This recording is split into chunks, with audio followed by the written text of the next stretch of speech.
Due to copyright restrictions on YouTube, I have decided to create a collection of fanfiction novels in audiobook format. If you would like to access the collection, you can purchase it through one of the following platforms. Patreon or Ko-Fi. You will find both links in the description. After completing your payment, you will automatically receive a link to a private Telegram channel that has a great collection of fanfiction audiobooks in audio format. This is a one-time payment that grants lifetime access to the existing collection. Please note that the collection is continuously expanding. I regularly add new audiobooks over time, so the library keeps growing. If you would like to update a novel or add a new one, you must subscribe to my Patreon. Depending on the tier you select, you will be able to request a specific number of chapters weekly, which I will then produce in audiobook format. 1. Chapter 1. Author notes. An idea I got while I was at work and discussing Pokemon with my colleague. I don't know if I will make this an active work. If you guys are interested in reading more of this, mention it in the comments. Choose. I felt delirious. Where am I? What is happening? 60, 59, 58, 57. A countdown? A countdown for what? Where is this countdown coming from? I tried to look around me, but all I saw was a black void. Wait, is this place truly a black void? Or did I lose my vision? But why would I? I remember now. There was an attack at the school. Why was I at a school? Was I a teacher? Or part of the faculty? I can't remember. I think I know the attacker. One of the students. A boy who is frequently bullied at school. I think we tried to help. I remember a meeting with the bully's parents. So I was a teacher then? Anyways, I tried to help, but it was to no avail. The bully's parents were worse than their son in some ways and had a lot of connections. I think they got me fired? I don't remember. I just remember despair as I took my stuff from the faculty room when the bullied boy attacked. I still don't know how he got his hands on a rifle, of all things. Last thing I remember is standing in front of the children? Yes, children. I was standing in front of the children when the boy fired. There was blood, screaming, and sirens. Yes, sirens. That's the last thing I remember. Choose. 30, 29, 28, 27. Once again, I felt an insistent pull on my consciousness with a countdown and a command to choose something. What am I supposed to choose? And what is that countdown? As if responding to my question, new information appeared in my mind? Soul? Now that I think about it, shouldn't I be dead? Or am I in a hospital or something? Or maybe in a coma? In my mind, I saw a roulette wheel with one chance to spin it. Or the choice to reject it. How did I know that I only had one chance? I do not know. What will happen to me if I reject this choice? I don't know. Nothing makes sense here. 10, 9, 8, 7. With the countdown nearly reaching its end, I felt panic set in as a sense of doom enveloped my very being. Looks like my what? The memory is really foggy, and my mind is not working all that well right now. Without hesitation, I spun it immediately, fearing what would happen when the countdown reached its end. I know that I am probably hallucinating all of this, but my primal instincts don't know that, so fear is still a factor within my decision-making. There it is. Instincts. The word I was looking for earlier. I do not see anything on the wheel as it came to a stop. I do not know what is happening to me. In fact, I don't even know what the point of all this is or why my conscience is doing this to me. Or is it my conscience? Just what is going on here? The moment the wheel came to a stop and disappeared from my mind, I felt unbearable pain. I don't know where the pain came from. All I know is that it is impossible to describe it with words. Then, the pain was gone before knowledge and memories that I am sure are not mine came flooding into my mind. Something really bad or really good was happening to me, and for the life of me, I could not put it into words. Before I could question all of this any further, I lost consciousness again. Slowly, I opened my eyes to the beauty of the cosmos within my sight and could not help but sigh. That dream again, after so long. With a yawn that was probably not audible to anything else in the universe, I lazily flexed my antennae, creating a magnetic funnel dozens of kilometers in radius. Something that would have given any scientist from my old world a heart attack, considering that the source of it was biological rather than technological. Then again, I don't understand science all that well. Hell, it took me a long time of study to understand my own body and barely grasp the principles of how it worked after I was born. Skimming across the edge of the world's atmosphere, I lazily rolled around to feel the heat of the sun and its cosmic winds on my belly, letting out a contented sigh while my body kept moving on instinct. Unlike a winged creature, I do not fly using lift. Instead, I use some kind of interaction between the Earth's magnetic field and my own to create a type of levitation effect, similar to those solenoids I remember from my old life. Again, I am no scientist, so it is difficult to put into words what my body does on instinct, but that is the gist of it, I think. Opening my mouth, I let my pseudomagnetic funnel pull in all kinds of stuff deposited into the upper atmosphere by the solar winds, filling my belly with my food that would serve as my source of power. Over the years, I have done a lot of experimentation, and I have many guesses on what my body is powered by. But the leading theory is nuclear fusion or fission. I have observed this over thousands of years I've been alive. Every time I feed, power floods my whole body. It feels like I can do anything I want without consequences. But the most important part is that my inherited memory from my predecessors, the previous generations of my species, tells me that every time I feed, I am powering my internal furnace. Now, an internal furnace could be referring to anything, especially when I take into account that the genetic memory I inherited is from a species that operates on instinct and has no understanding of science, even when compared to an insane idiot like me. But somehow, I feel like I am knocking on the right door when I think about nuclear fusion. The biggest evidence I have for my theory is what happens when I eat specific meteorites that occasionally get too close to Earth. Most of the time, nothing much happens since they are mostly made of metals that I use to enhance my biology or store them as macrons for my primary weapon. However, sometimes, I stumble upon meteorites that are extremely rich in metals which probably also contain high quantities of iridium if my guess is right. That is when I feel like I can literally conquer the world since I enter my mega-evolution state after consuming them. I think when I consume this iridium, the material acts as some kind of nuclear catalyst. Again, all of this is just theory, but I still feel that this is exactly what is going on within my body. Thankfully, over the years, I have learned to separate these minerals and store them in my body for later use instead of immediately triggering my megastate. Once I felt stuffed, I let go of the magnetic funnel and continued moving at speeds well beyond the sound barrier above the atmosphere, letting out a contented sigh. Another boring day, in this probably immortal life of mine. Well, as boring as it can be for a nuclear-powered serpent living at the edge of the atmosphere. Rolling over again, I gazed down at the planet beneath me. My home, my realm. Even after so many years, it is still hard for me to reconcile with the fact that I died and was somehow reborn in a world that was so similar yet different from what I knew. I was a teacher in some school. I don't remember much of that life anymore, what with my lifespan and the fact that I may or may not have gone insane a couple of times. Or a dozen. But I do remember that I was shot dead by a kid who was my student. Then something happened. There was this void. A space that I can't exactly recall where I was told to choose something. And I chose. Then I woke up here. I hatched from an egg. The only intact one among dozens of others. In a scattered nest and a dead body nearby. The withered skeleton of a colossal serpent, but one that was probably only a third as big as I am right now. I think that dead body might have been my mother. A traumatic time in my life, truly. To go from being a human to being what I am now. It was a horrifying experience. Grrrr. My involuntary growl allowed me to regain my focus, making me sigh as I reminisced those memories. Anyways, those days are long since gone. The man called Andrew Edwards is long since gone. My name is Rayquaza, a name I gave myself after realizing that I had somehow reincarnated into a Pokemon look-alike in a world of titans. And I am the protector of this world. Chapter 2. I was weak when I was born. A serpentine creature with emerald scales and bioluminescent patterns. Completely different looking than my species.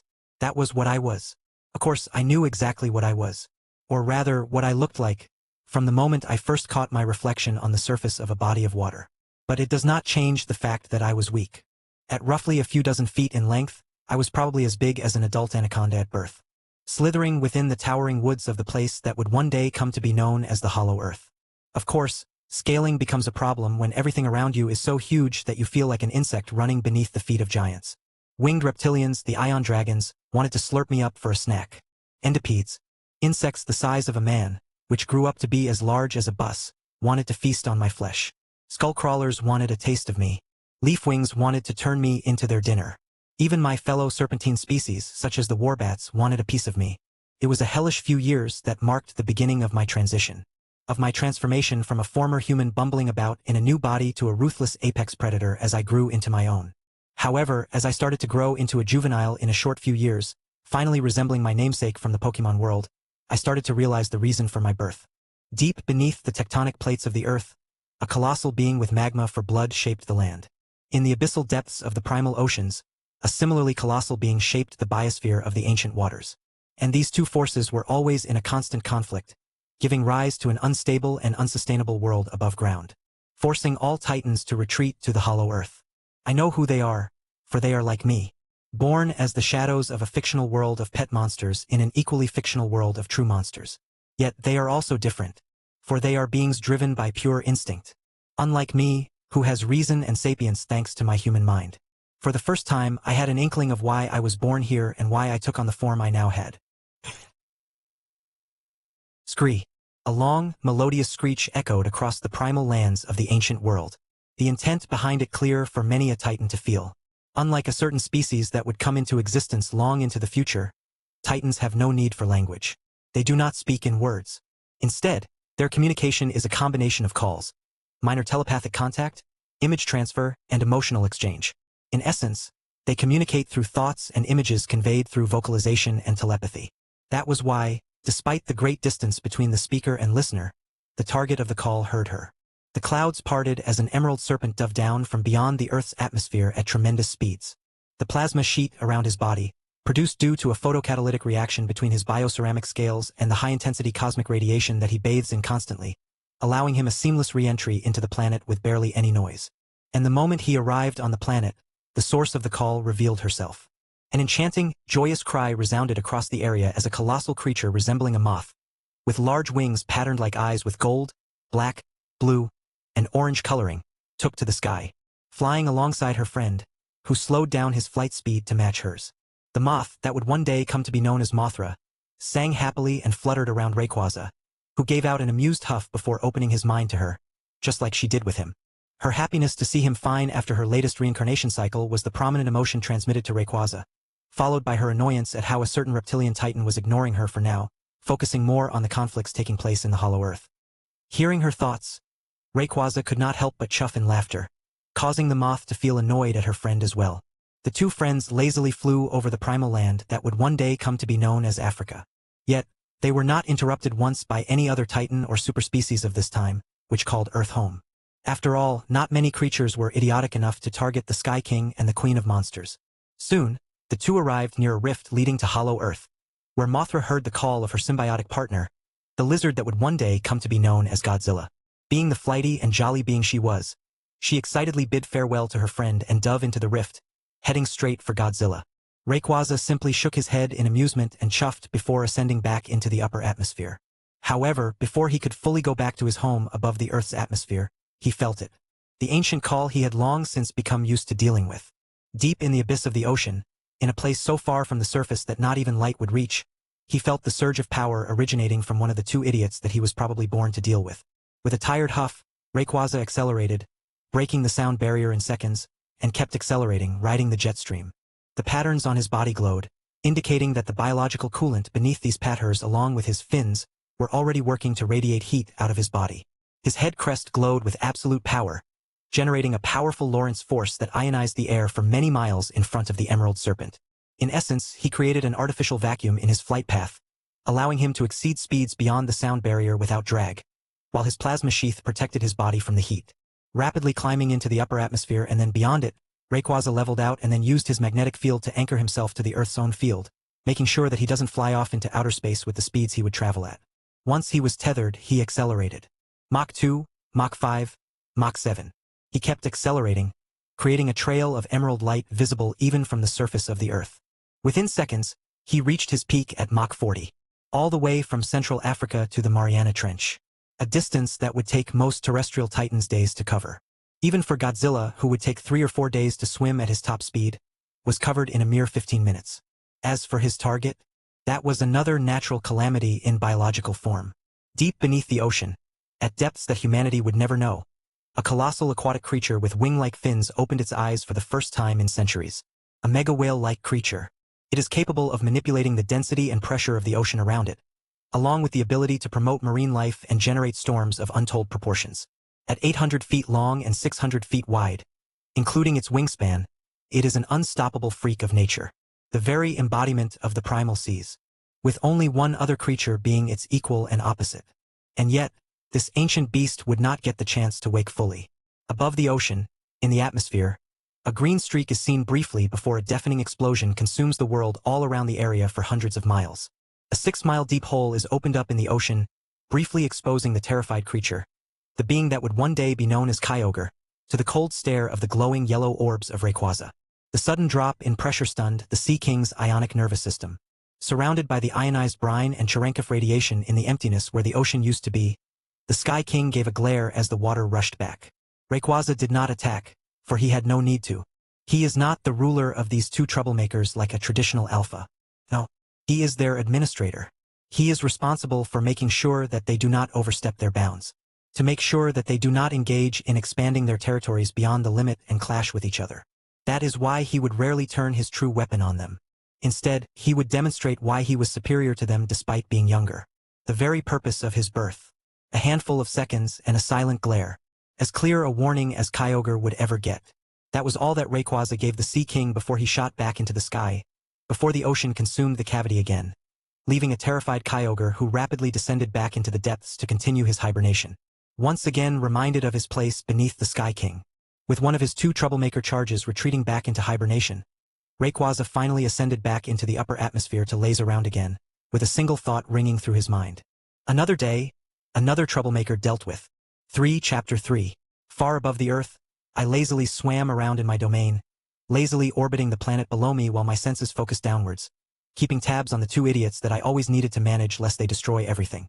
From the very moment I realized that I had been born as Rayquaza, or his analog in this world that seemed to be straight out of the Monsterverse, I had known that my life would not be an easy one.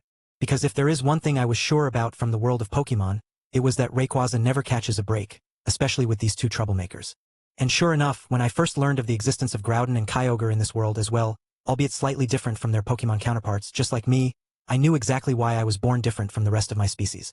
Somehow, someway, this world always finds a way to balance things. And I was supposed to be that balance between Groudon and Kyogre.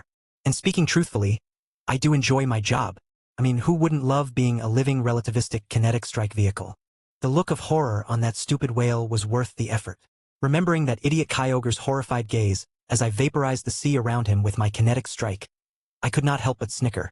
Compared to the headaches they used to give me in the old days when I first ascended to fill my role after growing up fully, this was nothing. Maybe I am being petty, or maybe it is justified. I don't care for the justification. All I care about is that it was funny as hell. Unfortunately, Groudon is a bit more cautious compared to his counterpart and rarely dares to test me. Unlike Kyogre, who always awakens once every few centuries to see if I am still keeping tabs on him, which I always do. However, he compensates for his caution with his recklessness when he does awaken. The idiot plunged an entire landmass nearly 1,000 kilometers in size into a magma zone the last time he awakened a few centuries ago. I had to work overtime to create a localized storm cycle by reversing my ability to calm the air around me to cool down the area over several weeks. For God's sake. That's why I pushed the idiot all the way down to the tectonic level beneath the Proto-South America and forced him into hibernation. That fool is a walking disaster on land, while Kyogre is a swimming calamity beneath the oceans. Both of them are highly territorial with idiotic tendencies that I, unfortunately, have to cull all the time. Sometimes, I really hate my life here. My gaze turned outwards and caught the breathtaking sight of the cosmos beyond this world. The void beyond my world that I can briefly visit whenever I want, although I can only do so for an hour at most before I am forced back to Earth, since I can't truly live in vacuum. Although I don't like leaving the planet's gravitational field. It becomes really difficult to maneuver and move around the further I am from the planet's magnetic field. If I go too far, the possibility is very real that I would just drift off into deep space since my locomotion is based fully on the Earth's magnetic field. With a sigh, I continued gazing at the cosmic wonder before me and basking in the light and heat of the sun. Then again, I guess this sight is worth it. As I watched outer space, my vision caught sight of an enormous asteroid floating in from outer space. My absurdly powerful and fast brain instinctively worked out the speed of the rock and the time it would take before impact. Somewhere in the range of an hour or so before it hits the Earth. Based on its size, I would say it can devastate a small continent. Definitely a disaster for the planet's life forms. Unacceptable. Back when I was a human, I never really cared about the life around me. Not because I was some idiot or conspiracy theorist, but because I was simply indifferent to it. Growing up, I was desensitized to the wonder of life as I focused more on creating a successful career for myself. However, all of that indifference came to an end when I lost everything, forcing me to start from scratch and become a teacher. Teaching my students about the various subjects, I too started to appreciate the beauty and wonder of life. In a way, losing that high-paying job at corporate and becoming a teacher opened my eyes to the world's beauty. And now that I had the power to protect said life, there is no way I am letting anything happen to it. either through natural calamities or through artificial means. Not to mention that said rock appears to be rather rich in minerals from what I can sense, which means that it is a rare delicacy for me.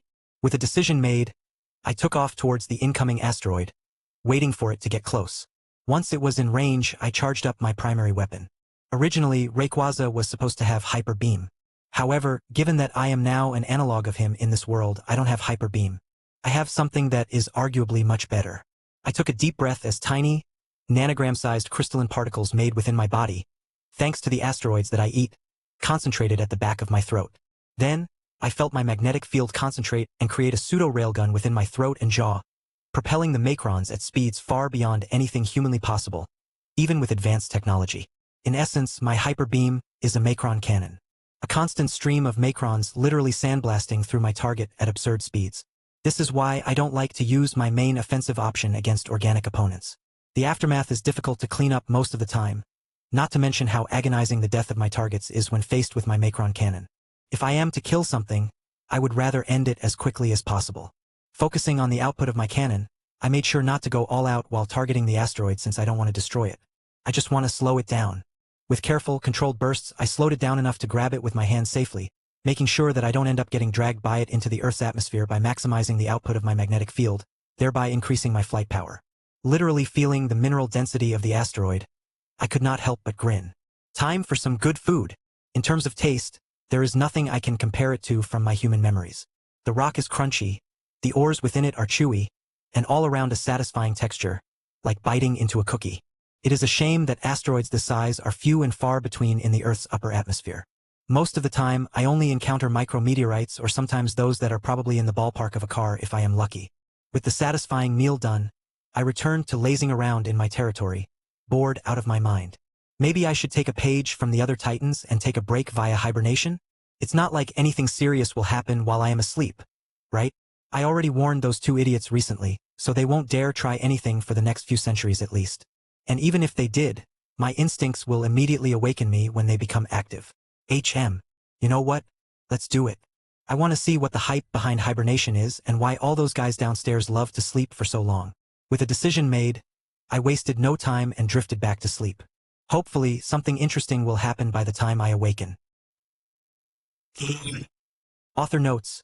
Read 5 chapters ahead on Patreon. Patreon.com/fanfictionnovels. For Chapter 4. It's official. I love hibernation. That silence. That deep sleep where the cosmic winds lulled me to deep slumber. Where I don't have to worry about much. It was simply sublime.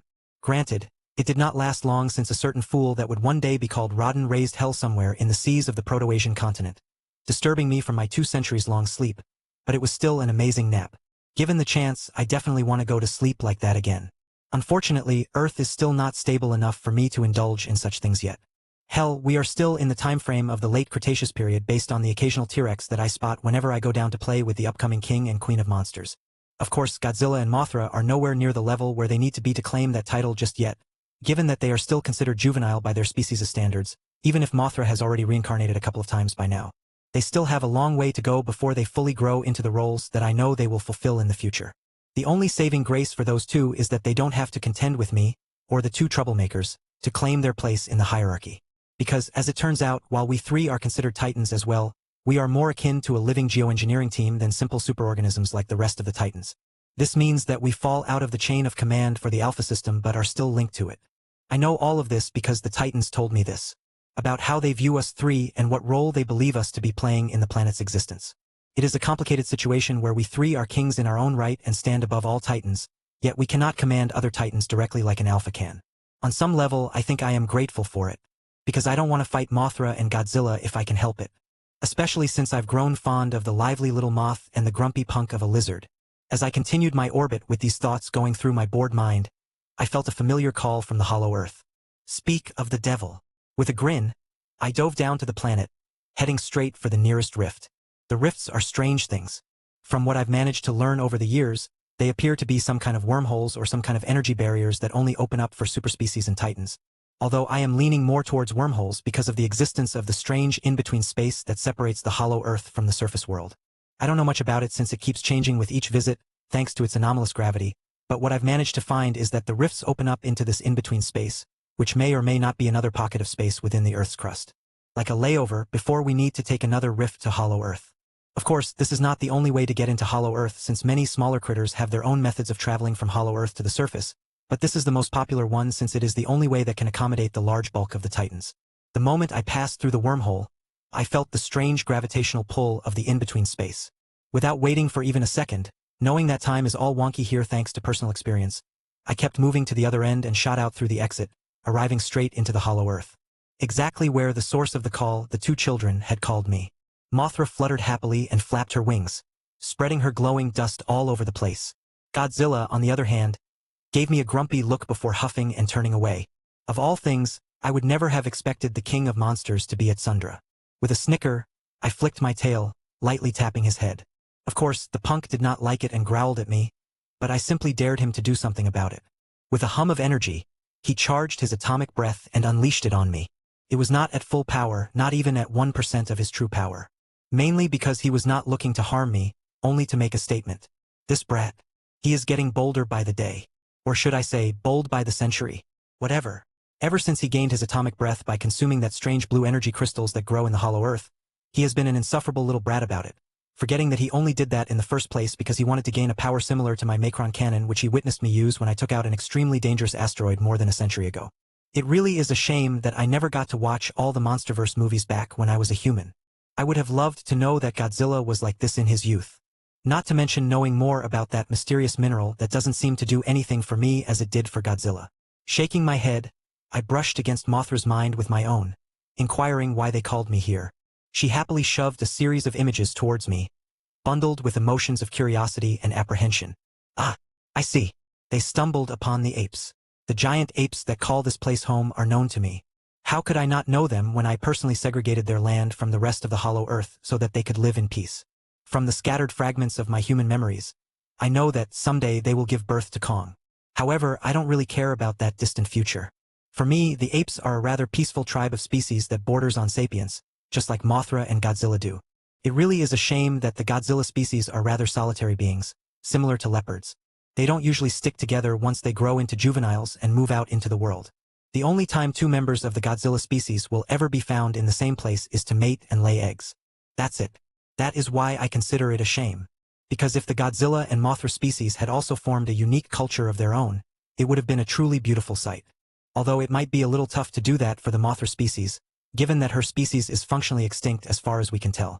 I mean, I personally helped search for any more specimen of her species across the Hollow Earth and on the surface a few hundred years ago, but we came up empty-handed with her being the only one of her race. I silently followed the two younglings despite knowing exactly where we were going, not willing to tell them that I was responsible for hiding the apes from the other superspecies in the Hollow Earth more than 1,000 years ago, mainly because it is irrelevant to them. Soon, we arrived at a large mountainous area where the apes have carved out a life for themselves. Literally. They carved out the mountains to make chambers for shelter. They created tools for their daily lives. They live in relative harmony, from what I can see. A magnificent sight indeed.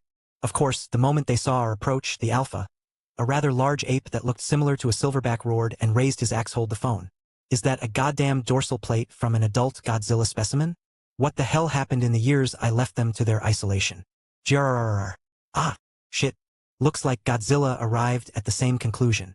With a huff, I brushed against Godzilla's mind and instructed him not to go off the handle just yet. At least, not before the apes can communicate properly. Godzilla grumbled, but relented, his rising atomic breath retreating back into his core. Seriously, it's like wrangling teenagers all over again. Then again, he is a juvenile, so in a way he really is a teenager. Before the apes could do something stupid, cooler minds prevailed, as some of the older apes hooted and communicated with their alpha. Given the knowing looks they were giving me, I assumed that they recognized me from back then.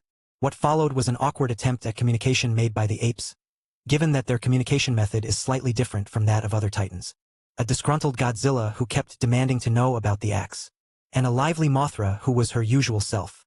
I really wanted to raise my arms and beg God or Arceus to tell me why I was stuck in this situation. Oh, right. It is my fault to begin with. It's because I ended up befriending these two that I am caught in this shenanigan, right? Truly. There is nothing worse than being stuck in an awkward situation and having no one to blame for it but yourself. Hopefully, things will calm down a bit as the years go by and humanity comes about. If I remember right, The Iwi tribe is supposed to coexist with Titans in a few million years, right? It should be really fun to interact with them later on. Author notes, read 5 chapters ahead on Patreon. Patreon.com/fanficnovels. 5 Chapter 5. Mayuab, the land of the Maya. The temple of Kukulkan, Quetzalcoatl. 400 CE. All the people of their culture gathered at the great temple dedicated to the great feathered serpent, gazing up at the sky with excitement, watching as the sun reached its peak directly above their heads at the equator. An event that the cultures in the future would call the spring equinox. The Halak Uinnik, the ruler of their people, stared with wonder at the great step pyramid designed to call forth their deity, who blessed them with knowledge in exchange for tribute.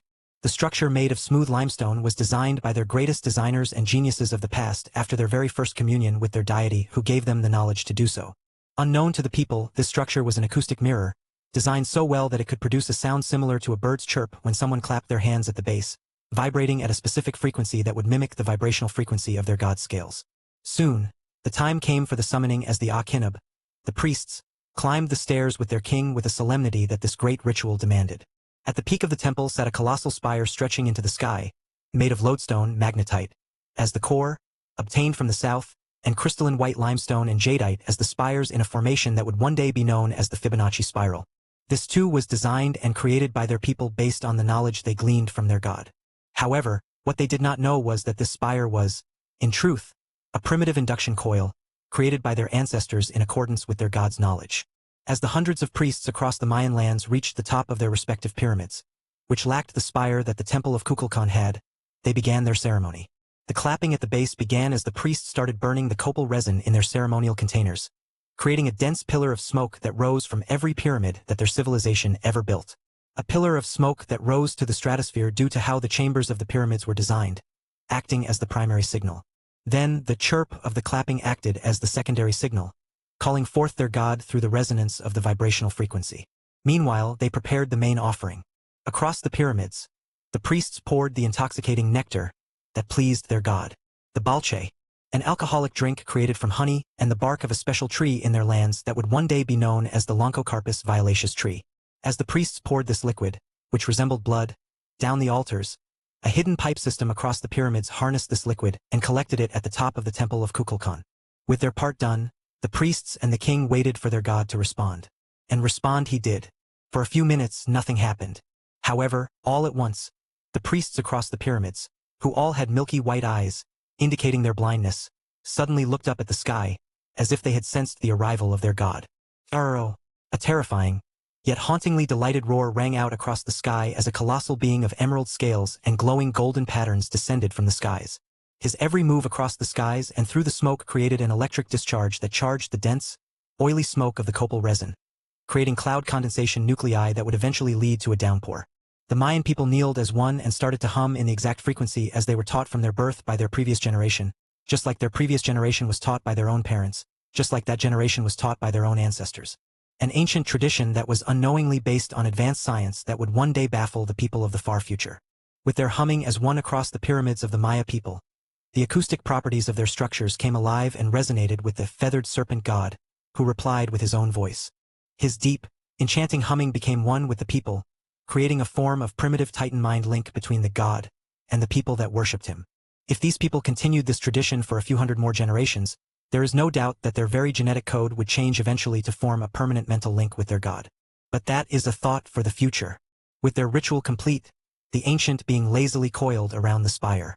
His 900-foot-long body coiled compactly on the spire known as the nab spiral and creating an electrical discharge due to mechanical pressure on the jadeite and limestone.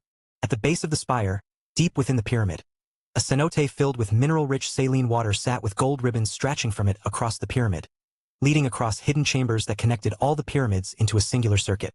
At the top of the pyramids, the king watched excitedly as the head priest used the ceremonial dagger to tap on the thin obsidian slab sandwiched between hammered gold plates, which were connected to the circuit network.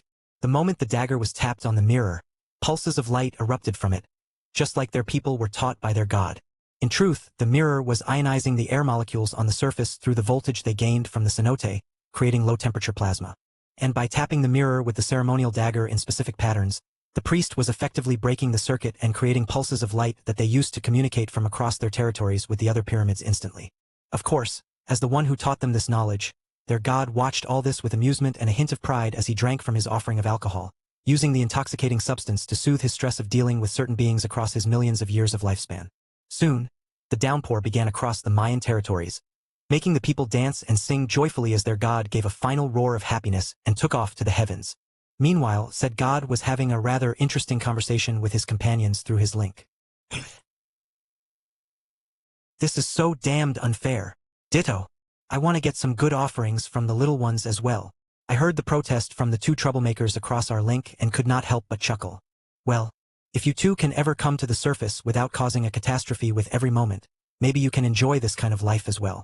Hey, we can't help it if we are so awesome that our very presence causes the world to be destabilized. Unlike you, who grazes on the sun's energy all the time and can only hope to imitate our greatness through the exploitation of the natural laws. I would have laughed at Groudon's vehement protest if it wasn't saddening to hear his sadness hidden behind his tone. A lot of things have happened in the millions of years we have been alive since the ancient Cretaceous period. The gradual decline of radiation across the planet that forced many of the Titans deeper into the hollow Earth, where they slowly entered hibernation one after another. The various conflicts caused by territorial disputes due to this new arrangement. The Cretaceous-Paleogene extinction event caused by the asteroid that hit the Earth during one of my rare hibernations. I am really glad that the choice to either let the dinosaurs die out or to protect them was taken from me like that, because I agonized over that choice for a few thousand years by that point. The countless years that we three spent on the barren world after the impact, slowly repairing it so that the burden of bringing back life on the planet would be alleviated to an extent.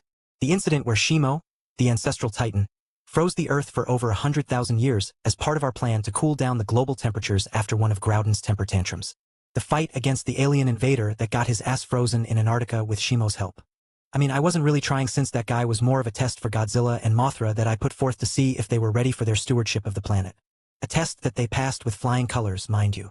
The fight against the stupid giant ape that calls himself the Scar King, who united his people and wanted to subjugate all other species, including us three. Godzilla and Mothra definitely did not find that thought amusing, given that the lizard delivered judgment with extreme prejudice on the apes. So much has happened in the millions of years, so it was inevitable that, somewhere along the way, these two would gain true sapience. After all, they were like me, forces of nature contained in physical form, earning us the titles of kings by the Titans. And yet, instead of a boon, their sapience has become more of a curse. Because, unlike me, who can freely roam the world with nary a consequence due to how controlled and streamlined my power is, thanks to a combination of my very nature and my efforts, they simply cannot control their powers, which means that they could never freely explore this beautiful world.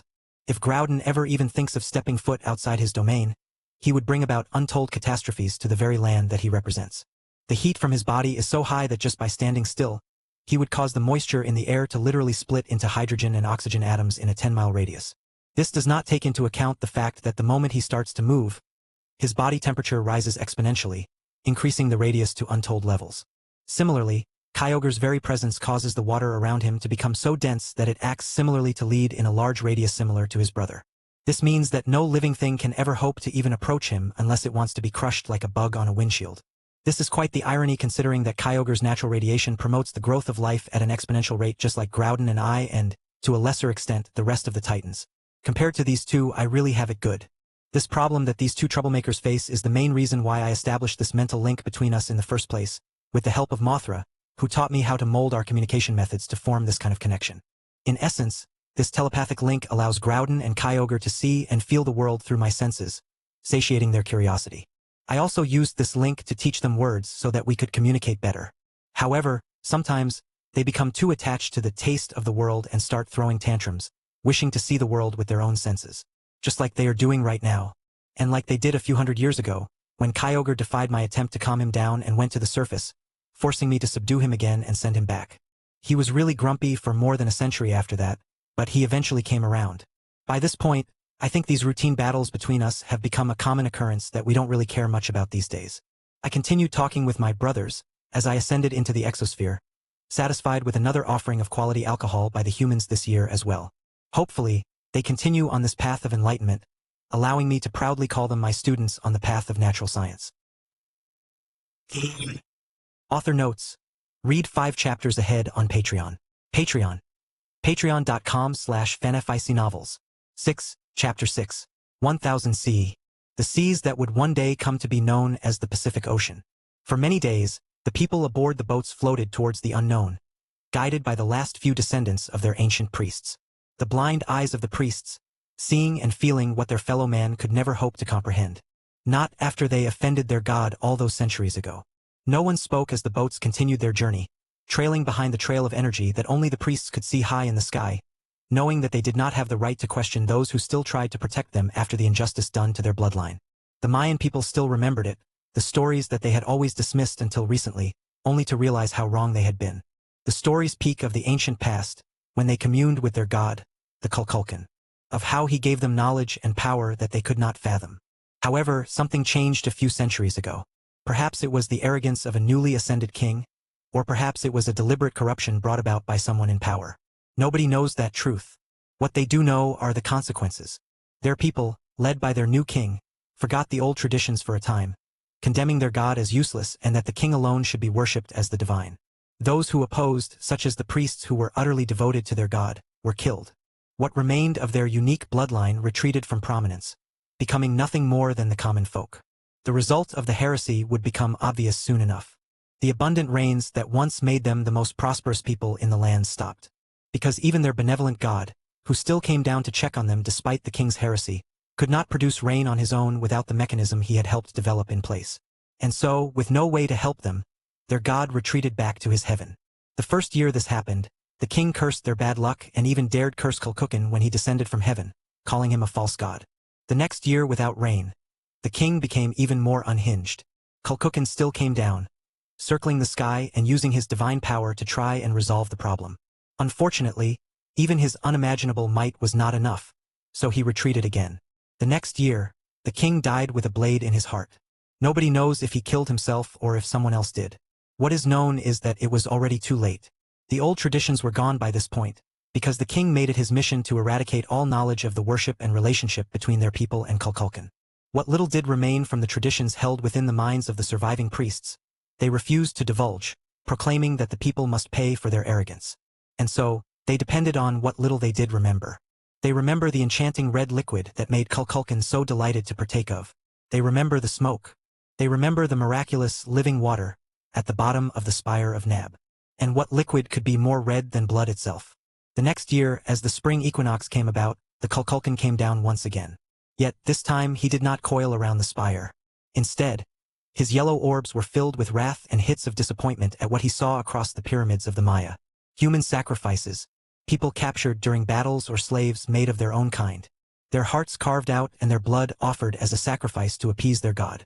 Instead of feeling delighted, their god felt disgusted. The legends still speak of the rage that he displayed that day. A beam of light so bright that it blinded the people fell upon the temple of Kukulkan, originating from the maw of their god. The divine retribution reduced the spire of Nab into molten stone and damaged the acoustic properties of the pyramid. The enraged god retreated into the heavens, never to be seen again for more than a decade as the Maya people continued their rituals, hoping to appease their god. This, in hindsight, the people realized to be the beginning of their downfall. Because a false god had caught scent of their despair and took advantage of them.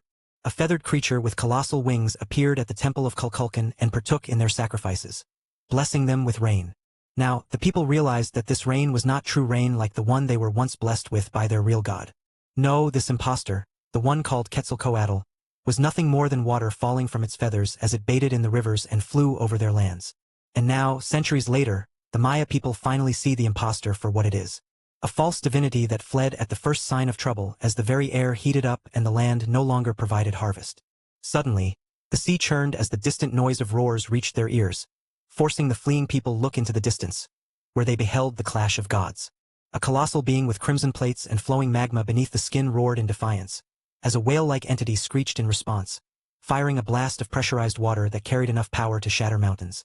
This clash churned the oceans and tore apart the landmass newly created by the living mountain. Suddenly, the descendants of the original priests looked up at the sky and started muttering out ancient prayers. Tears streamed down their faces as they finally beheld their real god that their ancestors once spoke of. An enchantingly beautiful emerald serpent, with gold and emerald feathers, erupting from his body like living flames, as he descended from the heavens with a roar. As one, the two fighting gods turned to face Kukulkan, for he could be nobody else, and roared in defiance. That day, the remnants of the Maya people, fleeing from the catastrophe that the later generations would call the medieval warm period, the global droughts caused by abnormal solar flares in this time period, found their god once again, along with a land that would become their home from then on. The rich volcanic soil, given fertility and life by the moving mountain. The churning seas created a new current, rich with fish and aquatic life, thanks to the healing sea. And of course, the abundant rains and protection from storms gained through the intervention of their green sun. A land that the Maya would call Honan, the great motherland. Then, as the years went by, more people would find this place as they, too, fled their homeland in search of a new life. The people who would one day be known as the Polynesians would call this place Hoinu, the resting place of the bird, signifying their hope that it would be their eternal resting place. The Han Chinese would call it Hoyuan, the protected abyss, named after the colossal crater in the middle of the land where the humans created their home. A crater created by the green sun in the aftermath of his fight with the other two gods of this land. The people who would come to be the Japanese called it Hoen, the bountiful bond, signifying their emphasis on the bond that they believed they held with the gods of the land. Over the years, these different, fleeing refugees would mingle and become one people, and so would their names for the region. So was born the great kingdom of Hoenn, which would become the country of Hoenn in modern times. Quetzalcoatl the Imposter. Click here for image. Author notes. Read 5 chapters ahead on Patreon. Patreon.com/fanfictionnovels. 7 Chapter 7. Padua, Italy. 1610. A 45-year-old man sat on the top floor of his home, looking through the greatest invention of his time, one that would one day revolutionize astronomy. The biting cold of the Padua winter made his body shiver as he handled the leather sleeves of his perspicuum, the precursor of the telescope as it would be called in the future. The man called Galileo di Vincenzo Buonaiuti de Galilei, or Galileo as he preferred to be called, stared through the tool, looking at the stars.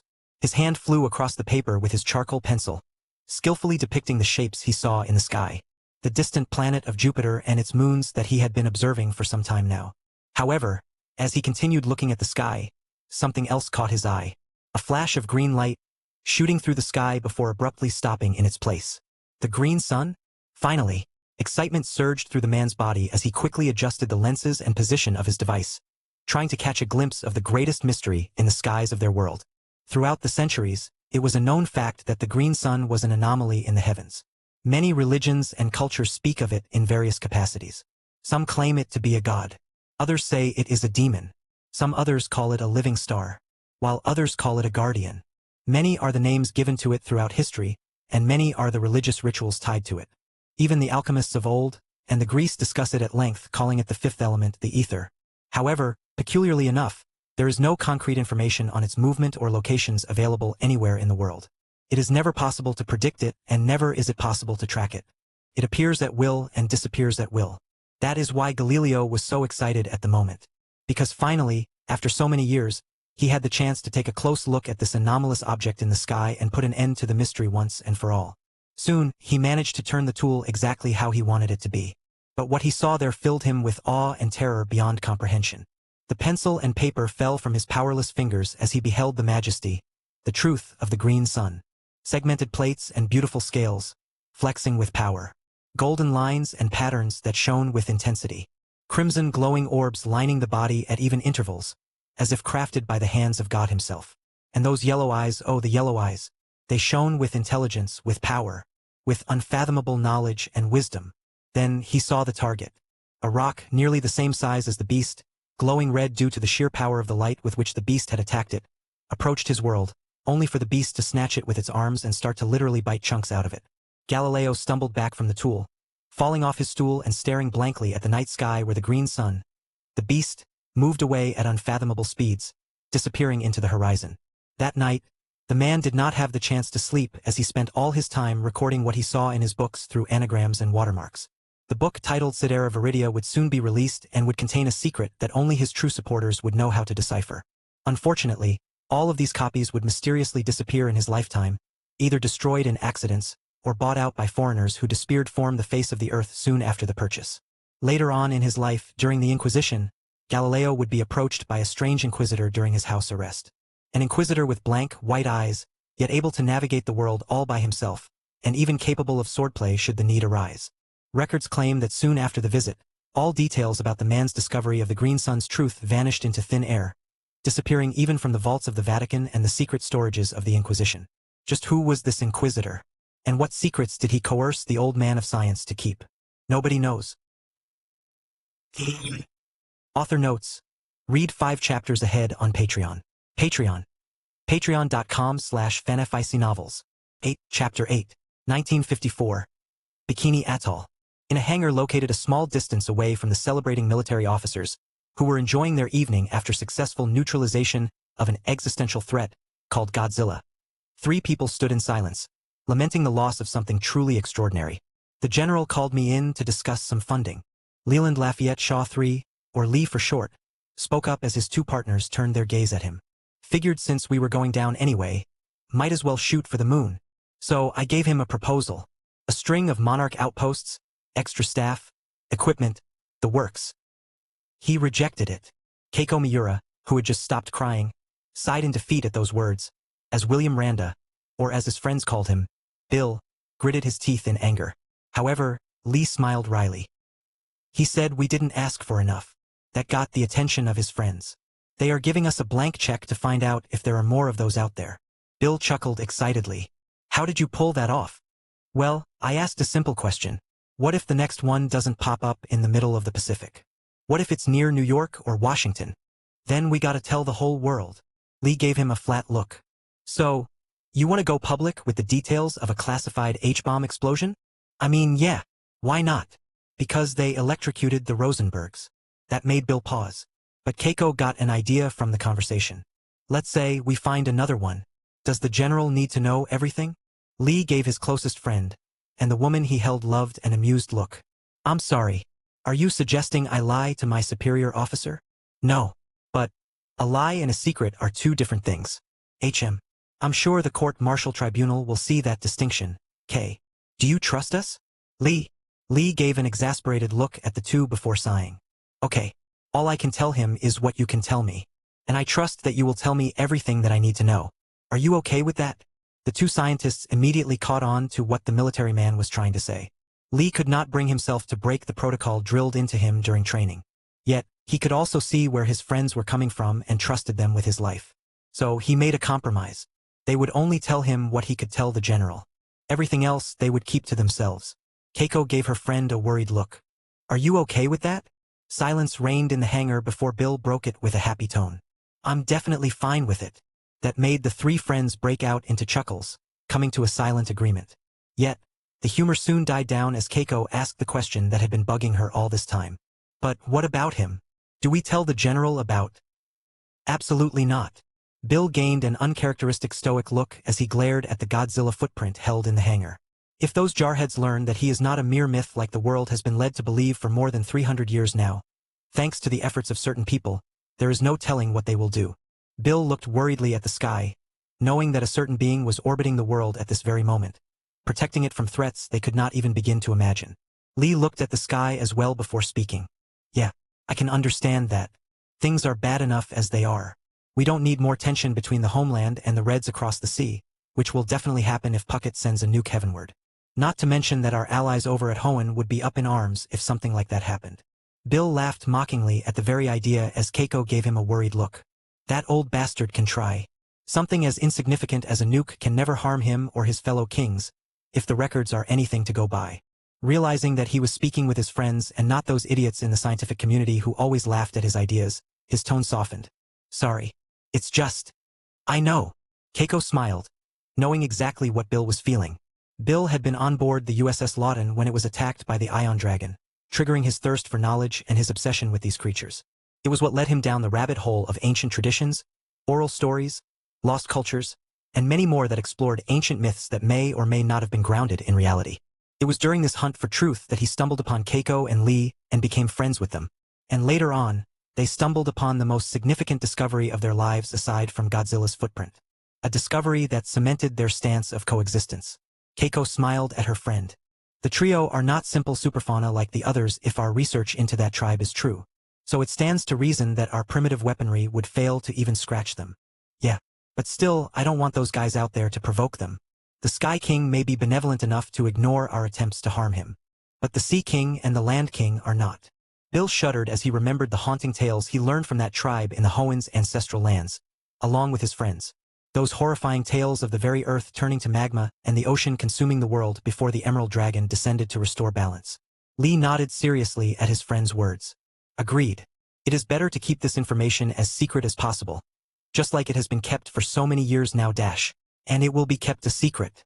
Not to worry, Lieutenant Shaw. The sudden voice made the three jump in surprise before they gained a delighted look at the sight of the old Japanese man, who smiled warmly. Serizawa-sensei, it's good to see you here. Eiji Serizawa smiled warmly at Keiko's greeting before shaking hands with the men. I came as soon as I heard what was happening, and I am glad to see that you have upheld your word to the tribe. Lee nodded his head, knowing that he had no choice in this matter.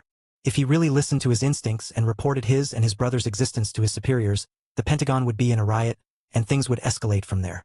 If his information was not intercepted and he didn't mysteriously disappear, that is, and even if he could tell them without incident, he would never choose to do so as long as he remained himself. Because some things were not for man to meddle with. Satisfied with the response from the men and the woman, Eiji signaled them to follow him out, heading towards his own tent set up away from the others, thanks to his reach in the United States government, provided to him as a part of his existence within the tribe as an honorary member. It was thanks to this reach that Monarch was established in the first place. What happened with Gojira was a tragedy, born of fear of the unknown. But we must now look to the future. What did you three decide? Keiko outlined the plan that they had come up with. A plan that Eiji agreed with. Good. That will do for now. Especially since the tribe is planning on pulling back from certain tasks for now to enter their decades-long communion. Now? Especially when we need them the most. Eiji sighed at Bill's shocked words. I know what you mean, Randakuin, but you need to understand it is their tradition. It is an event that happens once every 3 centuries. One that is integral to their culture and their attempts to communicate with him. It simply cannot be delayed or stopped. Bill sighed, knowing the significance of the event. Yeah, I get it. But without them looking out for Monarch in the government, things will become difficult. That they will. But we must endure. This way, we will show them our worth and show them that we truly are dedicated to doing what we have set out to accomplish. To understand the Titans and the possibility of coexistence alongside these majestic beings. That night, the group continued their talks for a long time until the young ones finally left, leaving behind Eiji Serizawa, who continued thumbing the delicate, ceremonial flute carved from an emerald crystal, the symbol of his honorary membership within the ancient tribe that had influenced human history from the shadows. I hope we can truly pull through during their absence for the next few decades. Author notes. Read 5 chapters ahead on Patreon. Patreon.com/fanfictionnovels. 9, Chapter 9. I felt it the moment the humans began their incessant attempt at communication.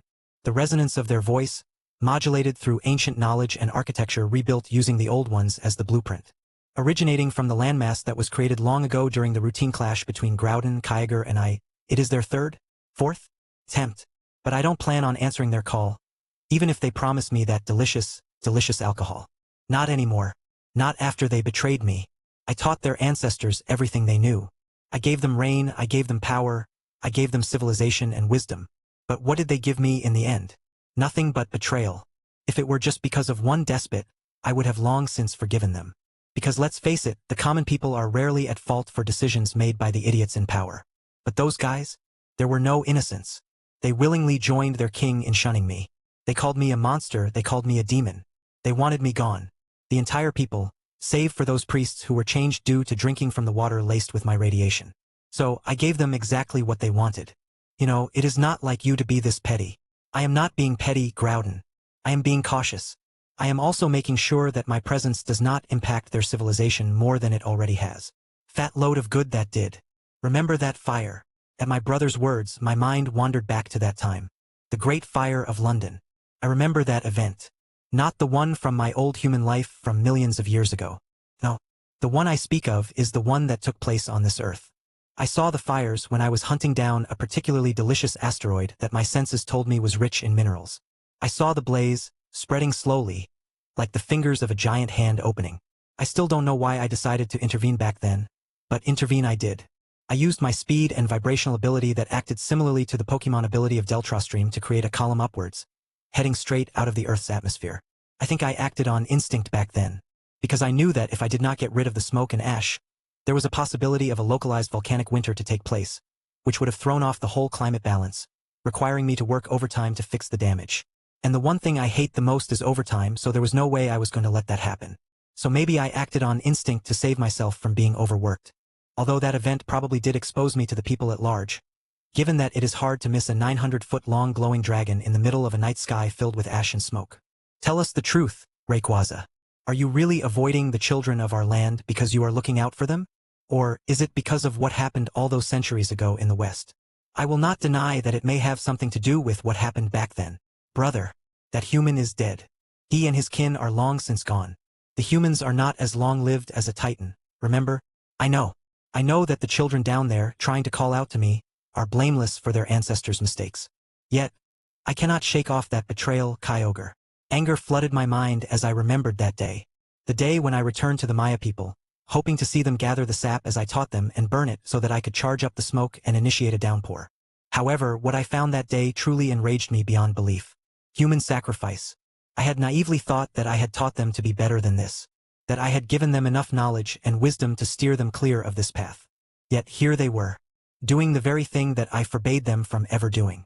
I can forgive the foolish king's actions. I can forgive being called names. I can even forgive being called a demon. But that incident, that was the one thing I would never forgive. So, I destroyed the spire that I helped their ancestors build and the acoustic chambers of their step pyramids, the place that I called home for many centuries, and left them behind to their fate. I made the mistake of giving the humans too much knowledge back then. Too much wisdom gained too soon. It made them think that they were above the laws of the world, that they could do anything they wanted and get away with it. That thinking became their undoing. No more. I will not make that mistake ever again. I will protect this world. I will protect those tiny, helpless beings, who are filled with both good and bad. Yet I will not interact with them directly. Not anymore. And how will you protect them from themselves? Brother, you have seen what they've done to themselves. Their messing around with things beyond them is what awakened the dormant titans on the surface in the first place. I snorted Kyogre's words, but I did not refute him, because he is right. The nuclear age is already here. Man split the atom and in doing so discovered a powerful weapon. One that can kill thousands of their kind easily. To them, this is the pinnacle of weapons technology. But to a Titan, that is a very, very attractive snack. Granted, it might not taste as good as natural radiation, but what it lacks in taste more than makes up for in sheer power and the ability to boost a Titan's physiology. What they do with their weapons and whether they wipe themselves out or not has nothing to do with me. I will only protect them from external threats targeting their species. Just like I have protected the various species of Titans across the world in ancient times, before I chose Godzilla to take on that tiresome job for me. But if they are foolish enough to kill themselves, then it has nothing to do with me. Heh. I am still waiting for the day when that little brat realizes that you've saddled him with that burdensome job, so that you can fly around without any responsibilities and spend your time without a care in the world. I immediately got a serious look at Groudon's words. Don't you dare tell him. I'll pummel you into the magma layer of the planet and imprison you there for the next million years. The same goes for you too, Kyogre. Hey, my lips are sealed. Ditto. I am not suicidal enough to piss off my only source of interaction with the outside world like that. But I must ask you this. What if you have no choice? What if you need to talk to the humans in the future because of something out of your hands? At Groudon's words, I could not help but feel like laughing. But I did no such thing. Because I have long since learned throughout my long life as Rayquaza that there is no such thing as impossible. If such a time does come, I will let go of my reservations and talk to them, answering their call. But until such a time does come, I will do no such thing. Very well, brother. Know that we are with you. What the turtle said. Turtle? You damned lizard. I'll show you a lizard dash. Ah, here we go again. I chuckled at the familiar argument and continued flying around the earth, looking for the next tasty snack headed my way from outer space. If the situation does arise where I need the help of humans, I really will descend. But until that time I will let them be. I have learned my lesson about getting too involved with humanity. Not just with the Mayans but through many other encounters throughout their history. So, unless it has to do with the very survival of the planet, I will not do something as stupid as speaking with them. Author notes. Read 5 chapters ahead on Patreon. Patreon.com/fanfictionnovels. 10, Chapter 10. Baikonur Cosmodrome, USSR. 1957. It had been 6 hours since the launch of the most important space launch this century, and the room was currently filled with the smoke of tobacco, courtesy of the stressed and slightly depressed scientists and technicians at Mission Control. The CRT monitors showed the data being streamed from the payload as they worked on decoding the data they were getting. However, There was no happiness on their faces despite the historical success, because their success had cost the life of an innocent soul. "How is she doing?" The chief designer, Sergei Korolev, spoke softly as he kept an eye on the data being received from the Sputnik 2. The young technician he called paused for a moment, as a trace of sadness flashed through his eyes. "The signal is degrading, Comrade Chief. The vitals are erratic. Thermal shielding is failing." The young man took a deep breath as the whole room quietened down to hear his words. "She is burning up in there." "How long?" "A few hours at best. Minutes at worst." On the monitors, the heart rate of the adorable dog that was the sole passenger of Sputnik 2 kept spiking and halting, showing her stress. All the technicians and scientists in the room, even the hardened military people who still had a heart beating in their chest, could imagine the stressed whine of the pure soul they had doomed in this mission to reach the stars before their enemies across the seas could. The internal temperature sensors slowly kept ticking upwards. 35 degrees Celsius. 36. 37. By the time it reached 40, they knew that it was only a matter of time before the dog died. With a deep breath, Chief Korolev sent a silent prayer to the ancient gods of his people. Specifically to the Vichy Vozduk, the Emerald Shield, to guide the soul of the pup. And as if the world had responded to his request, something would soon change. "All right, focus back on the task. We still have to make sure that we give the premier dash." "Comrade Chief, we are picking up something." Korolev zeroed in on the instruments being pointed out by the technician. "Look at the Doppler shift. That does not seem natural dash. Contact. Something is on an interception course." That sent a wave of trepidation across the room as they considered various possible scenarios, from a third-party attack to the USA launching a strike to take down Sputnik 2. However, what they saw next was beyond their wildest guesses, which was saying something. The radar pinged and showed something truly impossible by this day's standard. That blip, it's impossibly long. Contact shows a speed of Mach 2, Mach 5, Mach 10. The voice fell away as they watched with awe while the silhouette on the radar kept speeding up according to their instruments. Then, just as impossibly as it accelerated, it came to an abrupt, slow cruise, right by the side of Sputnik 2, matching the capsule's speed effortlessly. "There is no way anything can speed up and slow down that quickly." Sergei turned around to the military liaison. "Contact your superiors and tell them that dash." "Comrade, look." Korolev turned back to the instruments and, for the first time, felt like the world no longer made any sense. The internal temperature of the capsule that held the little pup called Laika kept dropping. Something that should have been impossible given the failure of the temperature control systems. The radiation levels around the capsule also dropped straight to zero, another impossibility in the orbit of the Earth. "Comrade Chief, Crimea is on the line. They are saying." "Saying what?" The technician flinched at the frustrated and terrified roar of the chief designer before speaking out with an equal mixture of awe and fear. They say they are seeing Vichy Vozduk escorting the capsule dash." "I think that's enough, comrade." The sudden calm voice startled everyone in the room, who turned around, only to pale at the sight in front of them. Several squads of soldiers who looked no different than the regular army poured into the room with stone-cold faces, making sure that nobody could walk in or out. The same thing was reported over from the Crimean Astrophysical Observatory before the line abruptly went dead. To the scientists, it looked as if the premier was taking things a bit too seriously, but Sergei Korolev was not some average person and knew exactly who he was dealing with. The Komitet Gosударственной Безопасности, or KGB for short, and leading them was a man who had a kind smile and looked no different from an average old man, just like Korolev's own grandfather. Yet there was no way this man was normal. After all, it was impossible for a man who held himself like the leader of the soldiers to be normal. Not to mention the conspicuous golden ring with an emerald spiral etched into it that he wore on his ring finger. The unnamed man from the KGB smiled and spoke softly. "Comrade Chief, by the authority of the Premier, I am hereby taking command of this mission dash. Sergei, the capsule. It has landed safely in the Ural Mountains." The young technician, showing his clear lack of survival instincts, interrupted the old man's words before realizing what he had done. The chief's face went pale as he subtly stood in front of the young technician. "Comrade Dash, not to worry, and thank you for the information, young comrade." The old man turned towards one of his subordinates and nodded towards the workstation of the young technician. The subordinate moved swiftly and looked at the instruments before nodding back at the old man in confirmation and walking out of the room, intending on contacting another team from HQ and having them deploy to retrieve the package from the Ural Mountains. "As I was saying, I am taking command of this mission and all its data. You and the rest of your staff are hereby ordered to forget about the last hour.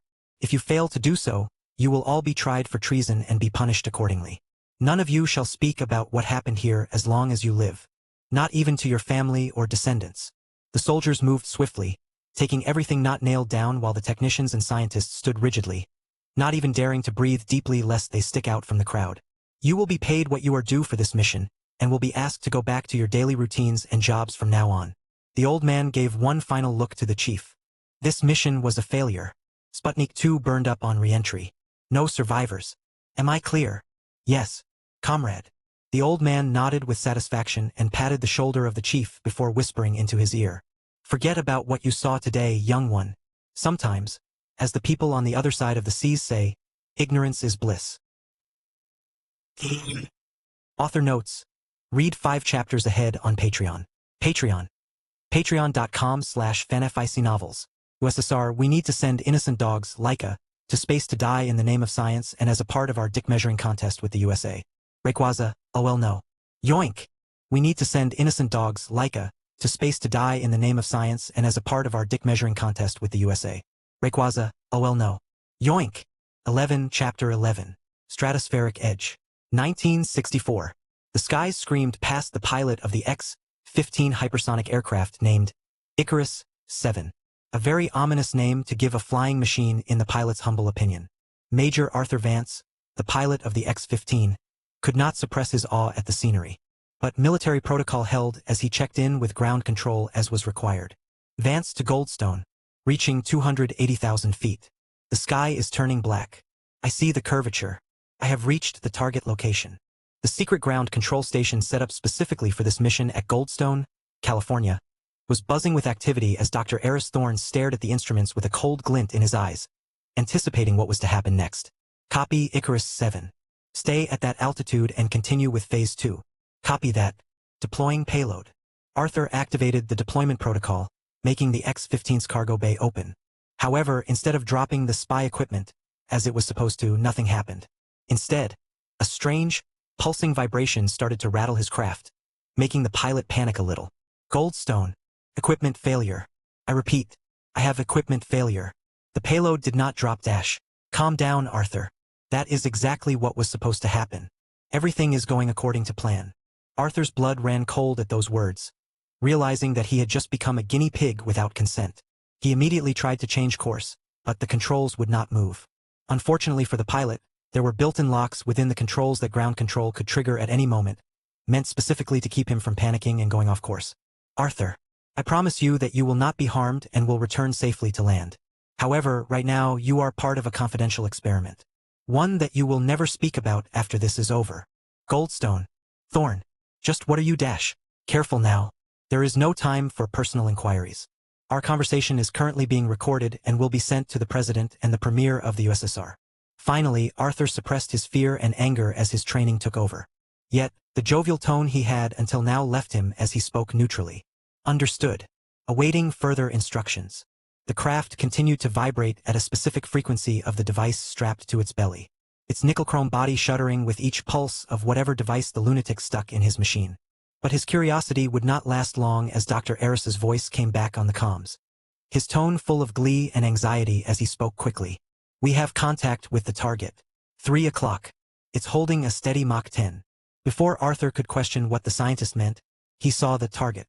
Breath left him as terror consumed him at the sight. A colossal emerald serpent so long that he could not even fathom something that big even existing. Its shimmering scales and plates reflected the sunlight to form a strange glow, while the golden ring patterns across its body literally glowed with power. Its colossal yellow eyes stared down at the plane he was in with what Arthur could only call amusement and hints of anger. Icarus 7. Proceed with Phase 3. I repeat. Initiate Phase 3. Phase 3? Oh, right. Despite being lost in the fear and beauty of the beast he had just witnessed, his training ensured that he followed orders without question. So, even without knowing what he was doing, he hit the switch named MG, and immediately regretted the decision. The tip of his craft literally exploded as a long harpoon-line projectile shot out, aiming straight for the beast's body, while the high-tension cable went taut behind the lead zinc projectile. Unfortunately for the scientist who designed this weapon designed to strike the Sky King and shear off one of his scales, Rayquaza was no mere beast without intelligence. He saw the projectile coming long before it even left the nose of the craft. With a lazy barrel roll and dipping below, he avoided the projectile completely, letting it drag in the air for a bit before the automated systems within the tool activated. reeling the harpoon back into a secure chamber that detached itself from the plane.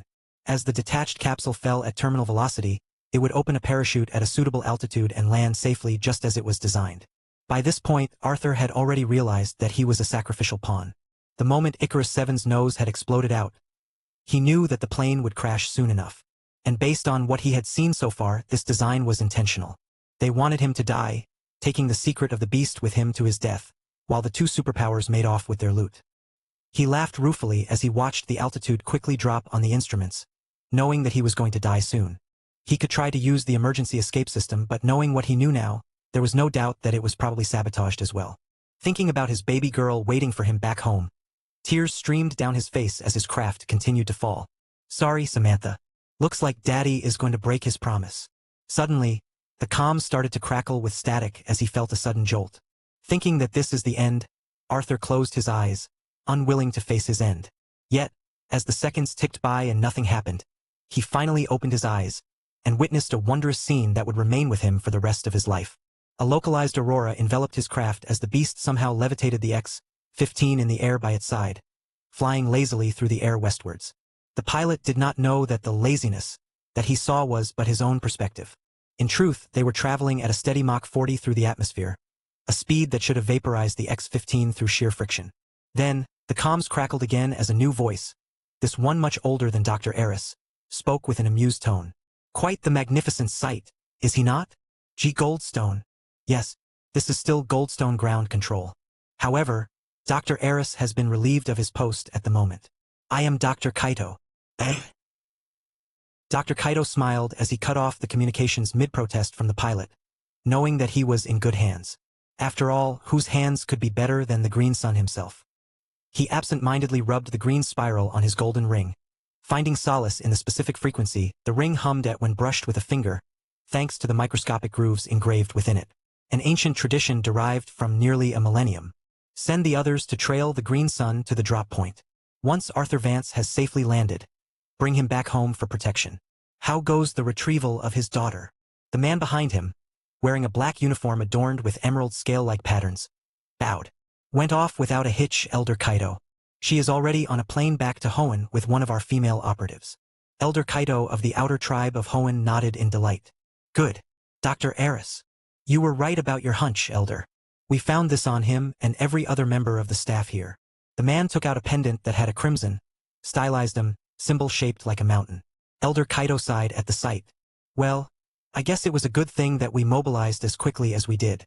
A glint of ice-cold rage flashed through his eyes as he turned away and headed towards the exit. Clean this up. Make it look like an accident. Yes, Elder. That night, a large group of armed forces would rush to the Goldstone ground control after they lost contact with it for more than a few hours. However, all they found there was ashes and smoke.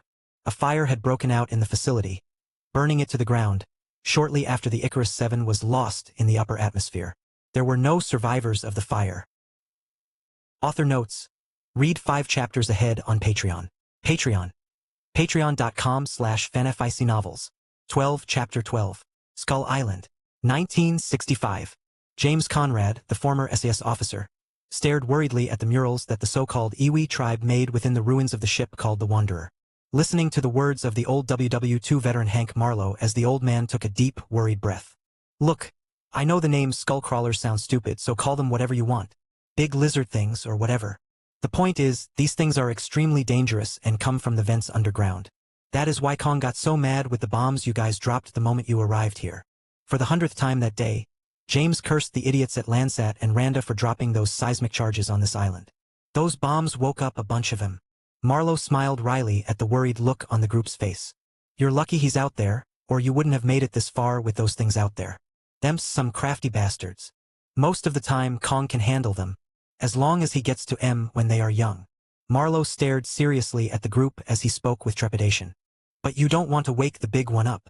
San Lin, the biologist from Monarch, stared at the murals that looked oddly familiar.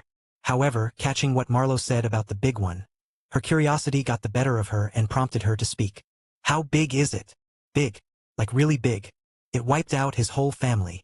Turning back to stare at the mural depicting Kong standing over the Iwi tribe with his arms spread, signifying the way the tribe viewed him as something of a god, Marlowe felt sorrow for the young ape's loss. Kong is the last of his kind, and he is still growing. You'd better hope he does, because the iwi say once Kong goes, the big one comes up, and it's good night for everybody. Houston Brooks, the Monarch agent, felt like he would shit his pants sooner or later as revelation after revelation kept slamming him in his face. He even wanted to go back in time and smack his past self on the head and make sure he never wrote that damn thesis when he was still in the Ivy League. However, he felt distracted by the same thing that kept grabbing Sand's attention. A strange mural that seemed to be placed separately from the others, but still held an equal place of reverence as Kong, from the looks of it. What's that? Marlowe looked away from James and Mason Weaver, the photographer, and saw what Brooks pointed at. Seeing what caught their attention, Marlowe's face brightened up, momentarily forgetting the doom and gloom. Ah, that's my favorite part of this place. No doom and gloom over there. No Siri. He happily hopped over to the mural and spoke with a jovial tone, staring longingly at the mural. This mural depicts what the iwi call the Primal Trio. Brooks snorted at the name as James rolled his eyes. That name one of your creation too? What? No. That is what the iwi really call them. Look. Marlowe pointed at the design made with blue pigmentation, representing some kind of fish or whale. That is the Primal Sea. Then he pointed at the red painting shaped like a lizard or a dinosaur. That is the Primal Land. And finally, he pointed at the green serpent coiling above the two figures. And that is the dash. The green sun. Marlowe stopped speaking as Sand whispered with awe as she finally realized why the mural felt so familiar to her. Marlowe gave the woman a confused look. Well, I was going to say Primal Sky, but you do you, I guess. No. I mean to say that I know this legend. Mason walked towards the only other woman in the group and placed her hand on her shoulder with curiosity. What are you talking about? Right. So, this so-called Primal Trio. It is just another name for an old legend. It is called the Tale of the Three Gods, where it is said that, in ancient times, 3 ancient gods came together to create a land for the blessed. She walked forward and hesitated for a bit, looking at the iwi people for any rejection before gently tracing the figure of the blue-painted fish pattern. The healing sea, who blessed the waters around the land with abundance and life. Then, she traced the figure of the red lizard. The moving mountain, who blessed the land with fertility and resources. Then, with great reverence, she placed her palm on the emerald serpent's image. And finally, the green sun, he who bestowed heavenly knowledge and blessed the land with gentle weather free of tribulations. This is the creation myth that is told to every man, woman, and child from the country of Hoenn. James stared with mild surprise at the story before speaking up. How do you know that? Sand smiled at the group and took out a small pendant around her neck that had the symbol that looked like an emerald spiral. My grandmother was from Hoenn. She used to tell me this story when I was a kid. Mason smiled at the little tidbit of information, glad to know a little bit more about her companion, while Brooks's mind kept racing. His monarch training, of which he had very little due to his status as a rookie, forced him to look at the story from multiple angles and try to see if there was a possibility that the iwi got this story from Hoenn or if it was the other way around. Or, in the worst case, there was some truth to the story after all and these things really did exist out there somewhere. We need to find Randa as quickly as possible. He needs to know about this. James shook his head to get back to the present and turned to Marlowe with a serious look. Listen, there is a refueling team coming to the north end of the island in 3 days. Mason turned to Marlowe. You should come with us. You've been here long enough. Marlowe stared at James as if he were looking at a lunatic. The north end of the island? In 3 days. Marlowe burst out laughing as he patted James's shoulder as if the younger man had cracked some kind of joke. It's impossible to get to the north end in 3 days. That's it. No way. No way in hell. The group fell silent at those words. However, Marlowe's eyes suddenly sparkled as he got a brilliant idea. At least not on foot. As the group of humans got to working on the gritty details of their escape vehicle, they did not know that the gods that they were talking about until now were having their own conversation. And the great holder of heavenly knowledge was feeling rather baffled at what he was observing from the orbit. What the hell are they doing down there? I don't know and I don't care either. Same as Groudon. Why do you even care about what the humans get up to in that place? Brother. I observed the vaguely skull-shaped island from orbit, my eyes making it extremely easy for me to see most of the things down there without much issue. That is why I was able to catch sight of the last great ape on the surface fighting the things called skull crawlers based on my fading human memory. Ever since those humans started dropping their bombs on the surface, why are they even doing that? I remember that this was a plot point in the movie, but it has literally been millions of years since I was born in this world, and my human memory is vague at best by this point. These lizards have been climbing up to the island from whatever pocket they live in below the island. Originally, I should not even care about what goes on here since this island is basically a prison/exile grounds for the great apes and their followers, the human tribe of the Hollow Earth. The ones that did not join the Scar King willingly in his conquest. Godzilla banished them here so that they would never step foot in the Hollow Earth again and dare to stir up trouble down there. As for Scar King and his followers, they are dead. I made sure of that. Brother, HM, you still did not say why you are interested in that island right now, right? Well, it's not that I am interested in it. I am just curious as to what the humans are even trying to achieve here. After all, this is the first time that humanity from the surface has set foot on the last of the places that their kind has left uncharted till now. I see. But I think we have much more important things to discuss right now. Like your answer to the little one's attempt at communicating with you. Here we go again. I felt like smiling as I started moving again, leaving the skies of Skull Island and listening to my brothers speak. Listen to me. This time around, you could literally ask them to build you those manufacturing establishments of theirs to supply you with alcohol all year round in exchange for blessing them with a little bit of knowledge. I think you have become addicted to the taste of alcohol, Groudon, says the turtle that would not stop complaining about missing the offerings for centuries on end. Again with the turtle. What is your problem? You are my problem. I sighed and kept circling the planet, listening to the same old bickering of my siblings. Yeah. Whatever's going on down there is not my problem because I've got much bigger issues to deal with in the form of natural disasters in physical forms with tempers to match. Author notes. Read 5 chapters ahead on Patreon. Patreon.com/fanfictionnovels. The humans on Skull Island and Kong, fighting for their lives because of the skull crawlers. Rayquaza, the big daddy in the sky, looking down from orbit with confusion and mild intrigue. What the dog doing? 13.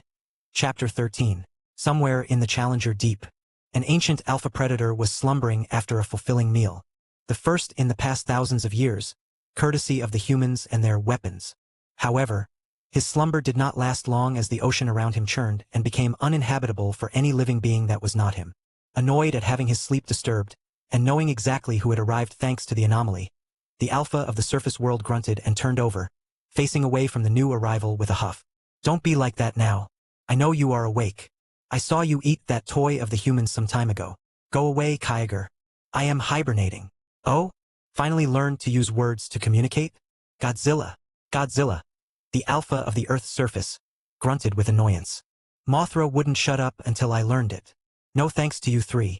A chuckle rang out in Godzilla's mind as the being floating several miles away from him, so that he does not accidentally kill Godzilla with his mere presence, expressed his amusement. That definitely sounds like her.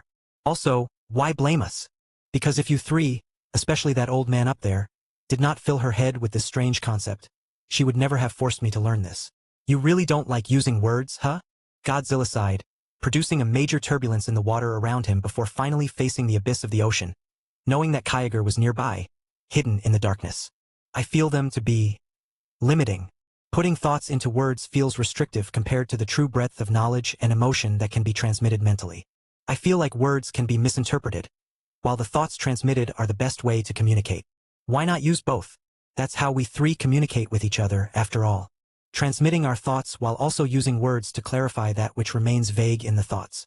Why are you here? Kyogre? Can't be to just check up on me. Groudon already did that a century ago. Kyogre transmitted his amusement at the words, realizing that his brother had secretly moved out of the Hollow Earth to check up on Godzilla without telling them. However, Kyogre would not tell Rayquaza about it, keeping this incident secret from Groudon. Not because he was worried about Rayquaza's reaction, which would mostly consist of Groudon getting yelled at by the youngest of the trio, with a token attack on his body. No, Kyogre was worried that Rayquaza would immediately use this as an excuse to flee into the Hollow Earth, dodging what he and his brother had finally talked the youngest into doing after such a long struggle. They had finally convinced him to meet the little ones of that land, who were made up of the descendants of all the people that Rayquaza ever helped. The primal aspect of the sea shook his head and focused back on the present. Well, you are not wrong. I am here for a purpose, but it is nothing serious. Groudon and I want you to go to the Hollow Earth, to Groudon's lair. He and I are about to experiment with something, and we would like you to be there to keep an eye on things and make sure nothing bad happens. Why not the old man? Rayquaza is occupied with an old conflict at the moment. As for Mothra, she has already entered her next cycle and is currently in her egg form. That leaves you as the only one who can even remotely stand by our side in terms of power. Godzilla snorted at those words and rose to his full height, preparing to swim to the nearest portal to the hollow earth. That is an exaggeration. You can kill me by just swimming past me. Groudon can step on me, and I'd be nothing more than a smear on the ground. And there is no need to even talk about the old man up there. There is no way I am anywhere strong enough to challenge any of you three. Fine, fine. Enough of degrading yourself. You coming or not? Yeah, I'll be there. But tell me, what exactly are you two trying to do? Godzilla felt the melancholy mixed with hope from Kyogre. Something that just might give us the ability to control our power, allowing us to move freely on the planet. Then, Godzilla felt slight panic from the ancient being. Don't tell Rayquaza. We want this to be a surprise when he gets back. Sure. Not like I talk that much with the old man anyway. That is a you problem. Rayquaza felt really sad when you cut off all communications after becoming an alpha all those years ago by defeating that three-headed punk. What was it Rayquaza called it again? Ah, right. The rebellious phase, as he said. Quit it already. I am going down right now. With that, Godzilla swam into the portal in a hurry, unwilling to listen to any more of his dark history from the overgrown whale. Kyogre, on the other hand, just chuckled and waited for Godzilla to go down before heading out into the Mariana Trench himself. Swimming into his personal wormhole, created long ago by a combined effort of the three, since a normal portal can't really sustain the sheer power of Groudon and Kyogre. Godzilla's here. Looks like you managed to talk him into this relatively easily. Who do you take me for? Of course I did. Groudon chuckled over their link. While in his lair, his short stubby tail wagged happily while he munched on one of the strange crystal mountains. The same crystal that gave Godzilla his atomic breath in the first place. The area around him had long since turned into a magma hellscape thanks to his body temperature. Yet, somehow these crystals remained intact, which was what gave Groudon and Kyogre their idea in the first place. Over in the distance, standing at a safe enough distance to not be caught in Groudon's heat zone, Godzilla sat down and watched silently, waiting for whatever these two ancient beings that predated his entire species were going to do. Soon, water flooded the area, making steam explode across the area as Groudon's heat clashed with Kyogre's water. You ready? Yes. But are we sure this will even work? I don't know. But we got to try something, right? Can't always depend on Rayquaza to find a solution for everything. True. Let's get to it. With a swipe of his tail, Groudon shattered the nearest mountain of the blue crystal and held two of the largest pieces in his claws, passing one of them to Kyogre, who held it in his open maw, while also bringing out a whole lot of other materials as backup, just in case this method failed. Alright, let's do this.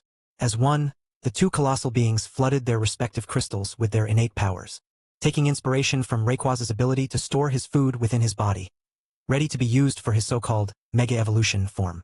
Groudon concentrated on his internal power, consciously trying to suppress the heat within his body as much as possible, before swallowing the crystal chunk. Then, with conscious effort, he stopped the crystal from being instantly digested by his unique biology, built of digesting literally anything he eats, just like his brother. Within the swirling magma pit that he calls his stomach, Groudon pulled much of his internal heat as he could into the crystal, while also taking advantage of the strange energies that made up the anomalous crystal that populated the hollow earth. And miraculously, it worked. Slowly, the ground started to cool down around Groudon as the crystal within his gut morphed. Unknown to the giant lizard made of magma, the crystal within his gut acted similarly to the core of a planet, creating a gravitational field that pulled the majority of the heat from his body, along with the churning magma in his stomach. Deep within the crystal, the mysterious energy pulled on the heavy materials within the magma, such as iridium, osmium, and other such things, into itself, rearranging its molecular structure to form a crystal lattice similar to a crimson jewel with a crude omega symbol at its center if it were viewed from a certain angle. While this was happening, Kyogre was not idle as he too swallowed the crystal, mimicking his brother and guiding it to the center of his body where his own internals were located. Unlike Groudon, however, Kyogre's internal body consisted of impossible fluids existing at extreme pressures thanks to his exotic biology. The crystal pulled on these fluids and compressed into a core of what is known as superionic ice or ice 18. A phase of water that is solid like metal yet is conducting like a liquid. Within this exotic blue sphere, a crude symbol made from the lattice of the structure formed that looked similar to the alpha symbol if viewed from a certain angle. Additionally, due to the exotic nature of Kyogre's internal floods and their interaction with this ice, the ancient being now produced his own magnetic field that acted like a crude imitation of Rayquaza's own ability. He could not fly, but with this new magnetic field, Kyogre could jump out of the ocean and remain airborne for a handful of seconds at worst and at least a minute at best. Once the steam finally dissipated, Godzilla beheld the two ancient beings that were no longer walking calamities. The perpetual magma glow and impossible heat radiation off of Groudon were gone. He now held a form made of segmented crimson plates that glowed with power. For the first time in his life, able to step on solid ground without having it melt instantly under his power. Similarly, Kyogre happily floated in a large lake created from his power. No longer glowing with power, the heavy pressure of the deep that always surrounded him, threatening to implode anything that got too close, was gone. For the first time in the millions of years they have existed, these two monsters were now capable of free locomotion without threatening the lives of everything that lived around them. As the two basked in this newfound freedom of theirs, Godzilla only had one thought dominating his mind. Mothra will not shut up about missing this when she wakes up. Author notes: read 5 chapters ahead on Patreon. Patreon.com/fanfictionnovels. 14, Chapter 14. Slateport City, the country of Hoenn. 1999. At the airport of one of the most famous cities of Hoenn, the landmass that was half the size of Japan and was located to the east of Hawaii, a man wearing black and bright blue robes stood along with his men, waiting for his old friend and rival. Soon enough, a private plane bearing the official flag of Hoenn, an emerald loop encasing twin orbs of crimson and blue like a yin-yang symbol, landed on the strip, allowing its passenger to step out. Elder Kaido of the outer tribe stepped out of the plane and took a deep breath of the pure air of Hoenn that was free of the pollutants found across the more industrialized cities of the world. His emerald scale-patterned robes stood out in the sun due to their shine and hue. Stepping down from the airplane, Kaido spotted his friend and smiled. "Damien, looks like you made it after all." Elder Damien of the inner tribe gave his friend an annoyed look. "No thanks to you. I only left the communion because you told me that you had something important to discuss with the council." A reverent look formed on Elder Kaido's face at those words, one that was shared by everyone under his command. "So, it is true then? He really?" Damien nodded his head. "He did. Even if it was a brief thing, as if he was testing the waters, so to speak. But it is still progress. Progress indeed. He has not descended on a human settlement for a long time now. Given that he was even willing to take a look at us means that our efforts to reconcile are finally bearing fruit."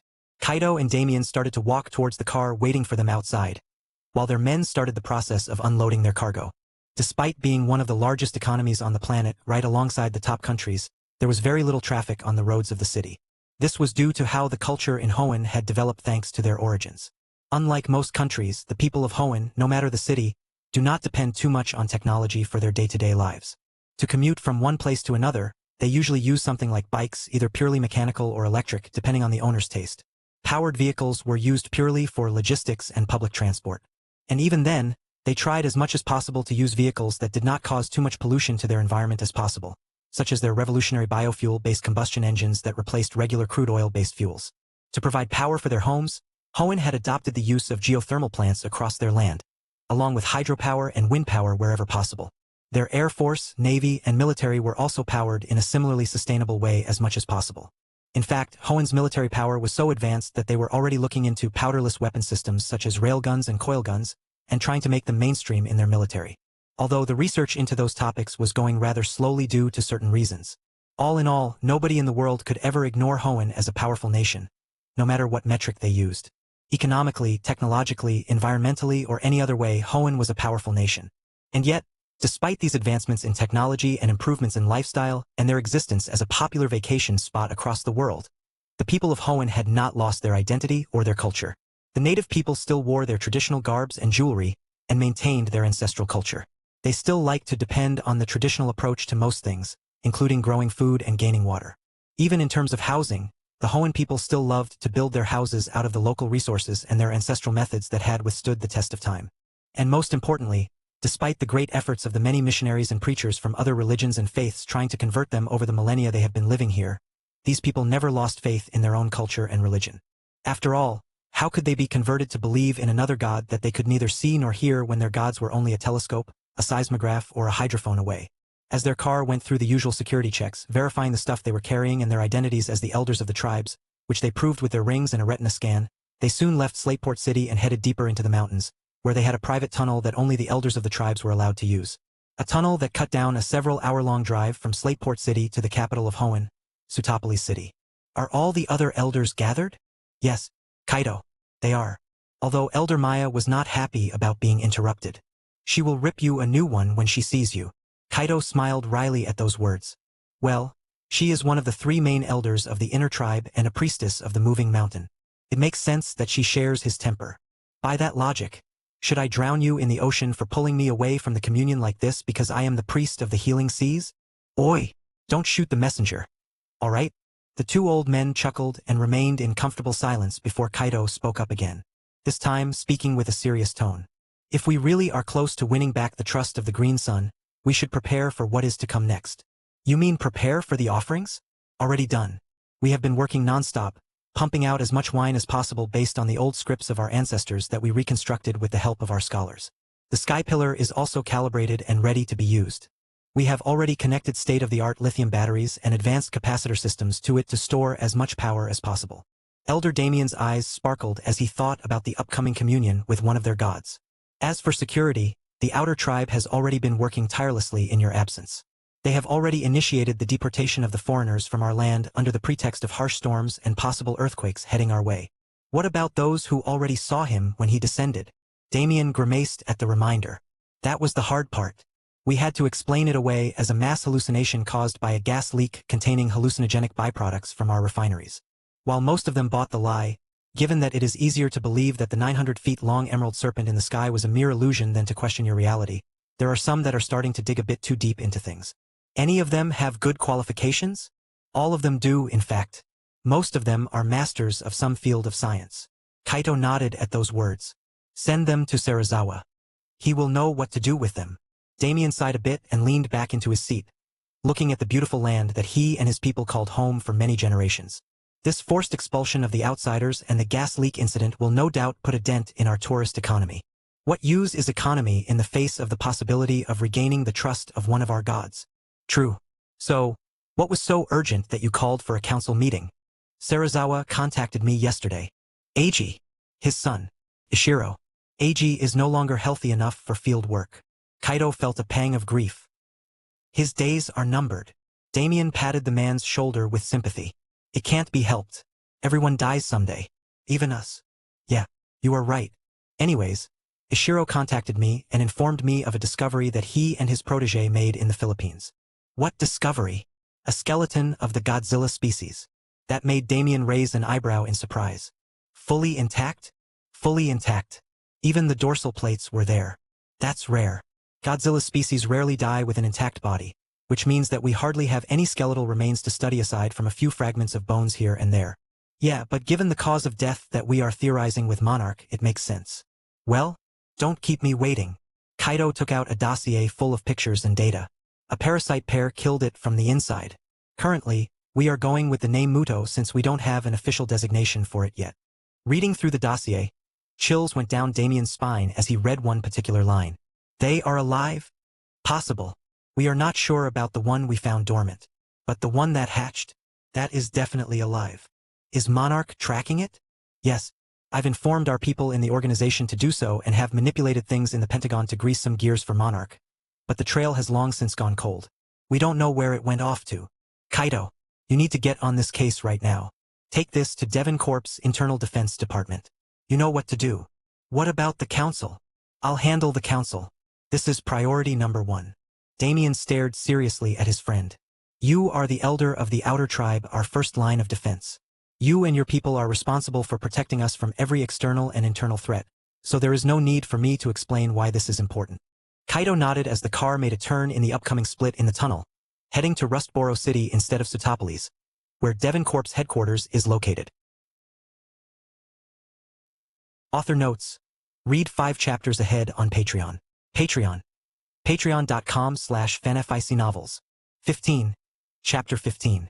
I floated in the exosphere, staring down at the landmass that was created accidentally some time ago when Groudon and Kyogre got into a fight just for the fun of it and forced me to come down and secure the arena with my ability, making sure they didn't destroy everything just by moving around. I don't know if it is pure chance or fate that this land would become the home of the Mayan remnants that I had taken in back then, along with a few other tribes and people. Even more ridiculous is the name that they've chosen for themselves. But that is a different conversation altogether. Taking a deep breath, I closed my eyes and concentrated, knowing that what I was about to do was quite the delicate work and would take a lot of effort to get right on the first try. Letting my instincts take over, I concentrated on my body. Specifically, I visualized my scales, which acted as both a way to calm the weather through vibration and to generate heat within my body in the near vacuum of the exosphere, and even in the vacuum of space when I occasionally try to leave the Earth's magnetic field to experiment with new ways of flying around. Over the millions of years I've spent in this world, I have long since learned to control every aspect of my body effortlessly, but some principles of physics I have never tried. mainly because there was never a need or the opportunity to try them, such as this one. Gently, I started vibrating my scales along with the golden rings on my body, which act as a biological solenoid, trying to create a magnetic flux tube. In essence, I am turning my body into a giant biological antenna. Gently and slowly, I changed the frequency of my vibration, modulating myself to pick up different levels of radio waves. And sure enough, within a matter of a few different modulation levels, I caught the man-made radio waves bouncing around in the atmosphere. Now here comes the tricky part. Concentrating to the best of my limits, I pulled on the carrier waves and started the process of demodulation, removing the high-frequency carrier on the AM waves, while also reconstructing the voltage changes in the FM waves. A process that is a lot more difficult to do than just say out loud, especially since I am not a machine designed for that purpose, but a living creature. Thankfully, the more I did it, the easier I got. Within half an hour, I could do it with conscious effort. Within an hour, it was barely worth mentioning. Within 2 hours, it did not even require any effort on my part. Just a single thought and I could directly tap into human radio waves. That's radio communication done. Now, the satellites. For a being like me who has spent the majority of their life in the boundary between the void and this world, I am no stranger to all kinds of radiations and waves, so it is extremely easy for me to pick out microwave beams that humans use in their satellite communications. If I were to take in the whole beams to decipher, the humans would know that someone was messing with their communications. So what I did was refract the beams a little bit, catching small parts of the beam into myself and listen into the communications.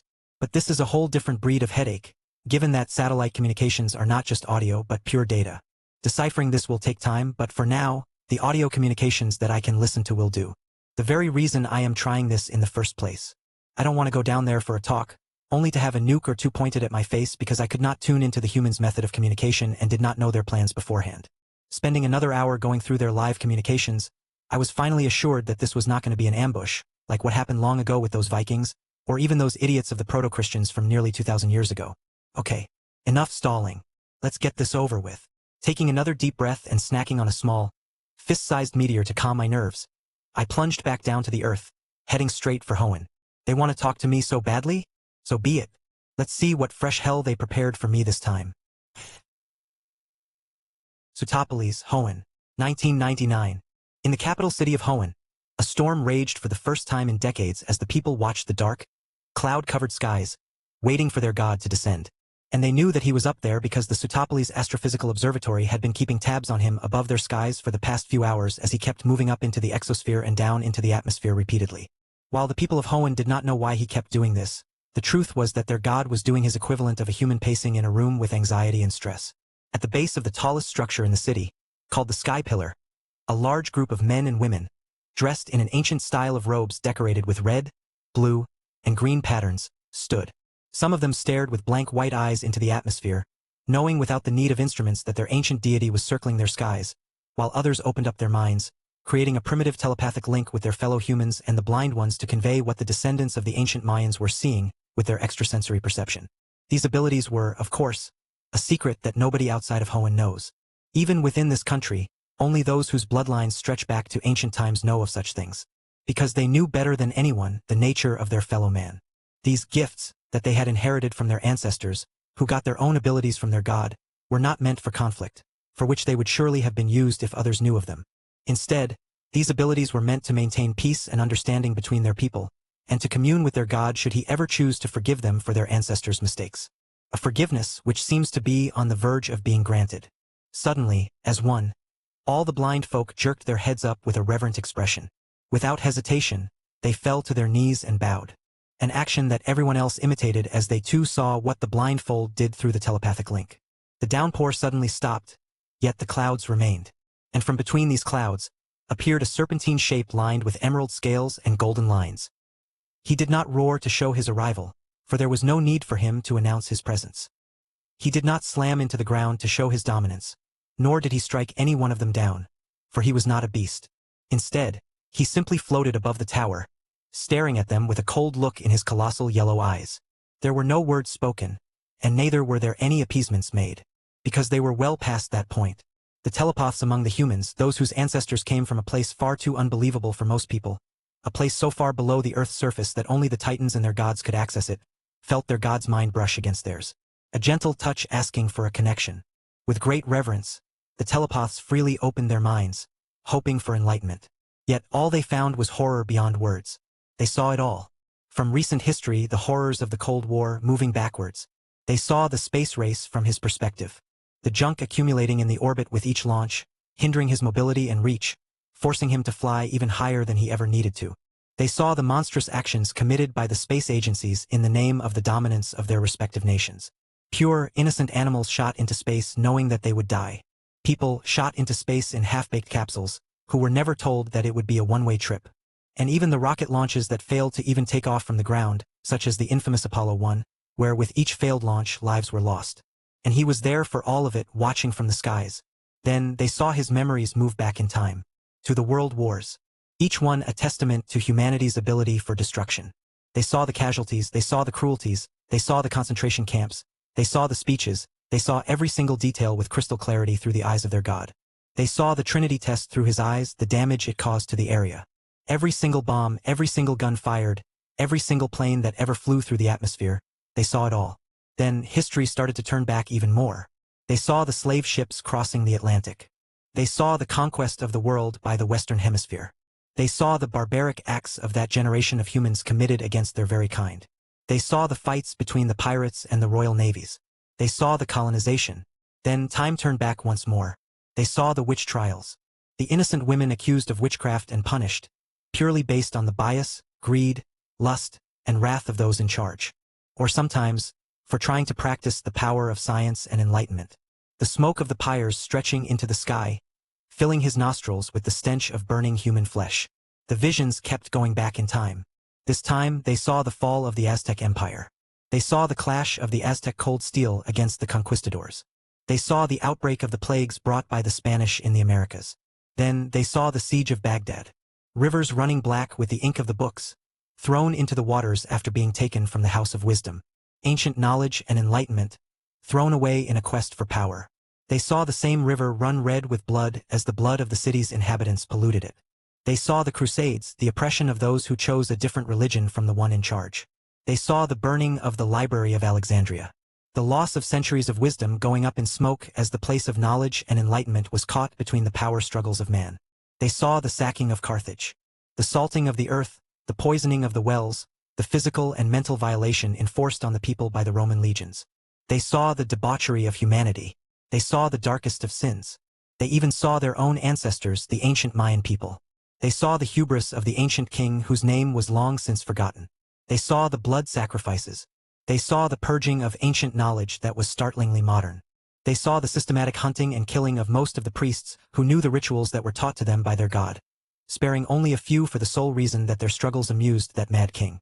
They saw the entire breadth of human history, beginning all the way from the very first moment a primate decided to walk on 2 feet and grab things with its hands, all the way to the modern world.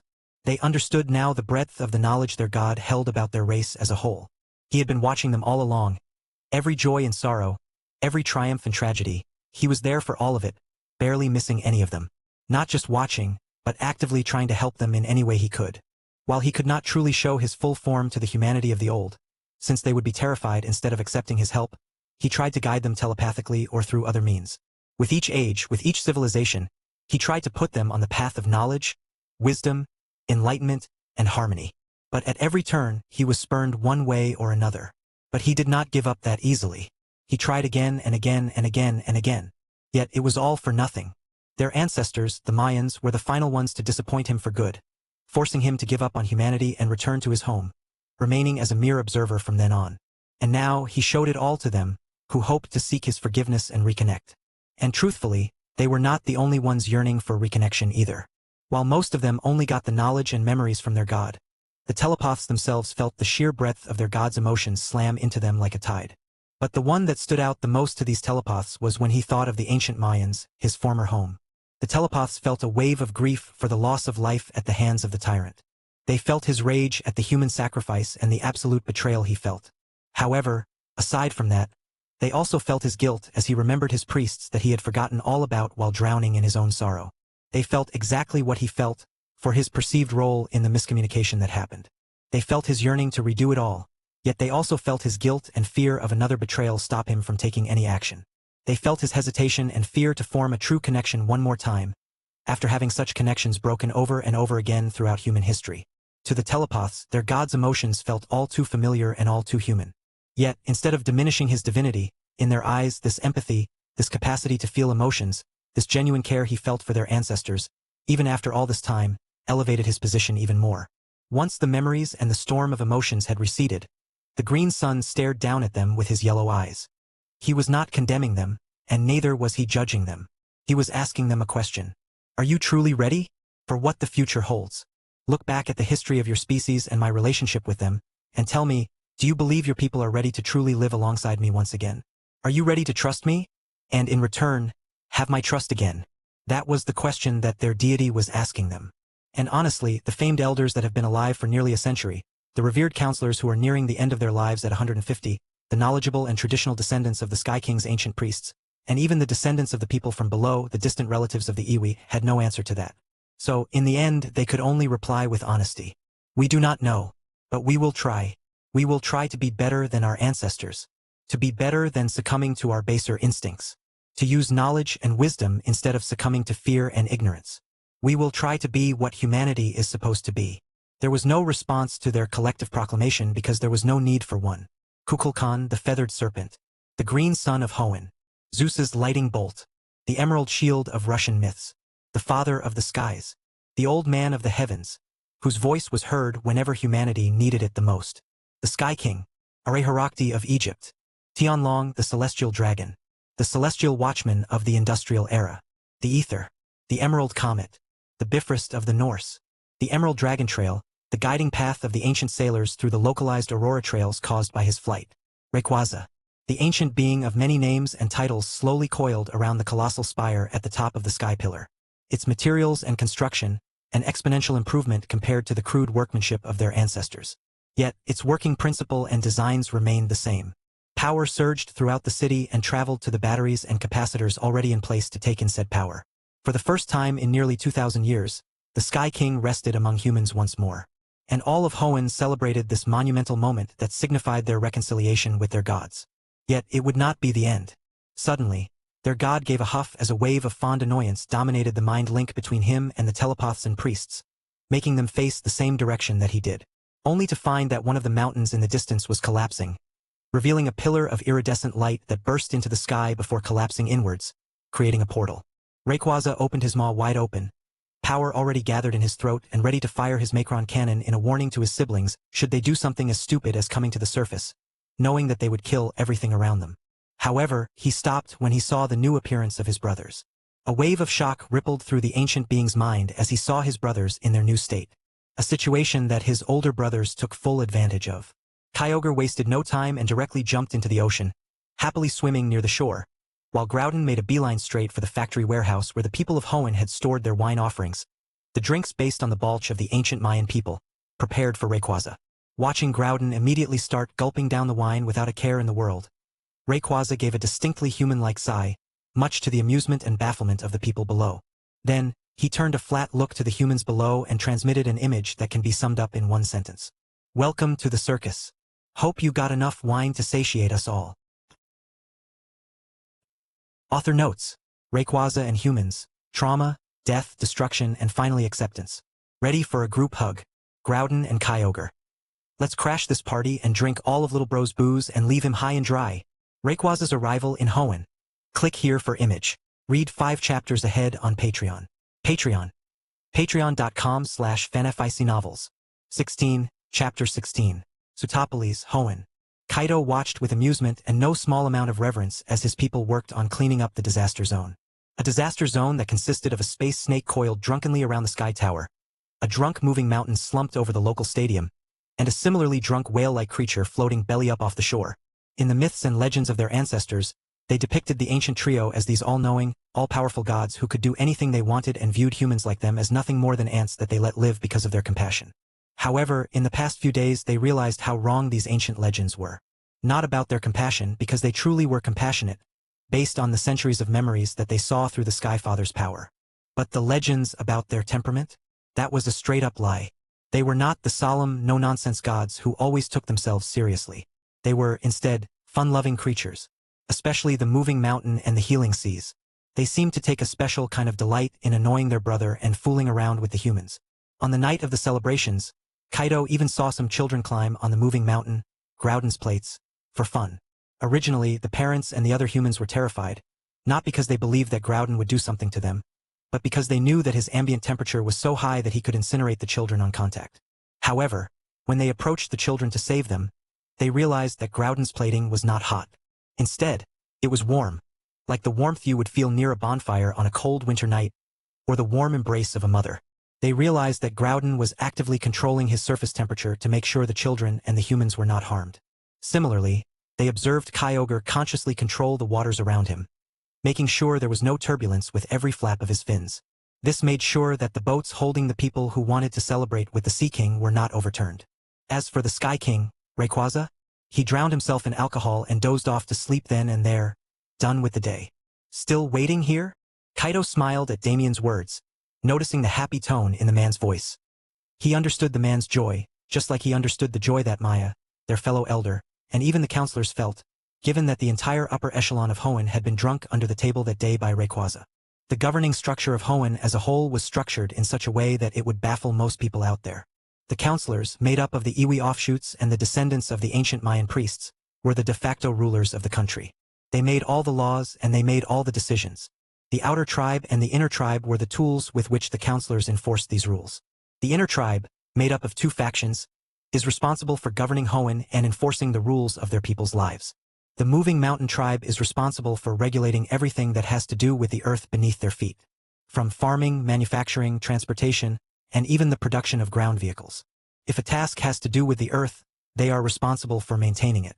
The Healing Seas tribe, on the other hand, regulated everything that had to do with the seas, from water purification, recycling, navigation, seafood production and farming, water material dumping regulation, cleaning the seas, and even the production of sea vessels used in the navy.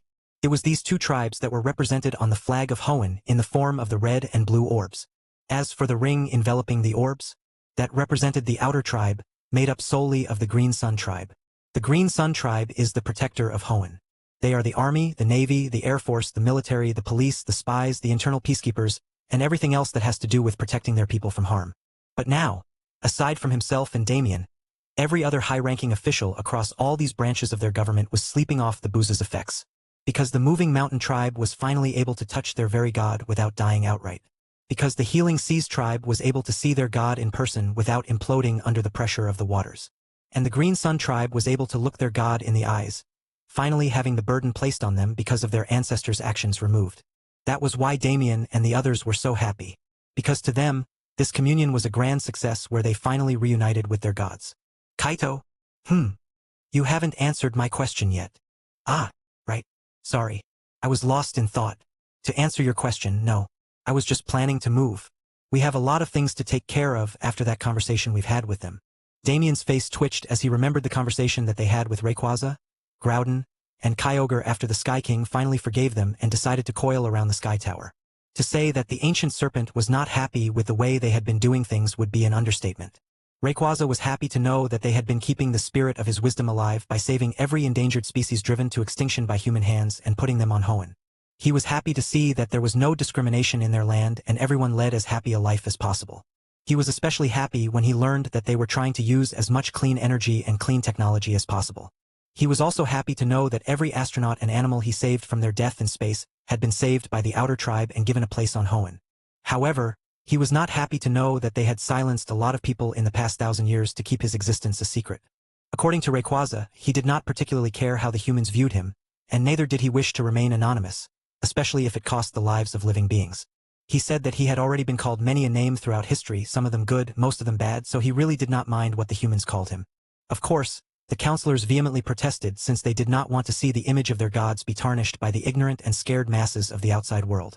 However, Rayquaza made it clear that this rule about no longer silencing people was non-negotiable, so the council reluctantly relented. That being said, Kaito knew that neither the counselors nor the elders would stay silent. Hell, even he was not going to stay silent about this. That is why the counselors gave him and his tribe a secret task: to spread the greatness of their gods subtly throughout the world. Books, movies, games, plays, the method did not matter. What mattered was that the existence of the three gods must be lodged in the collective minds of all the humans on the planet as benevolent and compassionate entities. Kaito smiled a little before speaking up. You know, I think I just got a really good idea. What? You remember that game you bought for your niece recently? Damien thought for a bit before remembering. You mean that game from Nintendo? What was it called again? Pocket Monster or something? Yeah, but the people are taking to calling it Pokemon these days. Anyways, the point is we could plant some of our agents and slowly take over Nintendo. Then, over the years, we will slowly model some of the sprites on the gods and paint them as the good guys in the minds of all the children who play the game. Given the reach of the entertainment sector, most of the next generation should be able to grow up with this kind of thinking in place, making it easier for them to accept the three when the time inevitably comes for us to expose ourselves. Devious. Very devious. I like it. Kaito smiled at Damien's words. However, the conversation between the two came to an abrupt end as Kaito's Nokia 3210 phone rang. Yes, Ishiro. Wait. Calm down. What? Get on the case immediately. I'll mobilize my forces right now. Kaito? Kaito's face took on a grim look. No time to talk. There has been an incident in Japan. I need to go dash. Hold on. What happened? Maybe I can help. Remember that parasite that Monarch was tracking? They found it in Janjira, Japan. After it caused the local nuclear reactor to collapse. Damien's face turned to stone as he marched alongside his friend, taking out his own phone and dialing the number to his subordinate. Casualties? In the dozens and rising. Monarch has already been mobilized, but we don't know anything about the parasite, so we need to be extra cautious about this. Should we tell them? No. Kaito shook his head as a chopper approached the nearby landing pad, ready to take the two elders to their respective destinations. If we depend on them for everything, we will be no different from a type of parasite. We must take care of our own things as much as possible. Asking the gods for help should be the last resort. Very well. I'll have my tribe on standby and inform Maya as well. Should things go south, we will be ready to back up Monarch's forces.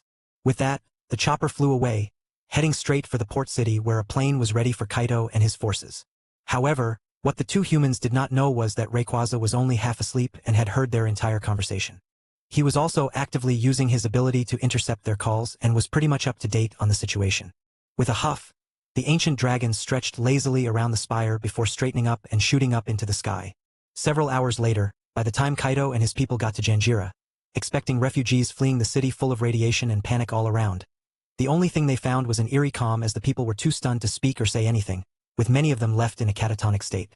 As for Janjira's nuclear plant, that place was no more. In its place was a colossal crater and a hole that looked like someone sandblasted a tunnel to the depths of the earth. Days later, Monarch would finally conclude that the parasite that had caused all of this discussion was obliterated by what the witnesses described as a beam of light from the sky that incinerated everything. As for the main culprit behind this, he was back in Hoenn, drinking away happily from his offerings while having a few debates about science, technology, and history with the local scientists and historians. Read 5 chapters ahead on Patreon. Patreon.com/fanfictionnovels. 17. Chapter 17. Ishiro Serizawa rubbed his eyes tiredly and closed the file on the recent Muto incident. His mind was still reeling with the loss of life and livelihood for the people of Janjira. Starting from the discovery of the skeleton in the Philippines, which cost the lives of 40 miners directly after the cavern opened up, and many others who succumbed to radiation poisoning. All the way to the fall of the Janjira nuclear power plant. It was a disaster all around. The only silver lining in this whole situation was that the Muto responsible for all this was literally reduced to dust by the Sky King. Ishiro originally did not feel that good about the death of such a magnificent animal, but the more he saw the trail of destruction, the more he understood the necessity of its death. With a sigh, he closed the file and put it away, just in time for his assistant's hand to fall on his shoulder. Her soft whisper full of concern. Serizawa-sensei? You all right? Yes, Vivian. I am fine. Just tired is all.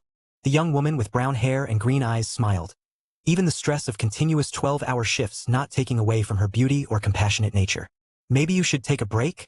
Ishiro chuckled at those words before opening another file. I should be the one saying that. You've been running yourself ragged while helping coordinate the rescue efforts across the city. Well, someone has to show the outer tribes people the way, given that they are not familiar with this city. I, on the other hand, lived here for a year during my research for the thesis. So I am far more familiar with the lay of the land. Still, you should get some rest. And what about you? Ishiro stared at the file on the CRT screen with longing and fascination. I need to update our file about the trio, especially after what we learned recently. Do you think it is wise to record this data on official Monarch files? Didn't the tribe tell you that information only because they trust you? Ishiro smiled at his assistant's words. If it was in the past, right after Monarch was founded in 1947, I would have said no. But now, it doesn't matter anymore. Why do you say that? Because, officially, Monarch is funded by the United States Armed Forces. But unofficially, Hoenn owns us. The shocked look on the woman's face did not go unnoticed by the man, who decided to elaborate on his words. Hoenn might have been an ally of America during the war, mainly because of the atrocities committed against the few citizens of theirs that lived in Germany back then, but that does not mean that they trust the government or any other country at that with something so important as the quest for the Titans. That is why, shortly after Monarch was founded, their people infiltrated the organization at every level. Of course, their infiltration method is not perfect, evident by the schism of Monarch in the 80s, where their two most dangerous and bitter rival organizations were born, but their infiltration has worked well enough to give them full control over Monarch at this moment. Seeing the woman's speechless expressions, Ishiro chuckled. Don't worry, you will get used to this madness soon enough. You are only feeling so shocked because it has only been a handful of years since you joined us, and you don't know all the ins and outs of our organization. All right, I'll leave you to it then. With that, Vivian Graham left the room, letting Serizawa get back to his work on the file. Monarch Asset 01. Codename. Green Sun-Rayquaza. Scientific designation. Titanus Eternum Vozduk. Eternal Sky/Air. Operational status. Active, exosphere. Profile. Exterior. The subject's skin is made of interlocking scales and plates with glowing patterns. While Monarch has no information or sample to work with, the leading theory is that these scales and plates are made of some kind of biometal or ceramics, allowing the subject to withstand extreme temperatures and pressures.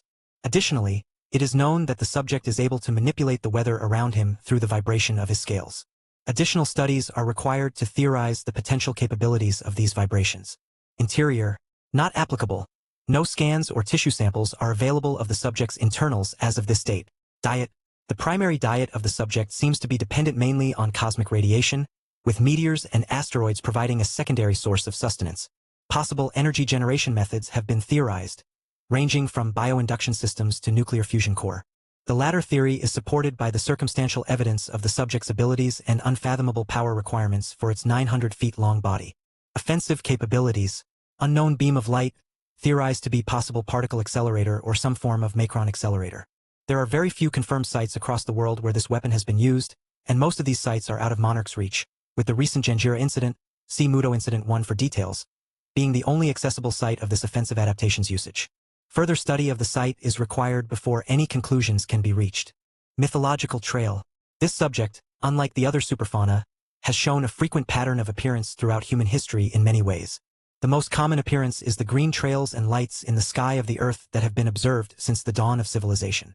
The anomalous phenomenon that is now commonly referred to as the Emerald Star in modern science is considered to be either a distant comet caught in the gravity well of the planet in an erratic orbit, or another such natural phenomenon. See mythological iconography.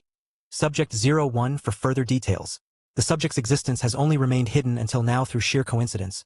Human wars that always push humanity off the path of progress, burning and suppression of knowledge, cults, religious factors, Monarch's active suppression of the information, the various governments of the world carrying out suppression campaigns of their own, and many other situations acting as one. Yet, it is guaranteed that this masquerade will not last long. It is estimated that, at most, in a handful of years, it will become impossible to hide his existence from the general public, given the rapid advancements of technology, specifically in the fields of astrophysics, and the rapid commonality with which advanced telescopes and civilian observatories are coming into existence by the day. Protocol Emergence has already been proposed to deal with such a situation and is under consideration. Temperament, neutral-friendly. Monarch containment site, not applicable. Containment is not possible due to the subject's status as a being that orbits the planet constantly in the exosphere. With the small changes and updates done, Serizawa closed the file and got up, heading out to help with efforts going on out there. His small alterations to the file showing that his words to his assistant a few minutes ago were only partially true, because he had not put down any of the groundbreaking secrets about the being in the file. Details that were given to him by the outer tribe because he was an honorary member of said tribe, thanks to his father, who was also an honorary member. While there really is no point in hiding things from Monarch anymore, one must always remain cautious with sensitive information.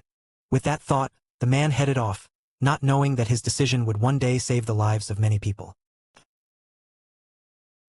Read 5 chapters ahead on Patreon. Patreon. Patreon.com/fanficnovels. 18 Chapter 18. You alright over there? Piss off. I growled and kept sipping from the bowl. Read. Lake of alcohol prepared for me by the humans. Nursing the headache I am getting just thinking about the millennia-long disaster that originated from the misunderstanding and miscommunications of the past. No need to be so salty about this situation, brother. After all, it's not like anybody told you that this would happen if you remain away from the little ones for too long. Not in the mood for your sarcasm, Kyogre. Then are you in the mood for some roasting? Because I need to get this off my chest. I told you this would happen. I winced at the mental roar from Groudon. But I did not refute his point. Because he is right. That being said, mistakes were made on both sides, so I think you should forget about all that and start working together properly. How do I even forget about that? Kyogre? So many lives lost, so much knowledge erased, so much destruction, all for nothing. It also doesn't help that I feel rather guilty about this whole situation. I keep thinking about how things would have been different if I had answered their attempts at contacting me back then. Brother, as I said, you need to let go of that since there were mistakes on both sides. Now, what is really bothering you? What is bothering me is that I am feeling very, very anxious for these little fools who will become global enemies to literally every single human out there if all their secret activities come to light. Speaking of, I got a question. Shoot. Groudon raised his head from the ground he was lying on and gave me an intrigued look. They said that they maintained the secrecy of your existence by infiltrating all kinds of scholarly institutes across the world, since they were the places that had the greatest chance of discovering your real form. But how did the people of this tiny landmass even manage to spread that far across the world in the first place? How did they reach the distant continents when most of humanity was still confined to their own landmasses? How did they blend in with people who look completely different from themselves? I sighed at those words and coiled tighter around the tower, feeling the hum of its materials as power flowed throughout the city originating from the tower. It's really a miracle that they managed to replicate this old thing that I created with their ancestors, given that the last time I checked, the library their ancestors built to preserve knowledge was burned down to ash by that foolish king. From what I gathered, it would seem that their fertility rate is much higher than that of a regular human due to a combination of factors, including the taint of our combined radiation signature that was infused into this land when it was accidentally created during our last clash. Combined with their longer lifespans, which, again, originate from our radiation, gave them an edge over their fellow men and allowed them to rapidly spread across the world secretly. As for how they managed to spread across the world in the first place, that would be my fault. Huh. Yeah. Remember that Iwi tribe that I saved during that fight against that idiot ape? Yeah, I remember. Didn't you ask your precious Mothra to escort those neutral Iwi, who did not take a side in the fight to the surface world? I felt like rebuking him for that comment while the idiot duo sniggered at my glare. While it is true that I care greatly for Mothra, that does not mean they get to make jokes like that. Then again, they are my siblings, so it is expected that they would make fun of me one way or another. With a sigh, I concentrated back on the conversation. After Mothra guided them to the surface, I took the time to teach them some stuff which included subjects like how to navigate the sea, use primitive compasses and the stars to navigate, best structural materials and design philosophies to build ships, that kind of stuff. You actually got involved with humans after the Mayans? Why didn't we know of that? Kyogre, is your memory that faulty? I killed the idiot ape more than 1,000 years before the Mayans even came into existence. Right, sorry. Events tend to blend together when you spend most of your existence trapped beneath the waves. I gave my brother a sympathetic glance at those words, knowing how lonely it was for him down there since we share a perpetual telepathic link. Anyways, turns out these guys came to Hoenn after it was formed and joined the humans here. They taught the others the knowledge I gave them. That is how they were able to spread across the world. As for how they blended in with their infiltration targets, that stumps me as well, and I don't think I want to know the answer to that either. Especially after how eagerly they showed me how their biology was slightly more evolved than their fellow man. And wasn't that slightly horrifying? The enthusiasm with which their scientists showed me their biological information and medical knowledge, even going as far as connecting to me telepathically to show what they feel during their daily lives, including certain bedroom activities. No matter the world, humanity is always horny. Which is really bad for my mental health since this particular group of humans wants me to share in their horny thoughts. Dear Arceus, if you exist in this universe, can you take me back in time before I came here? Please? I want to redo. Or at least throw Dialga at me. I'll work something out with that arrogant fellow. I really, really want to redo. Well, I guess it's better late than never, as you say. Since you got them to stop their activities and let nature take its course, things should be fine, right? I wish things were that simple. There are still a whole lot of issues stemming from their actions until now. Especially those two cults of yours. That immediately shut up the idiot duo. Groudon immediately lay flat on the ground, as if attempting to convince me that he was asleep, while Kyogre dipped into the ocean, out of my sight. From what I gathered, the organization called Monarch had a schism within it after there was some kind of clash of ideologies and whatnot. The schism was being led by a brilliant scientist/entrepreneur and a field agent, with the former thinking that Groudon should be at the top of the food chain while the latter believed Kyogre should be at the top. Sounds familiar? 'Cause it should be familiar. These little shits were Maxi Matsubusa and Archie Aogen, the leaders of Team Magma and Team Aqua, although these organizations had slightly different names in this universe. Maxi leads Magma Industries, a private firm with its claws firmly embedded across many sectors. Unofficially, they also own the biggest shares of many black markets across the world and have a chokehold on the food production and real estate sectors. Archie, on the other hand, leads Aqua Shipping Inc., the largest private logistics services on the planet, with their shipping lanes extending to even the most remote countries, and with a reputation for always delivering on their promise. Unofficially, they are the biggest band of organized crime and piracy in the ocean. Oh, and these two formed Hoenn citizens also own extremely large PMCs, spies, and all that other fun stuff. I really want to know who designed this universe. If fate, destiny, or other such stuff really exists, then I want to know who created these concepts as well. And maybe introduce them to my Macron canon in my Mega form. And speaking of Mega form, why is it that Groudon and Kyogre got those cool abilities after ingesting those strange crystals in the Hollow Earth, but they don't do anything for me? Makes me very jealous. I need to get down there as soon as possible and devour one of those mountains of crystals that Groudon tends to hoard in his lair, since they are relatively tasty to snack on. Anyways, from what I gathered from the humans, these two organizations have been working on ways to either subjugate me or kill me so that one of my brothers can take my place as the leader of the Titans and achieve their goals, which is hella complicated from what I found from the human minds. Somewhere between eco-terrorism and savior complex? Something along those lines, I think. When the two idiots learned about the existence of these two cults, they suffered from second-hand embarrassment and haven't been able to look anyone in the eye whenever that topic is brought up. I sighed a little and turned to my siblings. Look, they may be deranged and have gone off the deep end. But from what I've found, those two still worship you two as their gods and would not dare to talk back if you ordered them to do something. So, the plan has not changed one bit. We will wait for the humans to find the heads of those two cults. Once they find them, you two will go to your respective cults and connect with their minds, telling them to stop all of this. Got it? Yeah. I got it. Good. So, who is up for another night of drinking? That immediately got their attention as Groudon literally jumped to his feet, much to the dismay of the humans, since his movement caused a rather significant earthquake.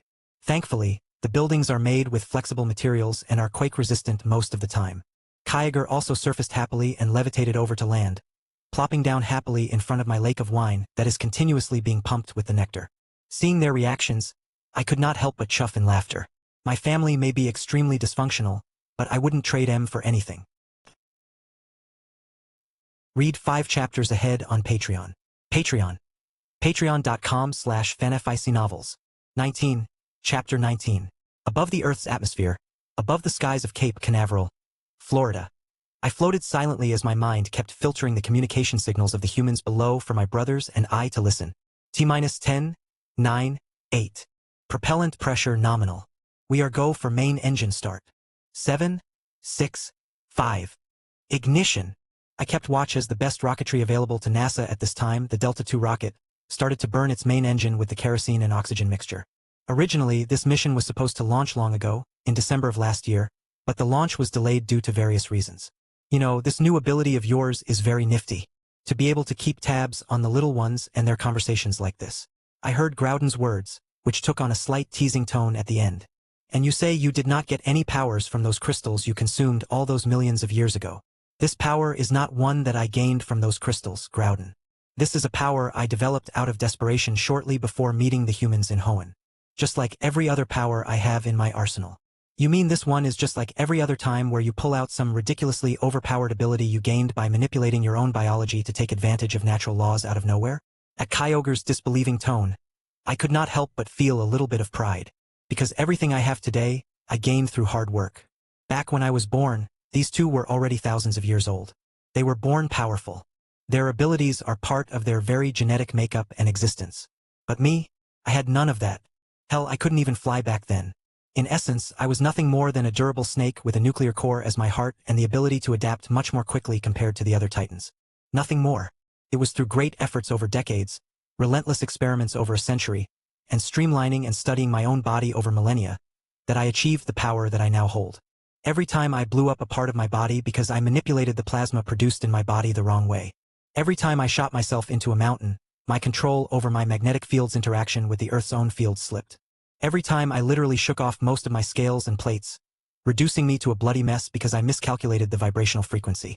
Every time I shredded my own maw because I misjudged the intensity of my macron cannon. All of these are events that nobody but I remember. Every step of progress, earned through sweat, blood, and tears, literally. That is what made me the apex predator of the skies that I am.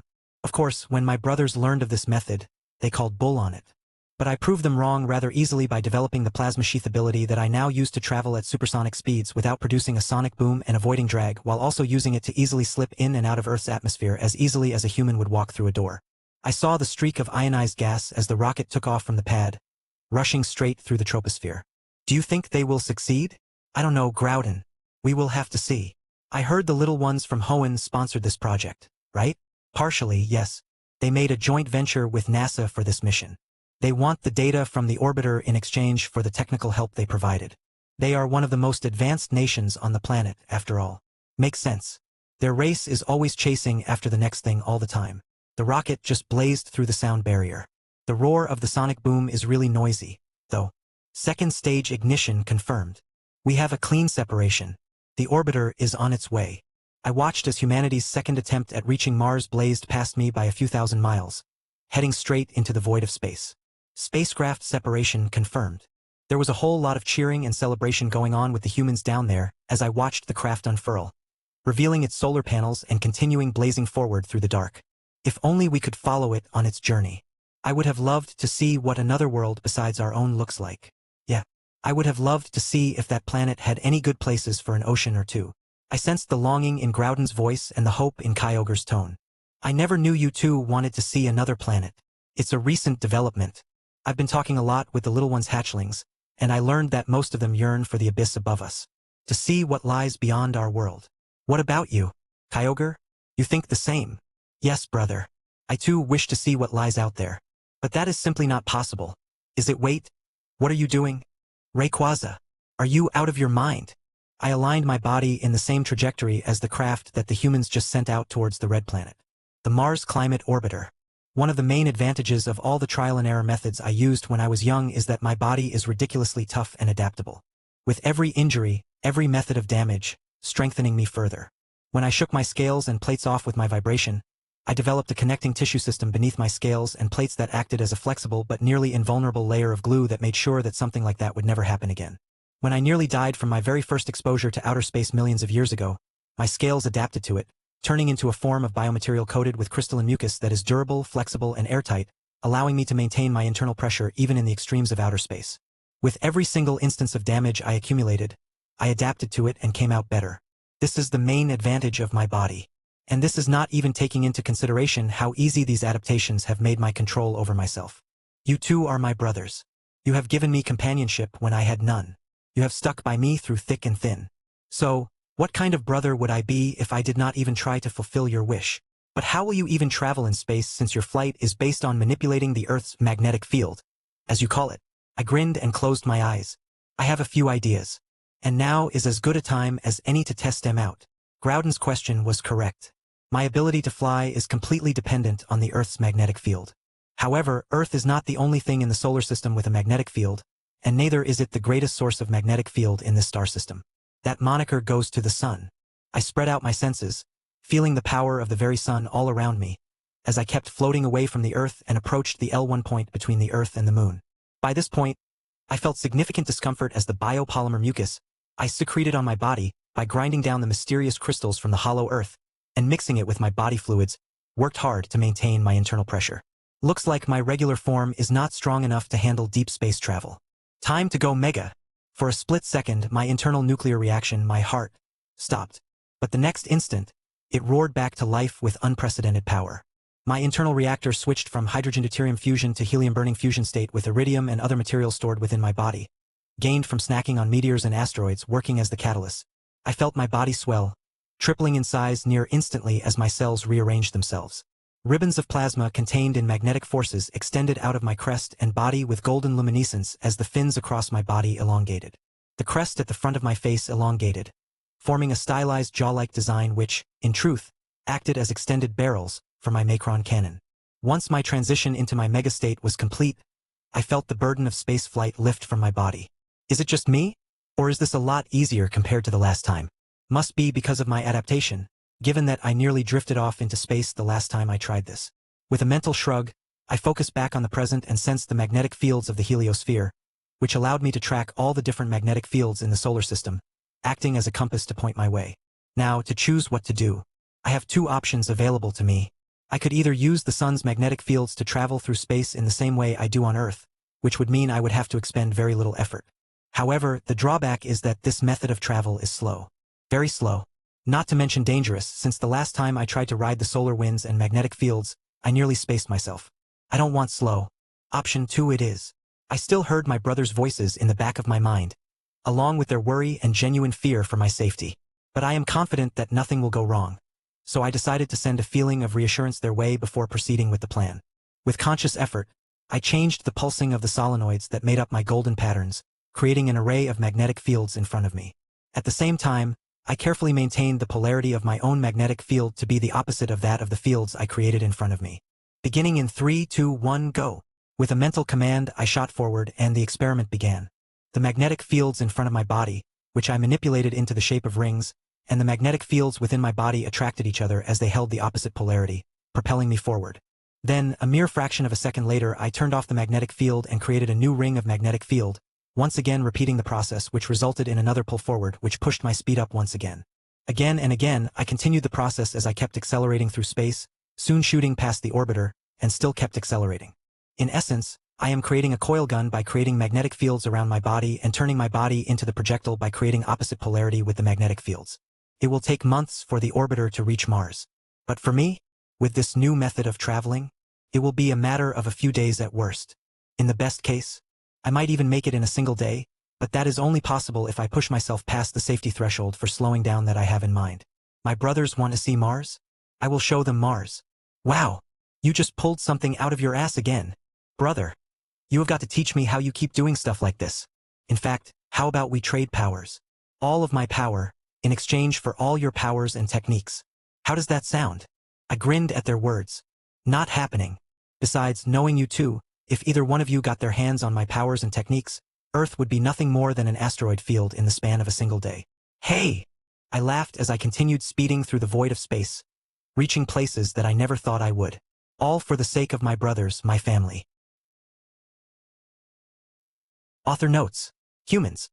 We had to use our accumulated knowledge and science, gained over thousands of years of civilization's existence, to send machines into space. Rayquaza. Physics-breaking exotic biology goes brrrrrrrr. Megarayquaza. Click here for image. Read 5 chapters ahead on Patreon. Patreon. Patreon.com/fanfictionnovels. 20 Chapter 20. Monarch HQ. There he goes again, causing issues for everyone involved. Ishiro's amused tone rang out in the observation room where dozens of agents and scientists worked, looking at the data they were receiving from their network. And the main subject of today's discussion was, of course, Rayquaza. This is perhaps the only being in history that is capable of something like this. Dr. Vivian's awe-filled voice made Ishiro hum in agreement. True.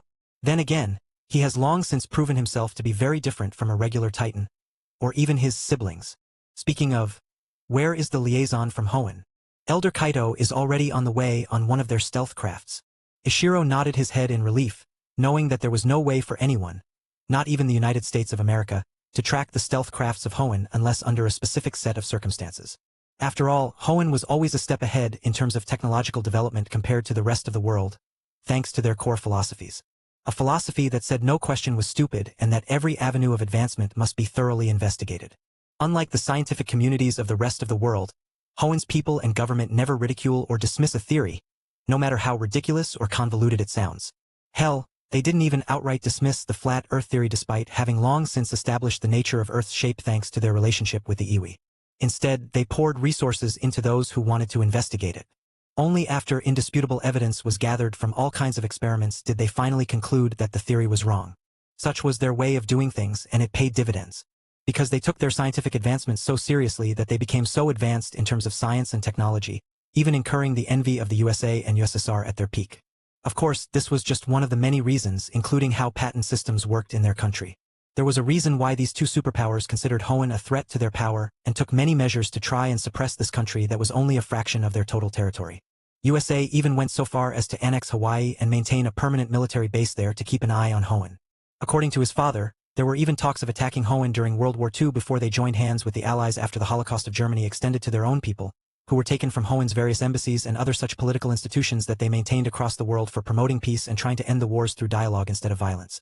Shaking his head to get rid of those thoughts, Ishiro focused back on the task at hand.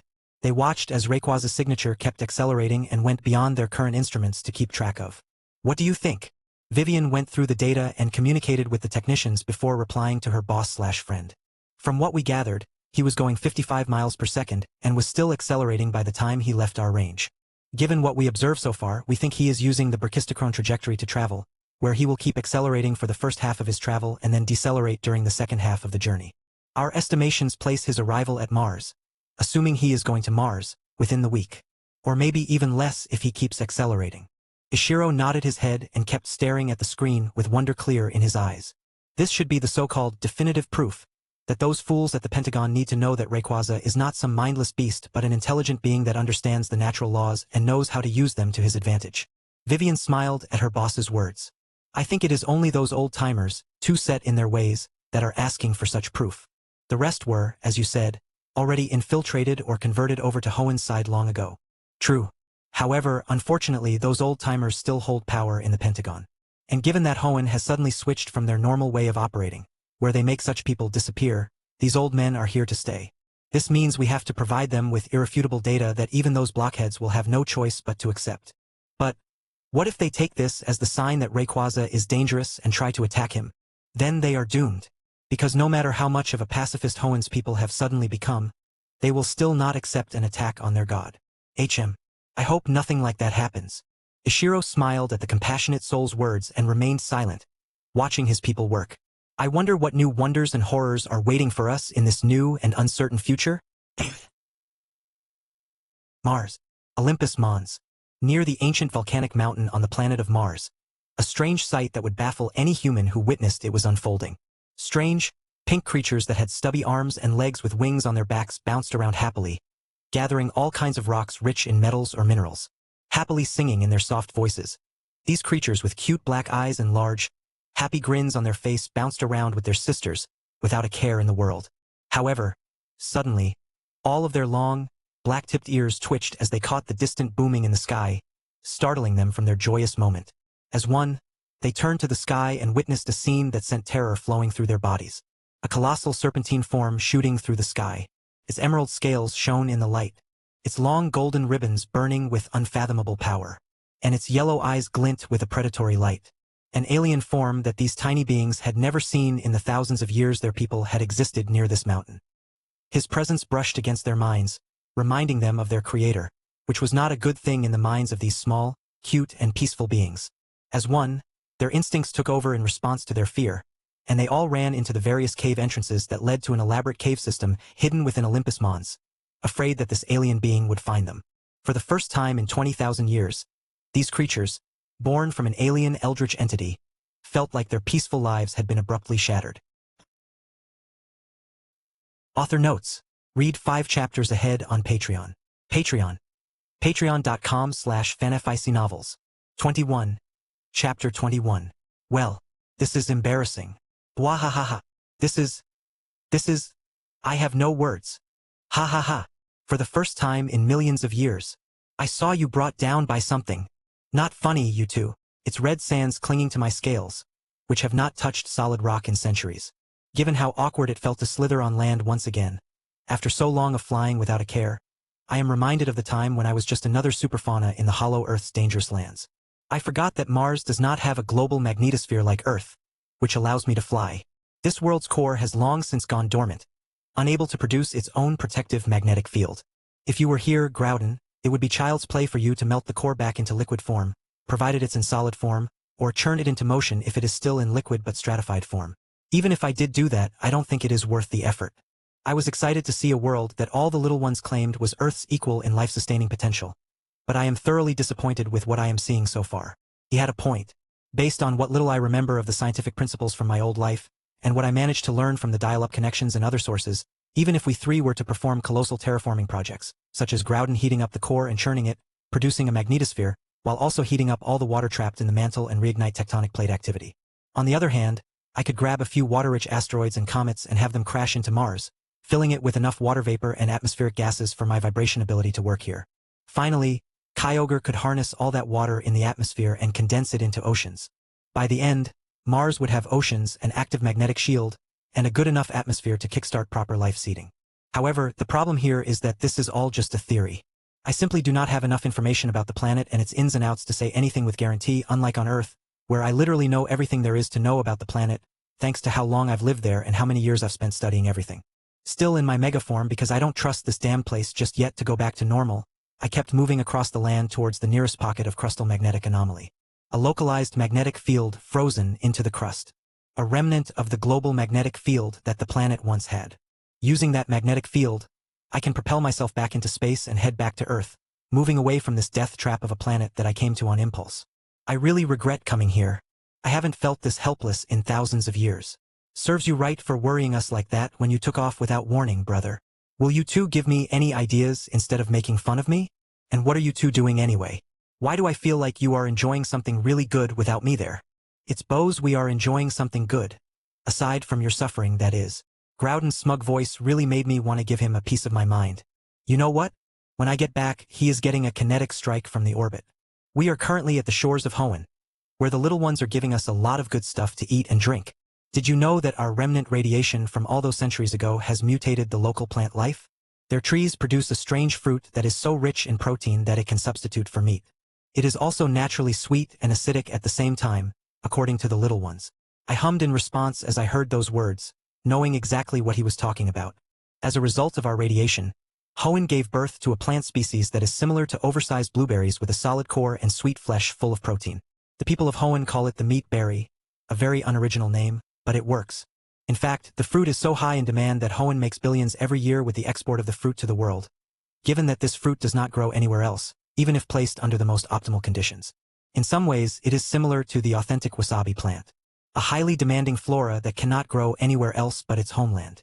From what I heard, the people of Hoenn have been exporting this fruit for many centuries, and sometimes, its existence has also led to many wars with those who wanted it and the rest of Hoenn's resource-rich and fertile land for themselves.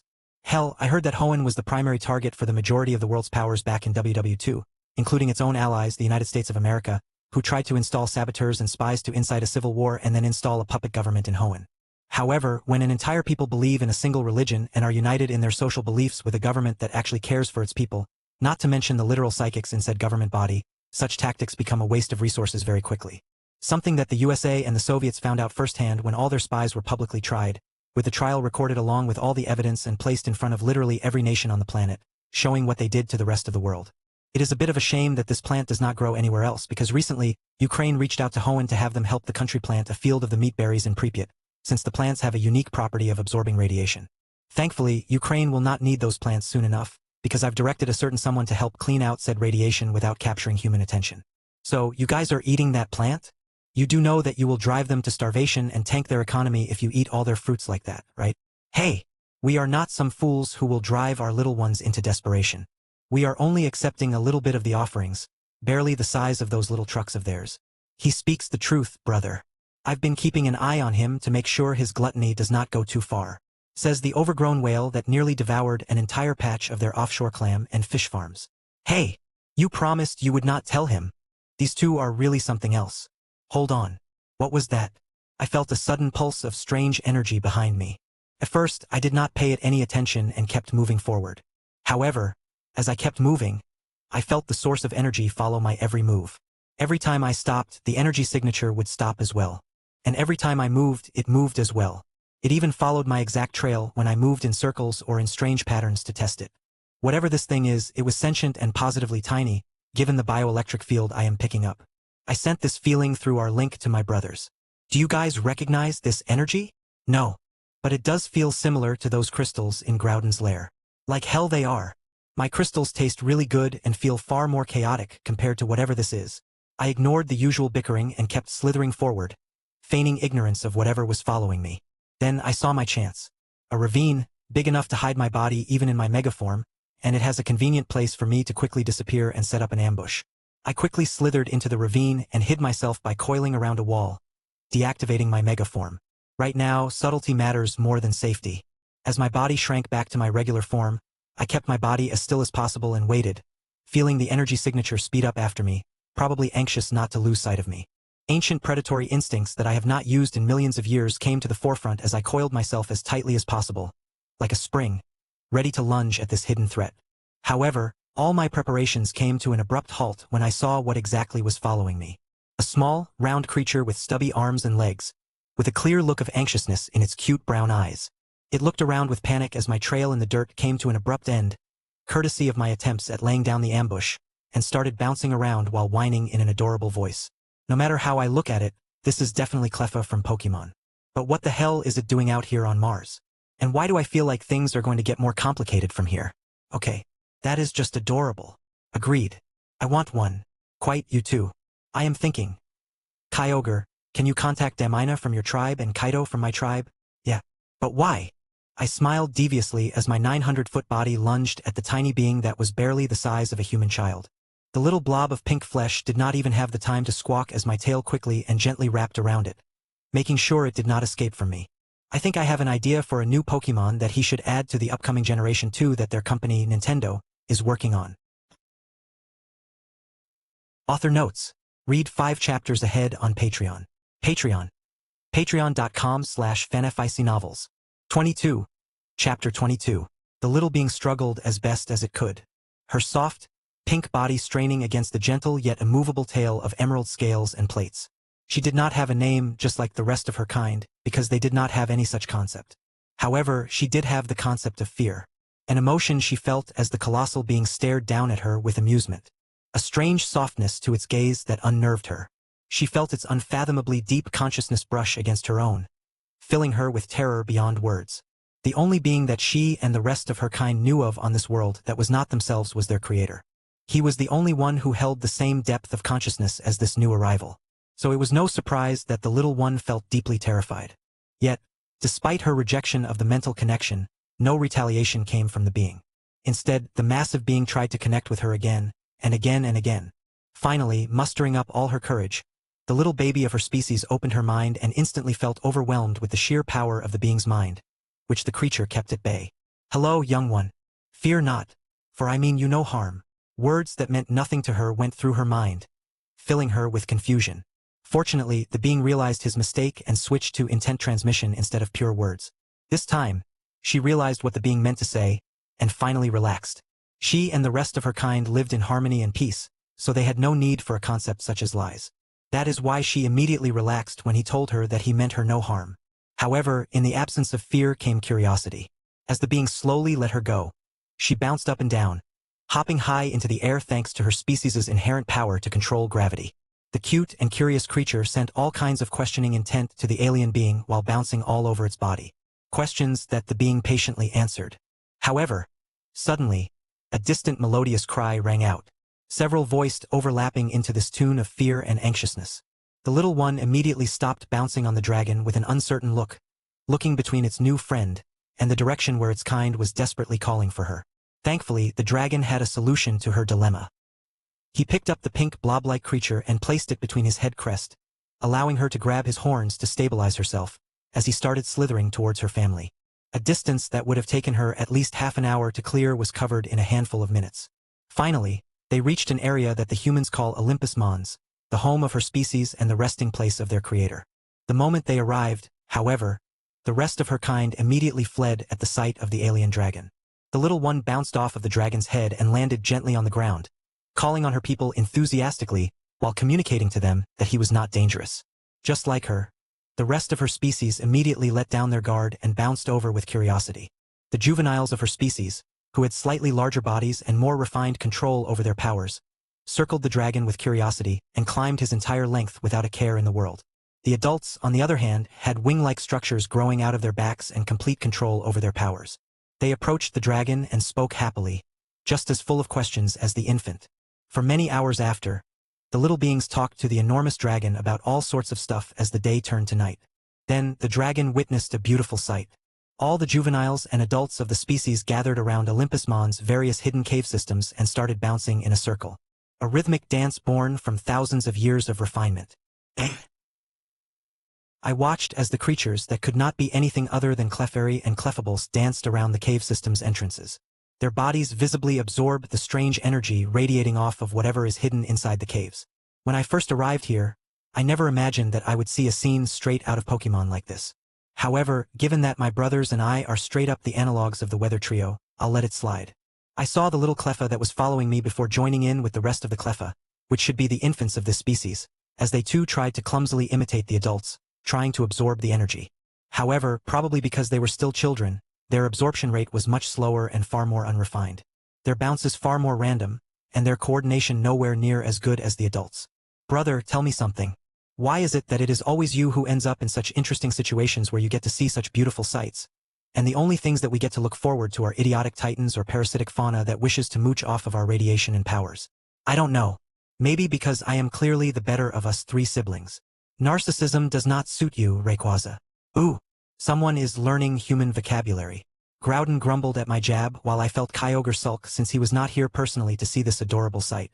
Suddenly, the little Cleffa that brought me here bounced towards me and waved enthusiastically, transmitting the intent to follow her as she bounced off into the caves.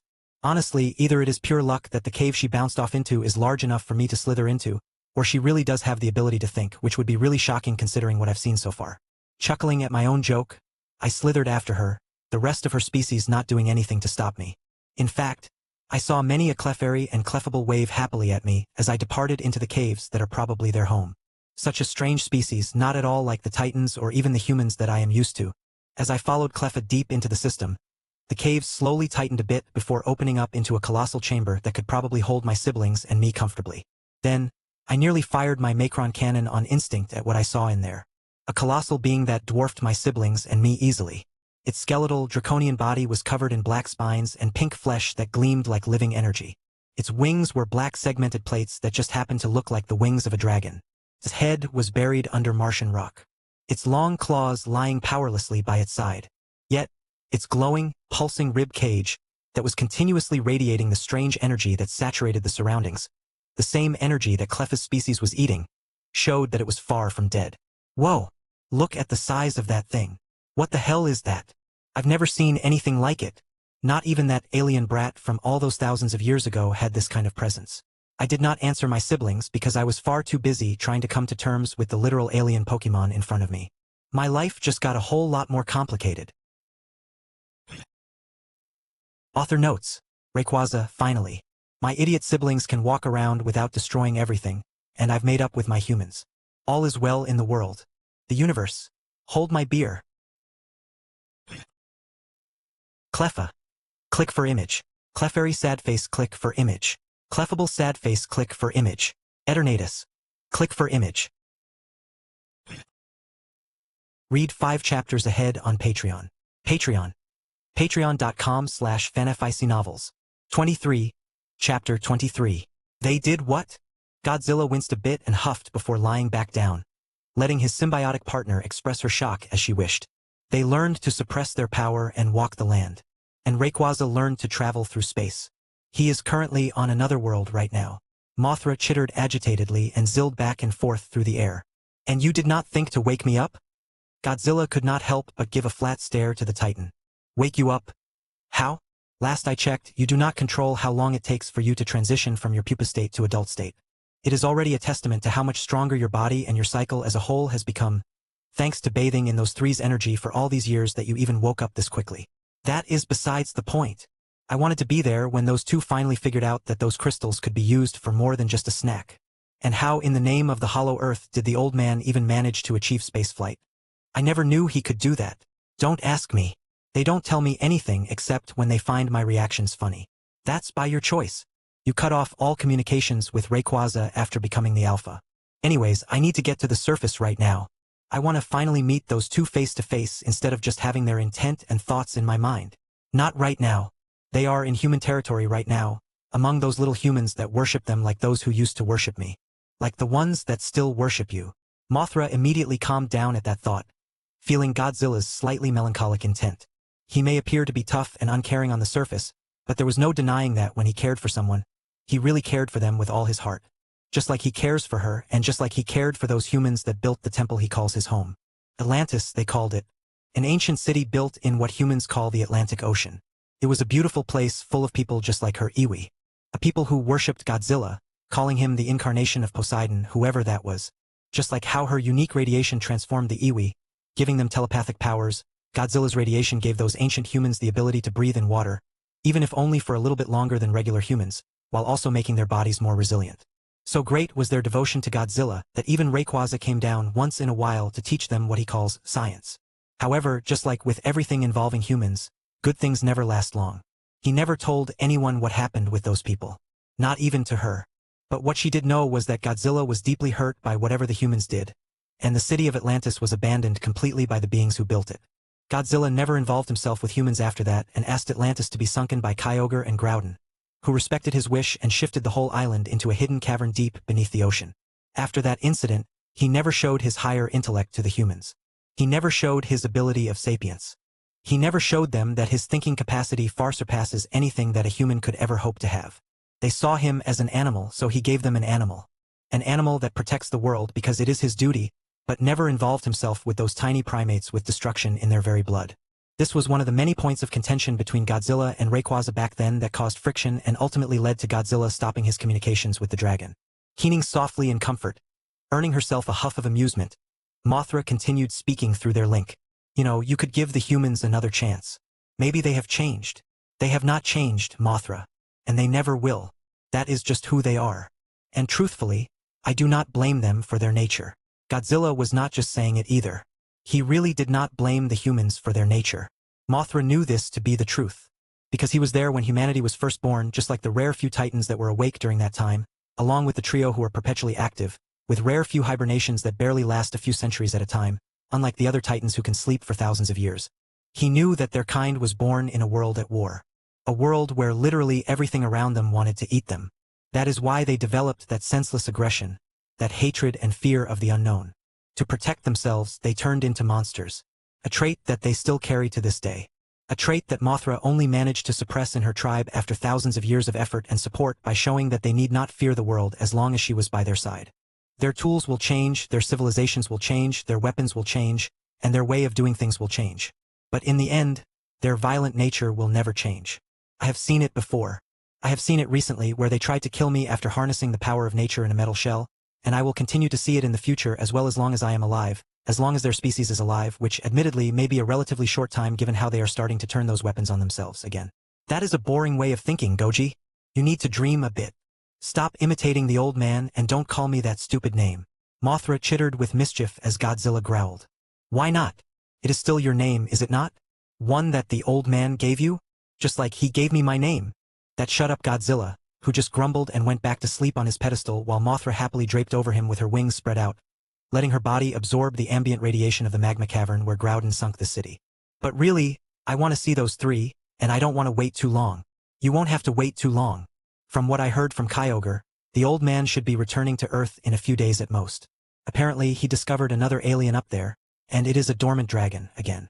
Godzilla growled out those last words through his thoughts, expressing his extreme displeasure at the combination of the words alien and dragon, unable to forget how he was forced to absorb Groudon's radiation back then to strengthen himself, while Mothra absorbed Rayquaza's radiation to defeat that three-headed dragon that Rayquaza called Ghidorah. They won, and even managed to seal away that eternally regenerating beast within Shimo's never-thawing ice. But it still felt humiliating for him to take on Groudon's offer and not be able to defeat the dragon on his own. Thankfully, the years have soothed that old wound to his pride, and he has long since let go of it, mostly. But now, another alien dragon that could be a threat to his world? And one that was just on the next planet over, according to Rayquaza? That was simply unacceptable for him. Mothra once again chittered in amusement at her symbiotic partner's temper. I don't recall you having this kind of anger for dragons. Especially for Rayquaza. Yeah, well, the old man is the old man. He is less of a real dragon and more of a freakishly smart snake that somehow became a dragon, his own words by the way. As for the others, our world doesn't have proper dragons like the ones from human myths. They are just not natural to our ecosystem. That is why Ghidorah's presence disrupted our world so much back then. His very existence is unnatural to our world. Then, by that logic, all dragons would be enemies. And, in the future, if a benevolent dragon arrives on Earth, you will fight them too. That will depend. But that is for the future. Fine. I'll let you be.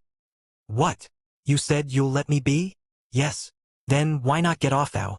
Mothra's legs slightly dug into Godzilla's back, making the lizard titan wince as a cold killing intent flooded his mind.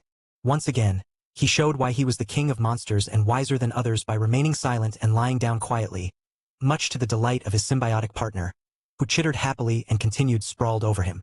It was only when her mental link was hijacked by Kyogre to tell her that Rayquaza had returned that she got up and happily left for the surface, dragging a grumpy Godzilla along.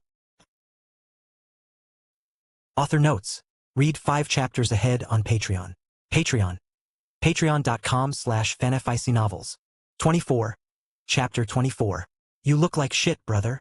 I feel like shit, I grumbled as I coiled around the colossal spire stretching into the sky, which was probably the same height as the Eiffel Tower, or maybe even more.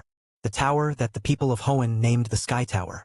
Honestly, at this point, I am convinced that the universe has a sick sense of humor, or the almighty Llama Arceus is somewhere out there, making these kinds of changes here and there to mess around with me. First, it was the 3. Groudon, the mutated lizard superspecies born during a time that not even the Titans remember. Kyogre, born during the same time as Groudon, and similarly a mutation of his original species. And then, a few thousand years later, I, who was also a mutation of my original species. Then came the birth of Hoenn millions of years later, and with it came the mutated meat berries, which are basically discount berries from Pokemon. And now, I find out that Eternatus crashed on Mars thousands of years ago, and its ambient radiation mutated local extremophile life into the Clefairy line. Yeah, this much stuff cannot be a coincidence. Groudon huffed in amusement at my answer to Kyogre while lazily sprawled on the hastily constructed podium for him by his tribe, munching on the crystals he brought up from Hollow Earth. The same crystals he gave to the humans in return for a steady supply of alcohol, just like how Kyogre increased the number of lakes and rivers on the landmass, and I brought a rather large asteroid rich in all kinds of minerals so that we can pay for our drinks and food. Definitely not. Although our actions may or may not have made things hell for the Council of Hoenn, since they now have to face the UN, which is asking rather pointed questions about all of this. That being said, I think this day was long overdue, given the rapid technological advancement of humanity, which would make it inevitable that they would discover our existence one way or another. Hell, from what I learned, my existence was already exposed for centuries ago by Galileo. The only reason nobody took it seriously back then was because one of the descendants of my priests had infiltrated the Inquisition back then and managed to remove all records of my existence. Sheer coincidence and luck. That was what kept my existence from being known by the majority. And truthfully, I think I am glad about that, just a little bit, even though I don't condone what these guys have done in the name of keeping my secret for all these centuries. Because I know firsthand what happens when humanity is filled with a religious fervor or is terrified of something. Even more so when there are people who use religion for their own ends. In the past, I tried so many times to help humanity while keeping my form hidden. I used telepathy to share knowledge, wisdom, and the concepts of peace and unity with those people, but it was always a failure. Shaking my head to get rid of those thoughts, I turned back to reality. Kyogre was happily munching on a large pile of the meat berries, something that the humans gave him and Groudon happily, despite the massive dent it would put in their economy. Although, given the boons we have given them, things might balance out in the end. So, how was your experience with flying through space? Kyogre's teasing tone made me huff in annoyance. You know exactly how it went, Kyogre. You were connected to me, remember? Yeah, that deceleration phase of yours was not fun at all. Also, why did you decide to share that discomfort with us over the link like that? Because a certain duo of my brothers was making fun of me on Mars, where I was forced to slither on the ground for a good bit. I ignored their collective discomfort with a triumphant grin. They do have a point, however. The acceleration phase was a relatively easy part of the travel between planets. After all, I am used to going at extreme speeds and my body is adapted to it, even though the stress was too much for me at first before my body adapted. However, the deceleration phase had a serious kick to it. When I reversed the polarity of the magnetic fields and used the barrel to slow down, the push was originally so high that my body nearly broke apart because of the sudden deceleration. It was only my experience with unexpected situations that I was able to control the output of the magnetic fields and slow down gradually, avoiding a calamity. And that went double when I was heading back to Earth since I was carrying a giant fuck-off asteroid with me, nicked from the asteroid belt as a gift for the people of Hoenn. I nearly got dragged down to the surface by the asteroid when I performed re-entry into the planet. Are you planning to tell the humans about the dragon on Mars? No, Groudon. I am not going to tell them. At least not until they become a unified species that doesn't shoot first and asks questions later. Yeah, that could be a while. I nodded at my brother's words. The problem with Eternatus is that he is not inherently evil, at least according to the Cleffa that brought me to it in the first place. They say that he was just someone who failed to understand those around him, and if he were taught properly, could become a good being. However, for now, his hunger, even in his dormant state, is too much for him to think straight. That is why the Clefairy line performs that dance of theirs once a week. In this ritual, they absorb the ambient energy radiating off of Eternatus. The leak forces his body to produce more of those strange particles, which means he becomes hungrier and hungrier as the days go by. Once these particles are absorbed, the Clefairies and Clefables go to his resting chamber and transfer all that energy back to his body while keeping a tiny bit to themselves, since this energy is also their life source. This way, they alleviate some of his hunger and reduce the burden on his comatose body. Now, imagine what will happen if humans learn about such a race of creatures that can absorb and release energy at will, and even worse, the dragon slumbering on Mars? At best, they will enslave the Clefairy line for their own purposes, leaving Eternatus to rot until a point where his hunger would force him awake, causing an unprecedented disaster. At worst, they try to attack both the Clefairy line and Eternatus, waking him up. Again, an unprecedented catastrophe. This is why I think it is better that humans don't know about this for now. As we discuss things, I felt the wormhole that Groudon opened up on Hoenn Pulse before a familiar, cheerful presence, and a familiarly grumpy presence made themselves known to us through their mental link. With a happy screech, Mothra shot out of the wormhole, causing a little panic in the local populace before the police and a few members of the council calmed them down.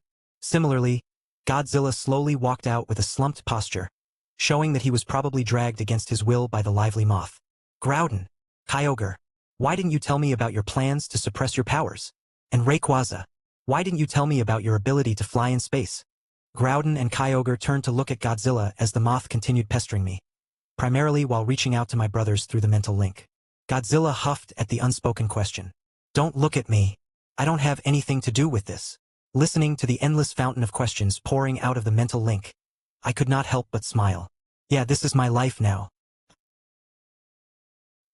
Author notes. Read 5 chapters ahead on Patreon. Patreon.com/fanfictionnovels. 25. Chapter 25. Arthur Vance, the pilot who once participated in Project Icarus before being rescued by a being that his new people call a god, stared nervously at the retrofitted F-15 Eagle. You know, you don't have to prove anything to anyone here. Vance glanced at the old man with silver hair and warm black eyes. I know, Mr. Stone. But I have to pay back your people somehow for saving me all those years ago when you had no obligations to do so. Vance smiled happily as fond memories of the past 35 years filled his mind. Memories of his little girl growing up into a splendid adult and becoming a successful researcher under Devon Corporation. A sight that he would never have gotten to see if it were not for the colossal emerald serpent wrapped around the sky tower at this moment, and the people of Hoenn who took him in instead of simply eliminating him for knowing the secrets of their people. Besides, I am already nearing the end of my prime, so one last test flight before I retire for good will be a good story to tell my granddaughter. Joseph Stone, head of Devon Corporation, one of the biggest industrial enterprises in the world, smiled at those words from his old friend. True. Little Zinnia would definitely love hearing such a story from you. She already idolizes you for your involvement with the green sky, so this kind of story would make her even more involved with you, right? I don't understand why Samantha is so jealous that her daughter likes me more than her. I mean, what is more interesting for a child Zinnia's age? The stories of my encounter with a literal mythical being or her mother's boring scientific studies in Devon? No offense, of course. Haha, none taken.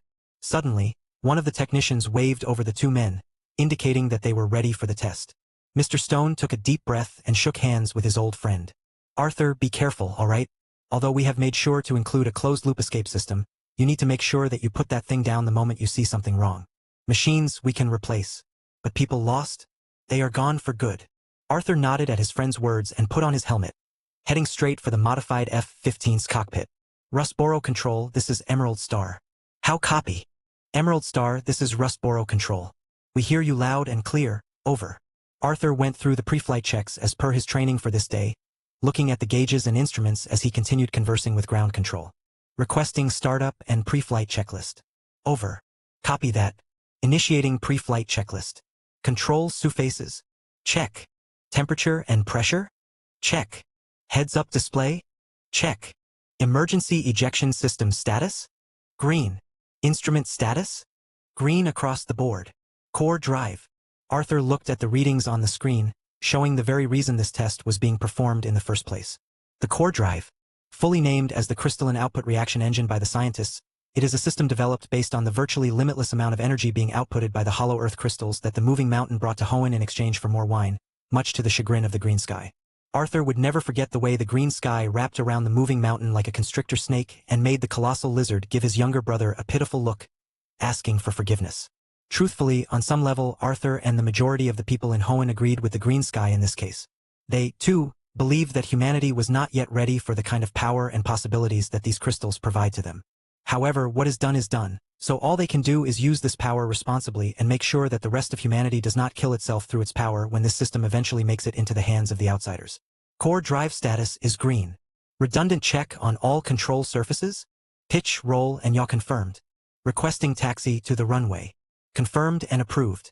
Don't break the new toy, old man. Arthur smirked under his helmet as his jet taxied to the runway. A jet that would mark the coming of a new era for Hoenn and the rest of the world, should it succeed. Emerald Star, you are clear for takeoff. Confirmed. Activating primary flight systems. The traditional jet systems activated, the air-breathing engines roaring to life and pushing the flight off the runway and into the air under the experienced hands of the veteran pilot. It was only when the jet reached the projected testing height that Arthur felt his heartbeat speed up. Emerald Star, we are go for the next phase. Confirmed. Activating core drive in 3, 2, 1, mark. It did not roar to life, nor did it fail to activate. The system developed by Devoncorp came to life silently, as if it were always online, as the primary air-breathing engines automatically shut off. Yet, the jet did not pitch down or go out of control. Instead, it continued its cruise without any effort as a strange blue glow surrounded the jet.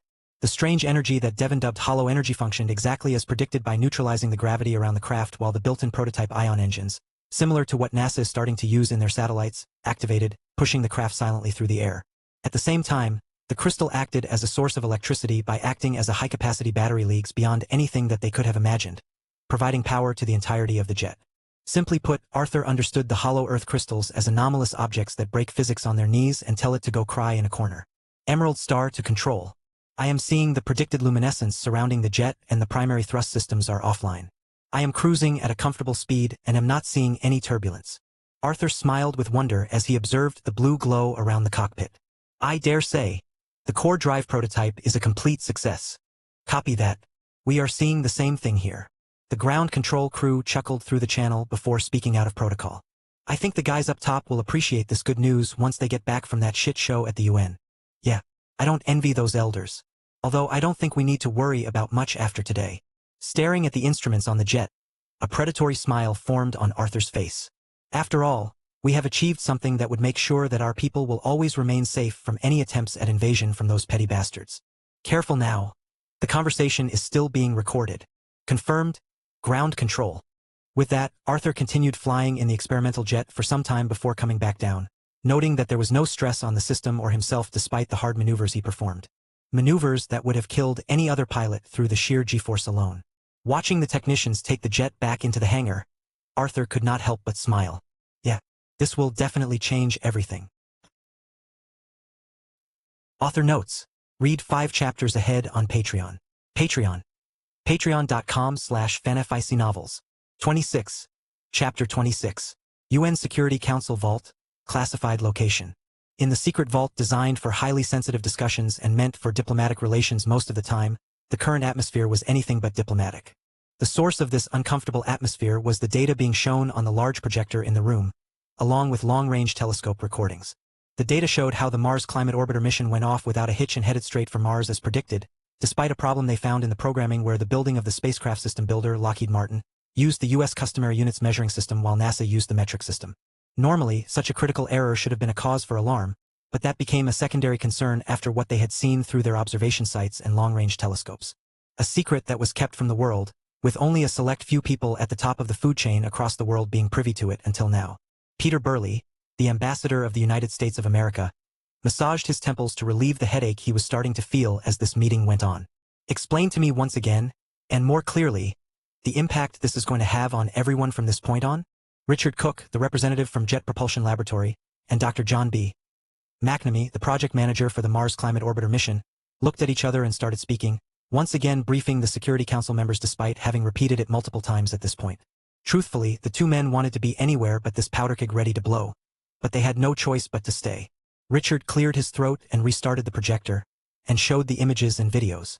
During the time frame where the orbiter left the Earth's atmosphere, our instruments aboard the orbiter, our satellites, and even groundside picked up unnatural magnetic field pulses in the exosphere. By the time we directed the long-range telescopes towards the source, we were already too late. However, just under 3 weeks later we observed the same disturbance, and this time we were just in time to catch the culprit in the act. The final slide showed the blurry, grainy image of an emerald serpentine form arriving above the earth. Our people tracked its movement patterns and calculated that it landed in Hoenn. As for the information about what it is and what it is capable of, that is completely unknown at this point. Peter sighed and turned to the representatives from Hoenn. And that is why we called you here. We want answers on what kind of weapon you guys developed in secret and why we were not informed of it. Elder Kaido raised an eyebrow at those words. Last time I checked, Ambassador, there is no rule that says we must declare any of our technology to you or the rest of the world. Or did we miss any meeting where the rest of you decided to pass a new law without telling us? The 6th permanent member of this council. That silenced Peter. However, he was not the only one worried about the weapon. The ambassador of Japan, Yukio Sato, who was invited due to the geological proximity and implications with the culprit nation, along with Canada and Brazil, could not help but speak up. Despite there being no rule, maybe it would give us a peace of mind to know what kind of weapon it is that you people developed? Kaido gave a lazy gaze at the old man who had seen and done a lot during his career as part of the Japanese Imperial Forces, and now the newly formed Defense Force. Don't worry, Ambassador Sato. If our weapon had any intention of turning on you for the atrocities you and your fellows committed in the last century, Japan would have ceased to exist a long time ago. Kaido's gaze sharpened with a cold light that sent chills down the Japanese ambassador's spine. After all, we did let go of your army after we liberated Nanjing back then. Well, what was left of your army anyway? Despite knowing that you all would try to do the same to Hoenn, which you certainly tried to do later on. Then, his gaze turned to the Chinese ambassador, then to the Canadian, the Brazilian, and even to Peter. And let's not pretend that any of you all are saints either. We all know what you all did during the wars. How you all tried to take advantage of the chaos to occupy our lands in the name of security or defense. If we were not a strong nation with a powerful military might to begin with, I have no doubt that you all would have looted our lands bare by this point. Be that as it may, the point still stands. We know nothing about this weapon of yours, and we are not even sure if you will turn it on the others. After all, it is clear that you have not forgotten old grudges. Old grudges? Kaido roared at Peter's words, shutting up the younger man. Look the families of the survivors from Dresden and other areas in the eyes, those whom you and your armies bombed, knowing that they were civilian centers, and tell them to forget the old grudges. He turned to the representative from France. Tell the people of your former colonies that you are sorry for massacring anyone who tried to resist your cruel rule, that you are sorry for using them as cannon fodder and for the inhuman tortures you inflicted on them for even daring to go against your rule. Tell them to forgive you and forget old grudges. He then turned to Canada.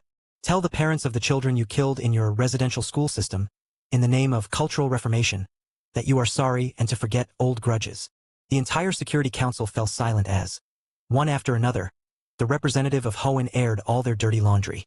Thankfully, this was a secret meeting, and nothing was being documented officially or broadcast anywhere. If not, there was no telling what kind of impact his words would have on the entire world. The worst thing for these people was that Kaido was neither wrong nor misinformed in any way.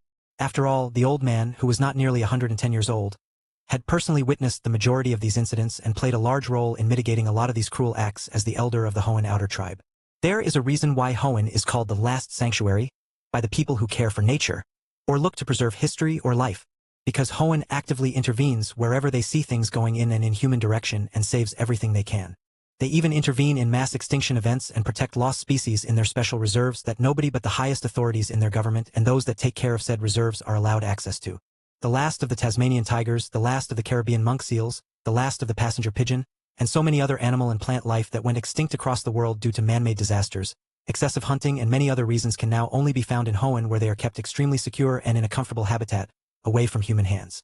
Hell, they even had the last surviving population of the dodo birds hidden away on their land. Unfortunately, while they did save many species, they can't engage in active breeding programs since the landmass of Hoenn is not big enough for such things. As for sending them to other nations to populate their original homelands, that is out of the question. At least for now. Once the old man who had seen all the atrocities of the nations that these ambassadors came from, he sighed and got up from his seat. We are done here. Also, just so you know, the weapon that you are all so afraid of is not a weapon at all. Kaido grinned mischievously at the tense faces of the people. He is one of our 3 main gods. I will not elaborate more than that, since that guy Kaido pointed at Peter, should have all the details thanks to the reports that Monarch sent to their president. And yes, Peter, Monarch is not a hoax, and nor is it a group of dreaming idiots like the majority of your foolish government seems to think. Without turning around, Kaido left the meeting, knowing that he had probably offended everyone in the room with his words and actions. However, if there was one thing he would not tolerate, it was getting lectured by younglings that were decades too early to tell him to forget about old grudges. Author notes, fun fact, John B. McNamee is the real name of the scientist responsible for the Mars Climate Observer Project in 1998-99. Read 5 chapters ahead on Patreon. Patreon. Patreon.com/fanfictionnovels. 27. Chapter 27. December 25, 1999. Unknown location. Within a classified location belonging to Magma Industries, hiding its R&D division from its competitors, a man with crimson hair and black eyes read through the files while listening to the recording silently before chuckling out as he heard a certain someone straight up expose the entire UN Security Council and then proceed to cuss them out rather badly. Looks like the old man has not lost even a little bit of his fire, eh?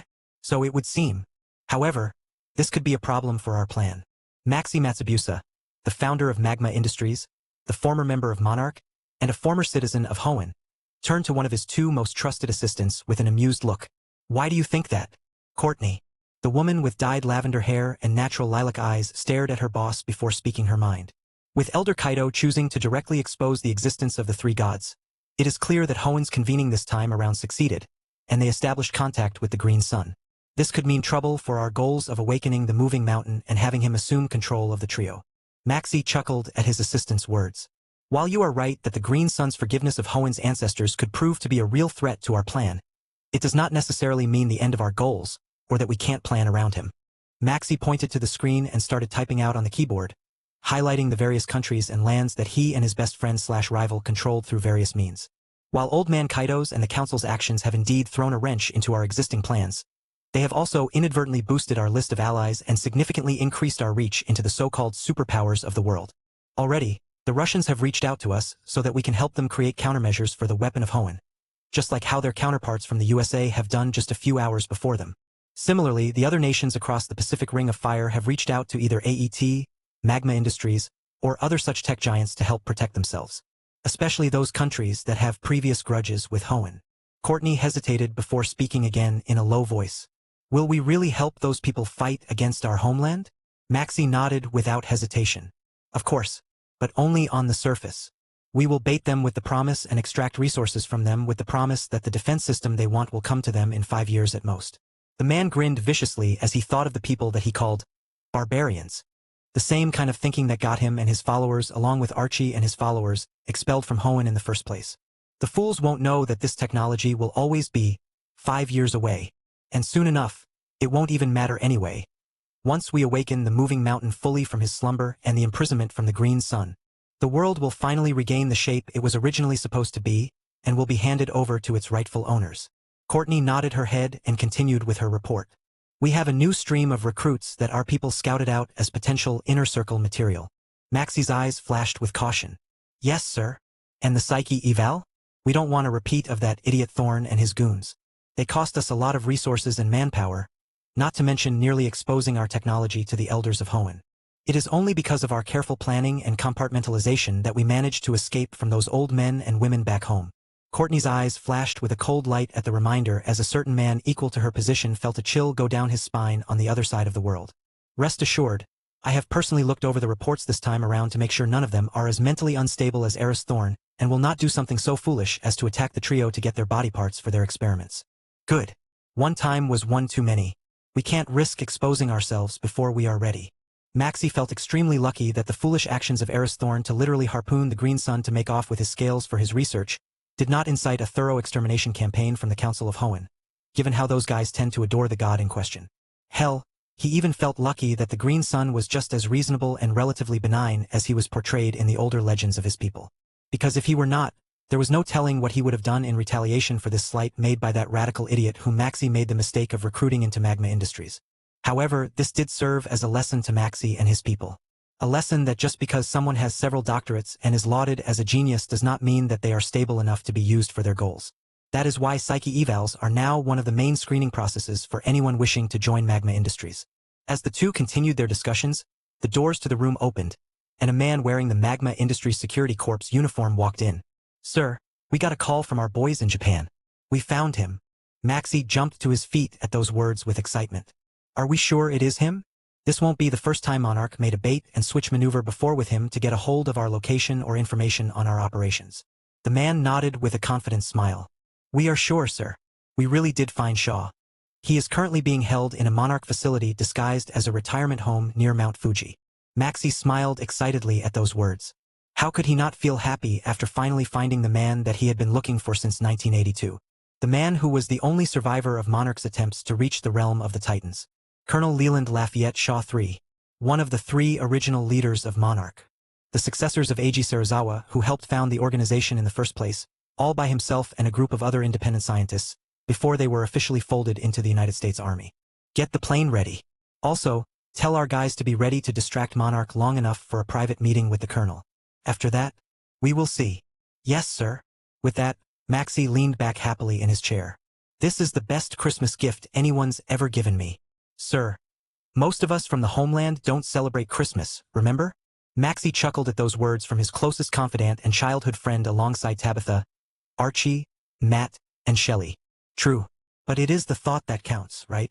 With that, the room fell into silence as the man started to plan out his next move. Maxie Matsubusa. Click here for image. Courtney. Click here for image. Author notes. Read 5 chapters ahead on Patreon. Patreon. Patreon.com/fanfictionnovels. 28. Chapter 28. I watched with amusement as the people of Hoenn gathered in and around Sootopolis and celebrated the coming of the new year on this night of December 31st. While not all humans could come to celebrate with their gods due to obvious reasons, such as keeping this country safe and keeping things running, those who did gather here spent the night away in happy celebrations, indulging in fine food and merrymaking. Not a bad approach to celebrations, in my humble opinion. And truthfully, I feel happy to see living beings living happy lives like this. It makes me feel good about my own self-appointed task of protecting this world from threats beyond it. It was the same in the past, when I watched Titans move about either in their packs or by their lonesome, living their happiest lives. And it is the same now, watching these humans that my soul once was a part of so long ago. If there is anything to complain about, then it is, of course, my siblings. Kyogre was swimming by the shores of Sootopolis, using the local aquatic population to do some tricks and entertain the humans while Groudon served as both a space heater and a living playground for the children and those adventurous adults. Honestly, there is nothing bad about their actions by themselves. I even think it does their mental health a lot of good to interact with living beings after spending millions of years isolated by themselves due to their powers. In fact, I am quite shocked by how functional they are despite said isolation. No, the problem I have is that these actions might have some serious repercussions for the humans, especially since they seem to have become targets for the rest of the humans of the world, according to what I heard from the council. Unlike the humans of Hoenn, who shared a faint blood relation with my old students from all those years ago, and even the other groups of humans that the other Titans or I might have had interactions with in some way in the past, the rest of the humans of the world are not as desensitized to our presence just yet. This means that they will definitely see us as threats to their sovereignty. Something that my brothers and I think to be rather laughable, given that we have literally been alive for millions of years and, sometimes even shaped the very lands that they claim to rule. Still, it can't be denied that this race of slightly more evolved apes will consider us threats and try to either enslave or kill us. Because when a human fears something, they tend to fall back on their base emotions and instincts for protection. Again, as I said before, this is not necessarily their fault since it's simple biology and evolution at work, but this does pose a problem for these people that we've taken in as our own. In simple terms, Hoenn will become a war zone if the leaders of the world lose their cool, and I will have to once again see large-scale bloodshed. That is something that I cannot stand by anymore, especially since I am already starting to develop a bond with these people despite my hesitance. As for my brothers, they have already fallen in love with the little ones as they call them, and will probably either drown the world or turn it into a hellscape should something happen to these humans. This is the reason why I let Groudon go after such a simple punishment as wrapping around him and vibrating at a frequency to make him uncomfortable for a few hours. A very light punishment that can't even be considered a slap on the wrist, given that if it were any other Titan in his place, I would have blasted them with a full-powered Macron cannon to their face or literally thrown them into the sun. Still thinking about Groudon's act? Brother. I sighed a little at Kyogre's probing. Yeah, just a little bit.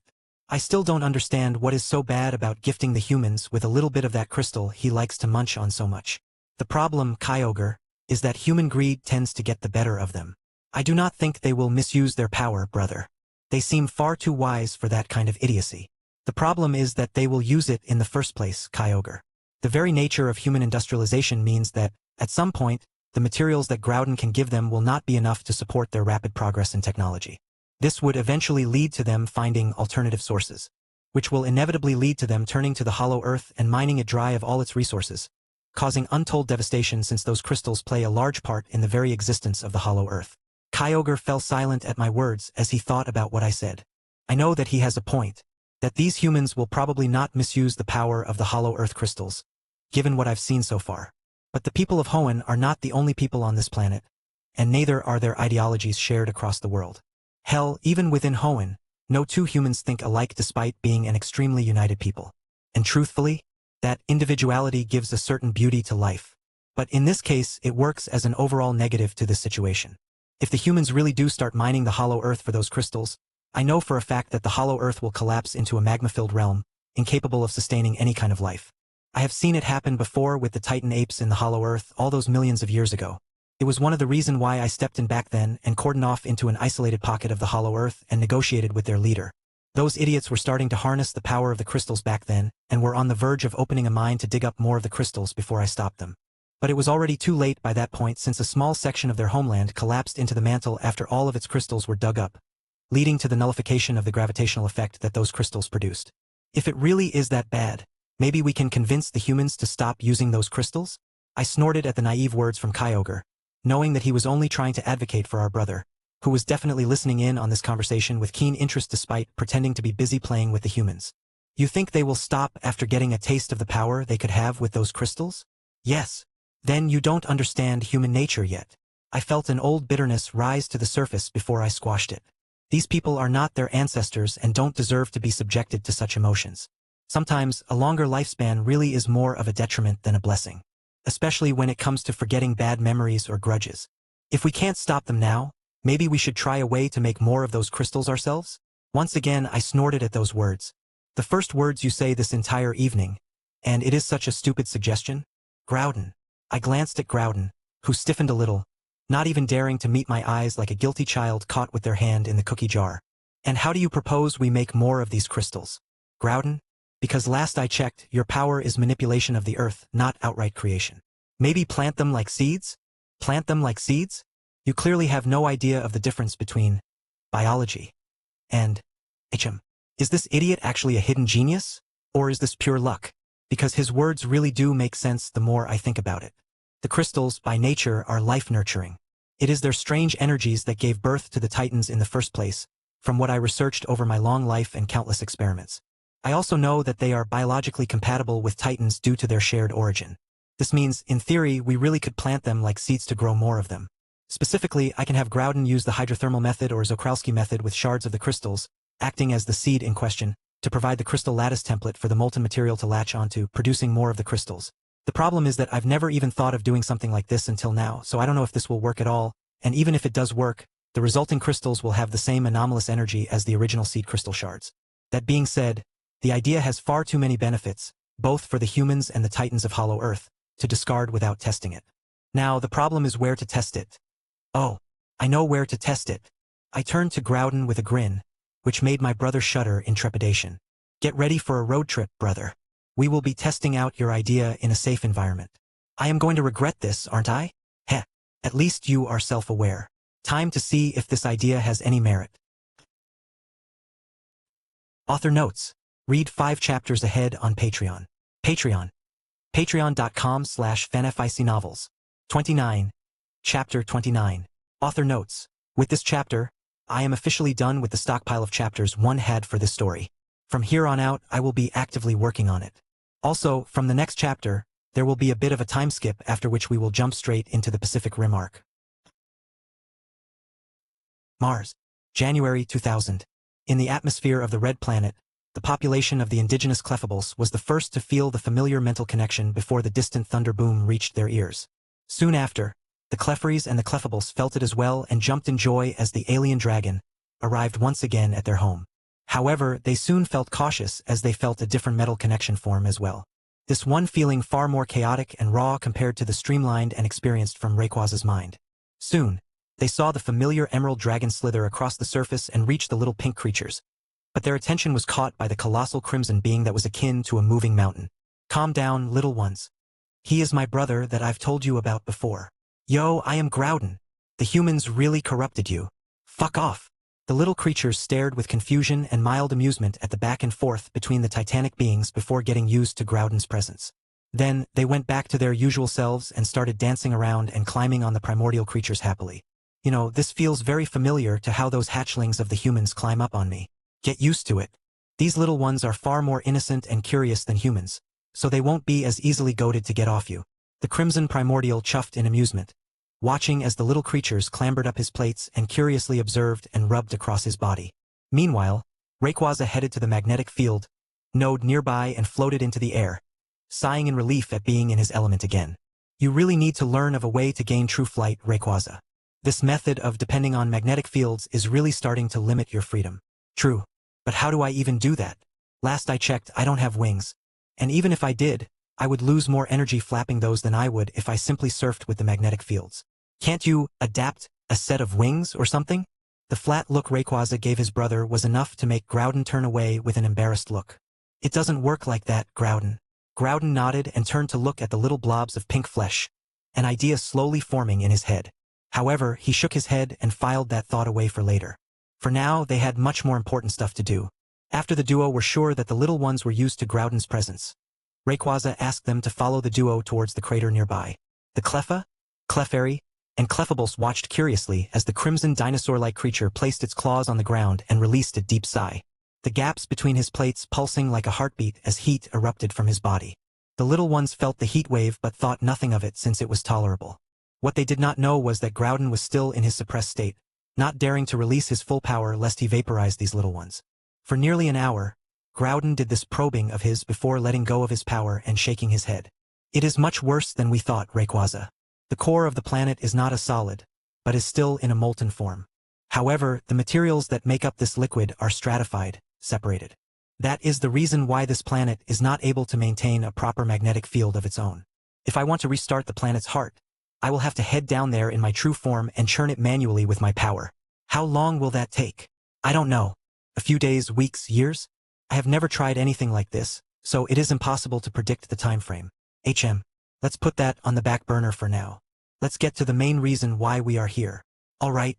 Groudon lurched and heaved before hurling out a large cluster of the hollow earth crystals that he stored within his stomach, making Rayquaza wince while the little ones whined in disgust and concern. Groudon glared at the peanut gallery. What's with that reaction? It's not like I have any other way to transport stuff from Earth to here. You know? Yeah, I know. But it is still disgusting. Rayquaza knew that his brother really did not have any other way to carry these crystals from Earth to this world. While Groudon could manipulate the minerals in his body and turn his body into a material that was receptive to his magnetic fields, allowing Rayquaza to throw him at Mars just like he throws himself with his coil gun mechanism, this manipulation did not extend to such an extent that he could create constructs out of the Earth or its minerals. That kind of geokinesis was out of Groudon's ability for now. Groudon picked up the pile of crystals and slowly melted the ground around him, turning it into molten material, before planting the shards one by one, utilizing the temperature and pressure to condense more of it with the crystal lattice of the seed as the base. However, what happened next was something that neither of the duo had ever expected. The Clefabulse, the adults of their species, caught on to what the two primordials of Earth were trying to do, and out of their violation, jumped into the crater, approaching the molten rock without fear. Before Rayquaza could even react, the little blobs jumped across the lake of pressurized lava fueled with their gravity manipulation and landed on Groudon's body. Then, as one, they started to sing in a soft tune as their ability swelled with their tone. Deep within the lava, Groudon felt the seeds rapidly germinate, their very structure changing with the interference of the gravitational pressure added onto them by the collective effort of the Clefabulse. Then, the miracle happened. Like actual plants germinating out of the earth, the crystals started to grow at a rapid pace, turning into tiny crystalline structures that resembled floral life. Soon, the lava cooled into solid rock as Groudon's control slipped in sheer shock. Now, within a blackened volcanic rock stretching across the crater's surface, stood many little saplings of crystals, glowing with ethereal blue light under the glare of the sun. What the fuck just happened? I think we succeeded? The two primordials were left speechless as they tried to comprehend what exactly happened.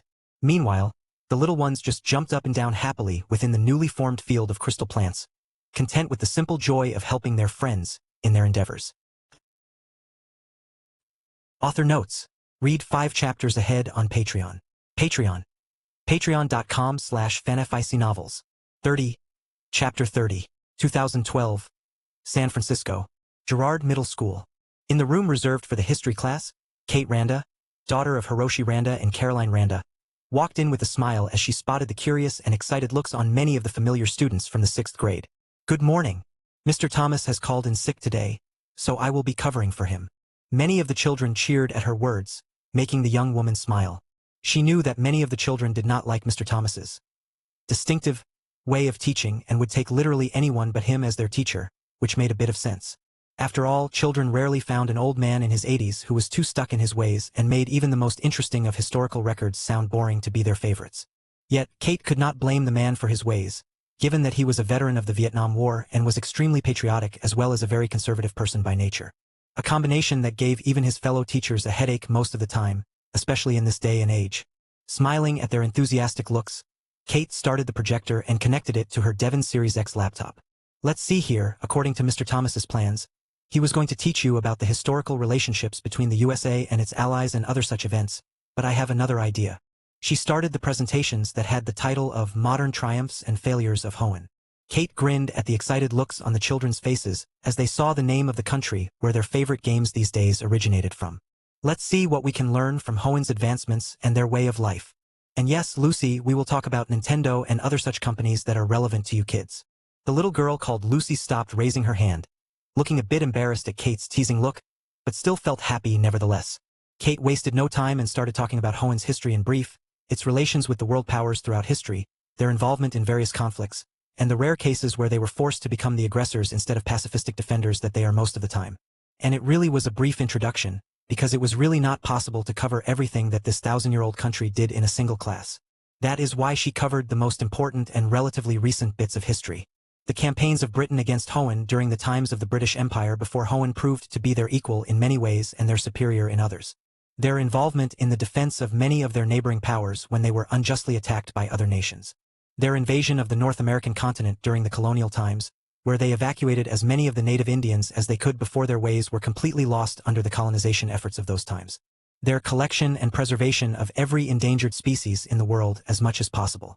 She spoke for some time about such small things across their history, both good and bad, before she finally arrived at the main point of today's class.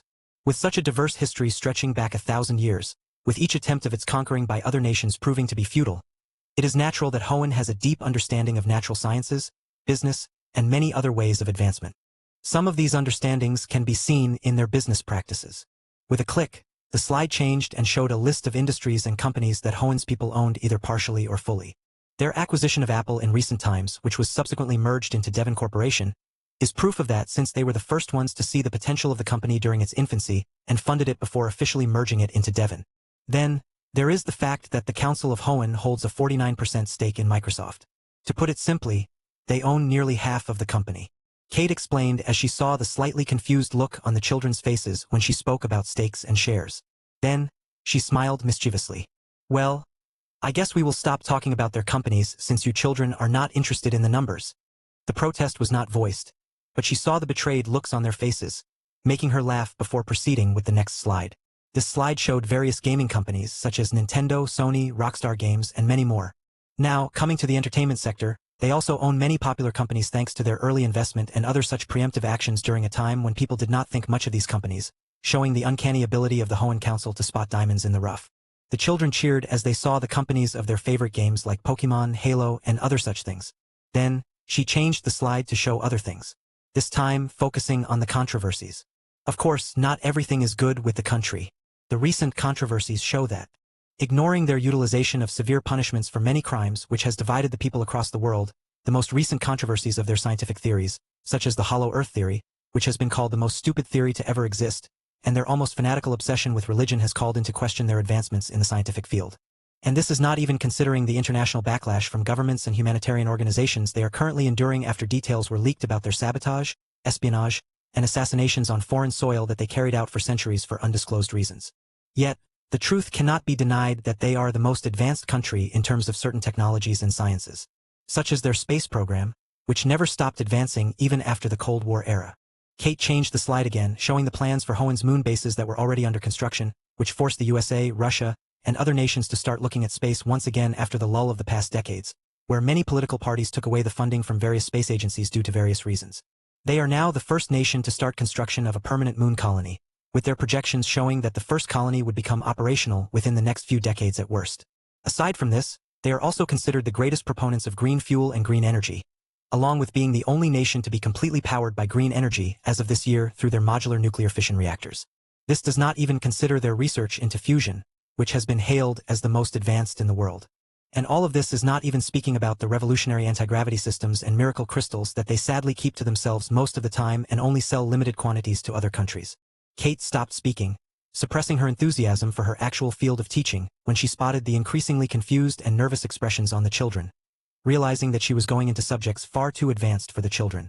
Suppressing her embarrassment, she smiled and continued speaking about the history of Hoenn, and kept to the subject this time. Soon, the class came to an end, and the students left for the day, with Kate following them out when she got a call. Her eyes brightened considerably as she spotted the name. "Hey Dad." "Hello Kate. How was school?" Kate smiled at her father Hiroshi Randa's words. "Same old. But what about you? Since you called, are you coming back soon?" Kate could not suppress her hopeful tone as she spoke.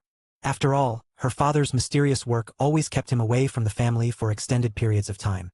The only details she even knew about her father's work were that he worked for the government and that he traveled all over the world for his world most of the time. "Yes, Kate. I am coming home this week. There is no way I am missing your mother's birthday." Kate smiled happily and got into her car, talking with her father all the way as she drove home. Author notes: read 5 chapters ahead on Patreon. Patreon.com/fanfictionnovels. 31. Chapter 31. Author notes: sorry for the long delay. IRL stuff is killing me right now, and I have no time to work on the story. 2014. San Francisco. Lieutenant Ford Brody of the U.S. Navy stared blankly as the doors of the plane opened up, revealing the busy Travis Air Force Base, a hive of activity with a lot of soldiers moving about. At the call of their superior, Ford came back to reality from his daydreaming and got up with practiced ease and discipline, just like the rest of the soldiers. As he packed up his stuff, his friend, Staff Sergeant Marcus Morales, glanced at him and spoke up. "You got a family waiting for you?" "I hope so." The man smirked at the answer. "How long have you been away?" 14 months. The man's smirk softened a touch. "Take it slow. It's the one thing they don't train you for." Ford smiled at his friend's words as Marcus moved forward and shouted towards his unit. "All right, let's go." At Marcus's shout, the men moved forward, ready to get the formality of the homecoming that is done for the returning soldiers by the Army out of the way and get back to their families and relax before their next deployment. A feeling that Ford shared as well. Soon, with all the formalities done, which lasted until sunset, he returned home to his wife and son. That night, Ford sat at the dining table with his son, who insisted he close his eyes. "Can I see it yet?" "Don't let him see it." His wife's voice made Ford smile happily while his son whined about not opening his eyes. Then, Ford opened his eyes to a homemade cake with candles and frosting. His wife, Elle, smiled at his stunned face. "It's a welcome home cake. Look at that." Ford grinned as his son hopped off the chair and ran to the big banner that he helped prepare for his dad. The child pointed to the stick figures he drew for this occasion. "That's you and that's me." Ford smiled warmly at his son's words. "What's it say?" "Welcome home, Daddy." Ford grinned at the boy's words. "All right, since Daddy is home, it's cake every night." Elle laughed at her husband's words and her son's hopeful look. "Fine, but only if you do your homework and you eat it in moderation." Soon, the family of 3 settled in for the night. However, the peace was broken by the ringing of his phone. Seeing the familiar number on it, Ford smiled a bit and answered it. "Hey Dad." "Hello, Ford. I heard Elle say that you would be returning home today." "Yeah, I just came back today." Joseph Brody, who preferred to be called Joe, spoke in his signature distracted tone. One that Ford had long gotten used to growing up after his mother died at Janjira's meltdown. "Any issues?" "You all right, Dad? I am part of the U.S. Navy. It is inevitable that there would be issues. But no, nothing happened, and I am completely fine." Joe sighed on the other side, trying to speak and express his true feelings to his son. Yet his awkwardness made it really difficult for him, a fact that Ford knew after such a long time. Back when his mother had died, Ford had seen his father spiral into conspiracy theories and looking for things that were simply not there in a bid to justify her death and to try and process his grief. For a time, Ford, despite being a child, felt a real fear that he would lose his father to this madness of his. However, thankfully, he started to recover after he took a job in Hoenn, offered to him by a shipping company called Monarch, which wanted his expertise on operating their nuclear-powered ships. While his relationship with Ford mended over the years after that initial strain, Ford also realized that the father he remembered from his childhood was no longer there. Yet, he accepted this change nonetheless, because he knew better than anyone what grief did to a person. Ford glanced at his son, who was preparing for bed but was staring at him with anticipation. He smiled. "Sam wants to talk to you." Sam nodded enthusiastically as Ford handed over the phone to his son, while Joe's tone took on a more natural note. "Hey, Grandpa." "Hey there, kiddo. What are you doing up at this time?" "Daddy was telling me a story." "Oh, was he now?" "Yes. Also, are you coming next week for my birthday?" "Of course I am. I already talked it over with my superiors and got the leave. I will be there within a couple of days." Sam happily spoke to his grandfather before Joe finally bid goodbye to his son and grandson and telling Ford to say hi to Elle for him. After the call, Ford put his son to bed and collapsed on the couch with a contented sigh, along with Elle, who leaned into her husband. "Joe? Yeah. He sounds good. Good." Elle smiled at his words. "Sam really does miss his grandfather." "Sure he does. Dad always spoils him rotten every time he manages to get away from his work." Ford's amused tone hid the emotional turmoil he always felt whenever talking about his father. There was no denying the fact that he felt really glad that his father had improved after their mother's passing and never gave up a chance to spend time with his family after that. However, he could not help but feel that this change could have come before the accident. How good it would have been if his father were this attentive to his family back then, when his mother was still alive instead of burying his head in work all the time. Elle knew her husband's thoughts all too well, so she simply leaned into him in comfort. That night, Ford spent as much time as he could with his wife, knowing that these moments of peace would be short given the state of the world. Deep in the ocean, near the Challenger's deep, a secret, advanced submarine dove deeper into the depths. Within that submarine, Joe smiled as he stared at the photo of his son, daughter-in-law, and grandson on his phone. "Your son?" "Yeah. So he came from that unfortunate campaign in Afghanistan?" Joe nodded at his colleague and friend's words. He knew that Ishiro hated how the United States was handling the issue with Afghanistan, an issue that was causing loss of life on both sides. Something that the man simply did not approve of one bit. After all, the USA had no justification for what it was doing to that country, especially since the attacks on the Twin Towers had failed that day, thanks to certain powers who got the intelligence beforehand and intervened, making sure those planes would not collide with the towers. Yet, there was nothing they could do, because, despite their autonomy and de facto ownership by Hoenn, Monarch was still, on paper, a part of the U.S. Armed Forces and would be tried for treason should they speak up against the current regime at the Pentagon and the CIA. Joe put away the phone and turned to Ishiro, who was busy looking at the instruments aboard the submarine. "What do you think?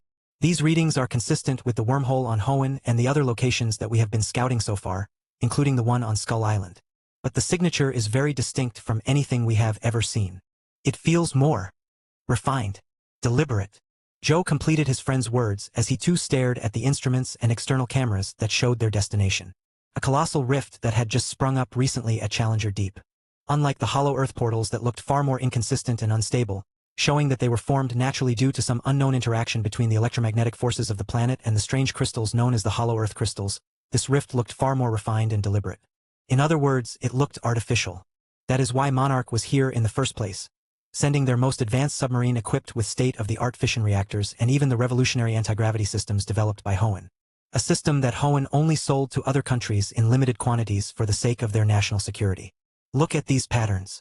No wonder the Titans are not reacting to this suddenly opened rift. Vivian spoke as she looked at the readings from the rift while the two men nodded. Indeed. Looks like whoever or whatever created this rift knew that it would attract the attention of the Alpha Titans, so they made sure to mask its signature in such a way that no Titan would be able to sense it. We need to take advantage of this opportunity and further understand how these portals work. The men and women aboard the submarine continued their work and continued observing the readings and footage, not knowing that this rift's opening would mark a period of turmoil in human history. Author notes: read 5 chapters ahead on Patreon. Patreon.com/fanfictionnovels. 32. Chapter 32. In a strange, alien world, filled with anomalous gravitational fields and devastated landscapes, a large row of biomechanical constructs stood underneath a fleshy throat. Within said constructs, strange roars and noises resounded as the tall, spindly creatures that looked like insects yet stood 12 feet tall, worked on various interfaces and terminals, maintaining the internal systems of the cages that held their weapons. Their chittering resounded across the large domain that would serve as the forward operating base of these long-lived species of colonizers. One of these creatures that would one day come to be known as the Precursor stepped forward and initiated the programming sequence, activating the internal mechanisms of these cages. Instantly, the roars from within these cages intensified with pained squeals and screams as neural interface devices plunged into the skulls of the pets. Through this neural interface, the Precursors programmed these bioweapons of theirs for their next assignment. Just like they had done before to the original inhabitants of this world, and to those from another world before that and someone else even before that. The colossal creatures that would come to be known as the kaiju quietened down as their animalistic behavior subsided. Instead, a strange intelligence born out of programming and instincts took shape in their minds as a new goal branded itself into their very neurons: to exterminate every living thing on the planet that they would be sent to. Watching this transformation in real time, the Precursors felt vindicated. Knowing that they would finally get revenge for the setback they encountered the last time tried to invade their target planet millions of years ago. Watching the rift in the throat, above their base, the lead Precursor could not help but chitter in glee, ready to have a rematch with that strange white reptilian creature that froze their rift solid back then while it was sleeping. In fact, this was one of the reasons why they made sure to open the rift at the bottom of the sea so that they would not have that kind of bad luck again. They even went so far as to mask the signature of their rift so that it would not attract the attention of these strange creatures on the other side before they were ready. First, they will send the little ones to finish off the local intelligent species, the real threat to their plans. Then, they will send out exterminators to get rid of the strange giant creatures of their target world. After that, they will send in their engineering units and mold the world to their liking. And then, they will finally move on to a new world rich in resources. Soon, the first of a long line of biomechanical cages opened up, revealing a colossal creature that was 300 feet tall, yet was extremely light for its size. Its colossal axe-head-like skull designed specifically to cut through infrastructure and cause utter destruction to any sapient species. Its thick hide was designed to withstand nearly all kinds of conventional kinetic weapons except for the truly dangerous ones like magnetically propelled kinetic slugs. However, the Precursors knew that this would not matter much since they had already managed to tap into the local network of the sapient creatures and learned that they did not have such weaponry yet. Watching the colossal being swim up into the throat thanks to the gravitational anomaly of the planet near their base, the Precursors could already imagine the victorious future awaiting them. London, 2014. Stacker Pentecost, commander of the British Navy, smiled as he saw the ID on his phone. "Hey Luna, how's the vacation treating you?" "Oh, more of the same. At least these Yanks know how to party, that's for sure." Stacker chuckled at his sister's words as he relaxed on his couch. Luna Pentecost was sent to the USA by the Royal Air Force as a mandatory vacation to get some R&R. But Stacker knew his government better than they imagined. This vacation was probably more of a secret mission, or something that was sensitive in nature, thus requiring this secrecy. "How's Tam doing?" "Pretty well, actually. Between you and me, I think she prefers the men here than back home." "Hey, I can't blame her. Have you seen how bloody feminine the guys have become these days?" "Yeah, the Yanks call them sissies for a reason." The siblings chuckled at the joke and devolved into innate talks which involved all sorts of things, like the taste of their best friend Tamsin Severe, or how Luna was enjoying her stay in the States or other such things. However, things suddenly took a turn for the worse when alarms rang out from Luna's side, sending Stacker into a rigid posture as his training took over. "What's going on? A drill? Doesn't look like a drill, Stack. I'll call you back. Stay safe, yeah. You know me." Stacker smiled at her words. "That's why I am worried." Later on, Stacker Pentecost would talk to his sister once again, before her deployment from Vandenberg Air Force Base, a deployment she volunteered for along with Tamsin. They would realize that the world had changed all of a sudden, as a colossal creature made landfall in San Francisco. And it would be the last talk Stacker Pentecost would ever have with his sister, for she would die at the hands of the monster along with many others. Humanity would learn that day that they are not alone in the cosmos, and that their very first contact with alien life was one that triggered a war for survival. At least, that is what the humans believe anyway. As for their fellow sapient, immortal giants living in hiding, they had completely different thoughts on the matter. Stacker Pentecost. Click for image. Luna Pentecost sad face click for image. Author notes. Read 5 chapters ahead on Patreon. Patreon. Patreon.com/fanfictionnovels. 33. Chapter 33. Gerard Middle School, 2014. Bells rang across the school as children and adults ran around in panic. The teachers and staff tried to herd the students into buses to take them to safety, but many of the children were too far gone in their panic to even notice what the adults were saying. Kate Randa ran out and guided her students into the nearest bus while also throwing in her own bag, looking at her girlfriend, who was also guiding the children in. Meanwhile, The roars of jets in the skies and the distant roars of an unimaginable monster rang out in the distance. Where is this one headed? Danny did not even look at her girlfriend as she guided another group of students onto the bus. North through the Golden Gate. Get in, get in. Leave those cycles. Danny guided every child nearby, coercing them to leave behind their cycles and other such things, even throwing out their bags should there be a need, so that more children could fit in. Danny? Where are you going?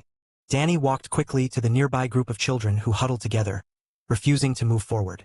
I am staying here at Gerard's until the parents come pick these kids up. Danny. That's Dash. I know. Kate. Danny smiled wryly, knowing exactly what her girlfriend was going to say. However, there was no way she was going to leave these kids alone. There are old bunkers beneath the school, remnants of the Cold War times. The school keeps supplies in there these days, since these bunkers are beneath the cafeteria. We should be fine for a few days. Kate hugged Danny tightly. Stay safe. Same to you. Kate reluctantly got on the bus as it drove off, watching as Danny guided the kids who refused to leave without their parents back into the school building. As the bus kept moving through the streets, Kate saw the utter chaos that took the normally peaceful city as people panicked and did what people did best. Kate made sure that the children looked away and ducked underneath their seats so that they would not have to see the worst of humanity on full display as desperation and fear drove the people outside to commit the worst of atrocities. Soon, the bus arrived at the Golden Gate Bridge, ready to make it out of the city. Then, disaster struck. Just as the bus was about to pass through, the monster that had attacked the city made its appearance. Its colossal axe-shaped head housed for forward-facing eyes, and its maw was filled with teeth meant to chew through everything. It let out a strange screech as its claws grabbed the bridge, throwing everything around. The children, Kate, and the driver screamed in fear as the bus was tossed around as if it were a toy. However, Kate regained her wits when she realized that all of their lives were in imminent danger. She ran to the driver who was slumped over the steering wheel. Are you okay, Dash? Her words stopped as she witnessed his fate. His skull split open after impacting the steering wheel at some point. She could see his brain through the crack in the skull. Bile rose to her throat, but she suppressed her reflex and turned around to the kids, seeing several of them crying and screaming as they, too, were severely injured. Thinking quickly, she ran to the back of the bus and opened up the emergency door. Quick! Through here! Go! Those children who were still coherent enough to follow her instructions quickly ran out. As for those who were too catatonic or injured, Kate wasted no time grabbing them and throwing them out of the bus bodily. They might gain more injuries, but they would at least be alive. Unfortunately, fate had other plans. Just as she threw one of the kids out, leave only 4 more kids to go. 1 boy and 3 girls, all of them in various states of injury, the bridge suddenly heaved and buckled, throwing her out of the bus. The screams of the children filled her ears as she watched helplessly while the bus was tossed into the waters below, along with a large section of the bridge that collapsed. All the while, the monster moved on unimpeded, not even registering the gunfire from the ground troops, missile strikes from the jets, and the cannon fire from the ships in the waters below. Just before she passed out, Kate heard another terrifying roar, one that made even the monster pause while the entire city went silent. Screo. The last sight that Kate saw was a neon blue glow radiating out of the waters nearby and 2 glowing blue eyes staring hatefully at the monster that had upended her life. Contact. We have another bogey. Luna Pentecost cursed under her breath as she maneuvered her jet past the reaching claws of the giant monster that just killed hundreds of people on the Golden Gate Bridge. The same monster that now stood stock still after that strange roar rattled everyone in the vicinity. Turning to the source, Luna spotted a blue, glowing fin-like structure protruding from the water surface, moving at extreme speeds towards the monster. I have visual. Preparing to engage Dash. Negative. Bandit 2. Hold position and concentrate fire on the target. The unfamiliar voice that was definitely not the squadron leader made Luna pause before her tone became icy. Negative. We will lose more civilians if the second unknown makes landfall. And I don't take orders from you. For now, you do. This is Admiral William Stenz. Bandit Actual. Your squadron is ordered to hold position and engage Target 1 and assist the new arrival. Assist? Luna practically screeched into her mic. Yet, she did as she was told anyway, trusting that her current rank superior had the good of humanity at his heart. Because if he did not, she would not hesitate to go rogue then and there. Unfortunately, she would not make it to the end of the fight as she would be caught between a fight between giants and end up dying. Yet, in her last moments, she would be satisfied to know that her superiors were not wrong in their choice. Trespasser. Click for image. Author notes. Read 5 chapters ahead on Patreon. Patreon. Patreon.com/fanfictionnovels. Novels. 34. Chapter 34. Mars. 2014. Deep beneath the surface of the Red Planet, in a cavern the size of Japan, carved out from the crust by the Crimson Titan, blue, glowing crystals sprouted from the ground like plants, slowly growing across every available space and producing more of itself in a self-sustaining cycle. Meanwhile, thousands of little pink creatures happily sang in the fields of crystal flowers, using their powers to direct the energy from within the crystals towards a single location, the cave that housed their creator. As for the Crimson Titan and his brother, the Emerald Dragon, they stood by the side and watched everything happening in front of them with a content and intrigued look. The new crystal field has bloomed just like the previous 10 fields. I guess with these repeated, consistent results we can call this experiment a success. Indeed, Groudon, this was a complete success. In fact, it was more than a success since we managed to solve one of the biggest hidden dangers to our world unintentionally. Groudon nodded at his brother's words.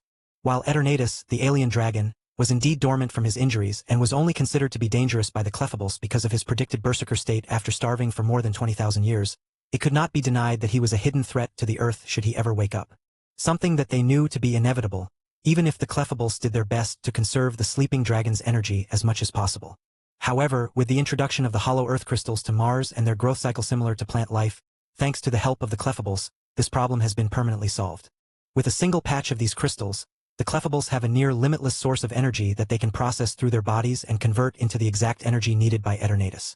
And given the abundance of energy, it was only a matter of time before the Clefables managed to satiate the dragon's hunger and heal his body, which would in turn stop the leakage of his energy and awaken him fully from his slumber.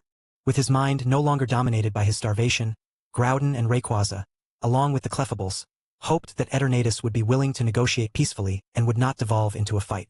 Of course, being who he was, Rayquaza already had several contingency plans in case things did go wrong, but that was a different matter altogether.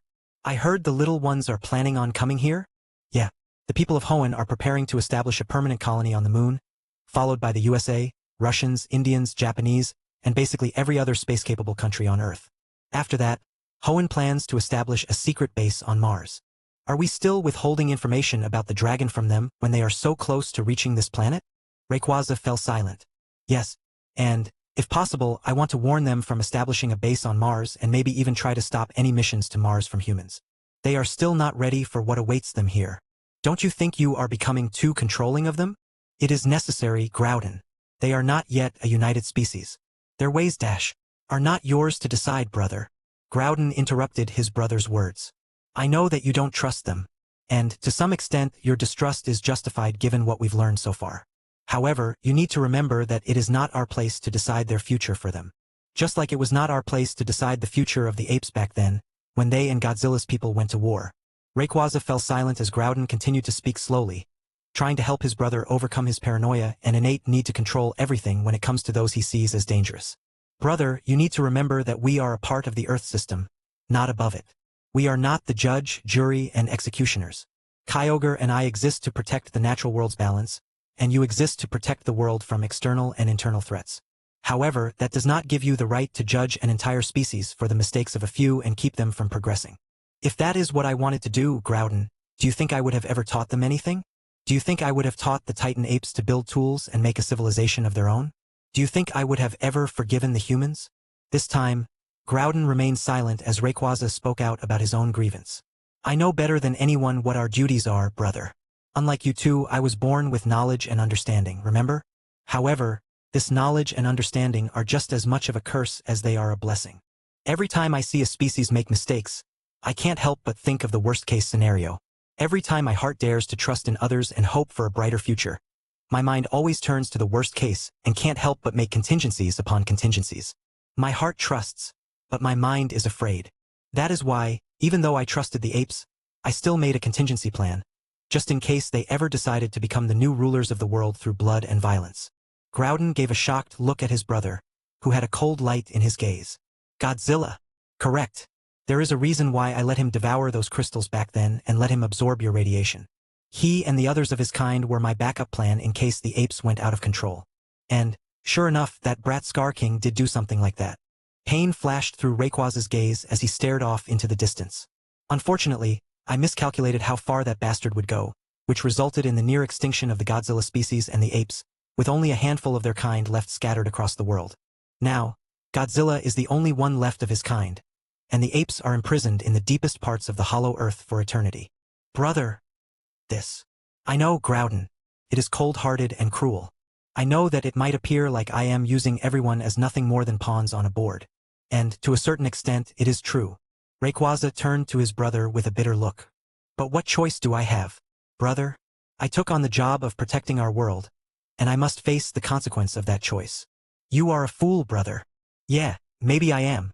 No, you do not understand. Heat started to radiate from Groudon's body as his control slowly slipped with anger, directed both at himself and his brothers. You are a fool for taking on this burden all by yourself. You think you alone need to think about everything, but have you ever thought of sharing that burden with us? Your brothers. You already have your duties.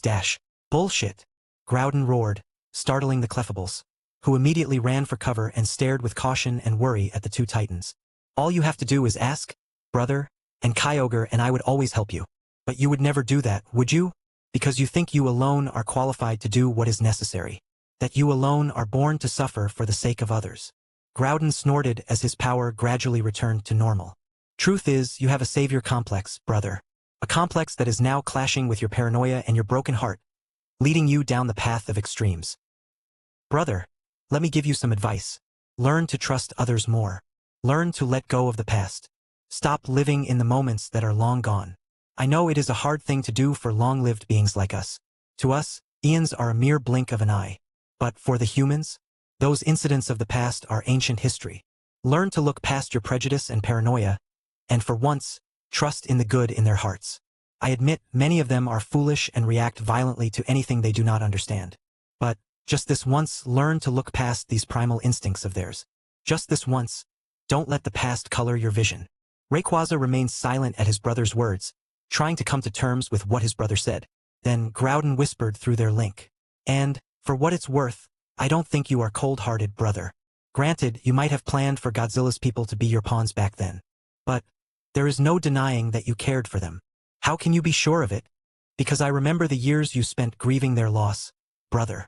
I remember your desperate attempts to stop that war, torn between your promise of non-interference and your worry for the innocent lives being lost. I remember how you took out all your rage and anguish on that stupid monkey that started it all.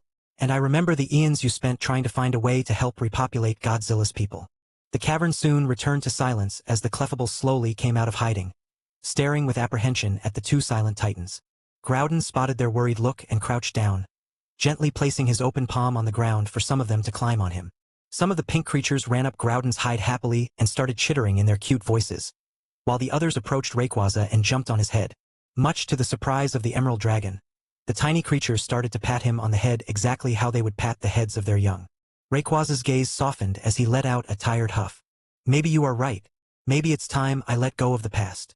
Then? Rayquaza smiled. I will not interfere with their development and plans. Let them do as they please. However, I still want to keep Eternatus hidden until we are sure about his intentions after he wakes up. That is fine by me. And I am sorry. I know that I don't have the right Groudon. Groudon stopped apologizing at the gentle look from his brother. What you said was not wrong. You don't need to apologize for it. You and Kyogre are my siblings, and it is expected of siblings to help each other and make sure they do not stray from their path. The two titans remained in comfortable silence, watching everything around them. However, their calm would be shattered violently when their brother on Earth contacted them urgently. Rayquaza. Groudon. We have a problem. Kyogre? What happened? Invaders. We have invaders from another world traveling to the Earth. They have already attacked a human city. Godzilla has already intercepted the threat, but the portal from which it came remains open. What? Rayquaza's rage instantly overwhelmed him as he went mega and hauled Groudon out of the cavern, heading straight out of the atmosphere with the help of the newly restored magnetic fields of the Red Planet. The moment they went out of the atmosphere of the planet, Groudon went into his primal form, and his suppressed rage erupted just like his brother's. The Earth was the shared territory of the brothers and the Titans. The ecosystem was theirs to command, and all living beings were their children. Now, some alien creature wants to invade and wreak havoc on their turf? Not on their watch. Author notes. Read 5 chapters ahead on Patreon. Patreon.com/fanfictionnovels. 35. Chapter 35. The kaiju that would one day come to be known as Trespasser, gave a confused and slightly fearful roar at the colossal creature that suddenly rose from the waters. The 300 feet tall beast stared at the glowing blue eyes of the native titan that towered over it at 400 feet. The beast had no knowledge of such creatures existing in this world. It only knew that it was supposed to eradicate any living creature it saw. Its engineered instincts triggered as its two brains came to the conclusion that this beast was dangerous and could be a threat to its mission. So it did exactly what it was designed to do. It attacked. Trespasser roared and swung its claws at the colossal lizard, aiming at the glowing blue eyes and the glowing dorsal plates with its other hand while ignoring the sting from the missiles and artillery leveled against it by the humans. However, Godzilla easily evaded the attack to its face and tanked the attack to its dorsal plates. The measly 2,800 tons of weight of the alien and its resulting power meaning nothing to the nearly 98,000 tons of pure muscle and power of the native titan. Godzilla roared at the challenge from the alien and swung his own claws, directly tearing open a large wound on the beast's chest. Trespasser shrieked in agony as its blue blood flowed like a river, contaminating its surroundings instantly.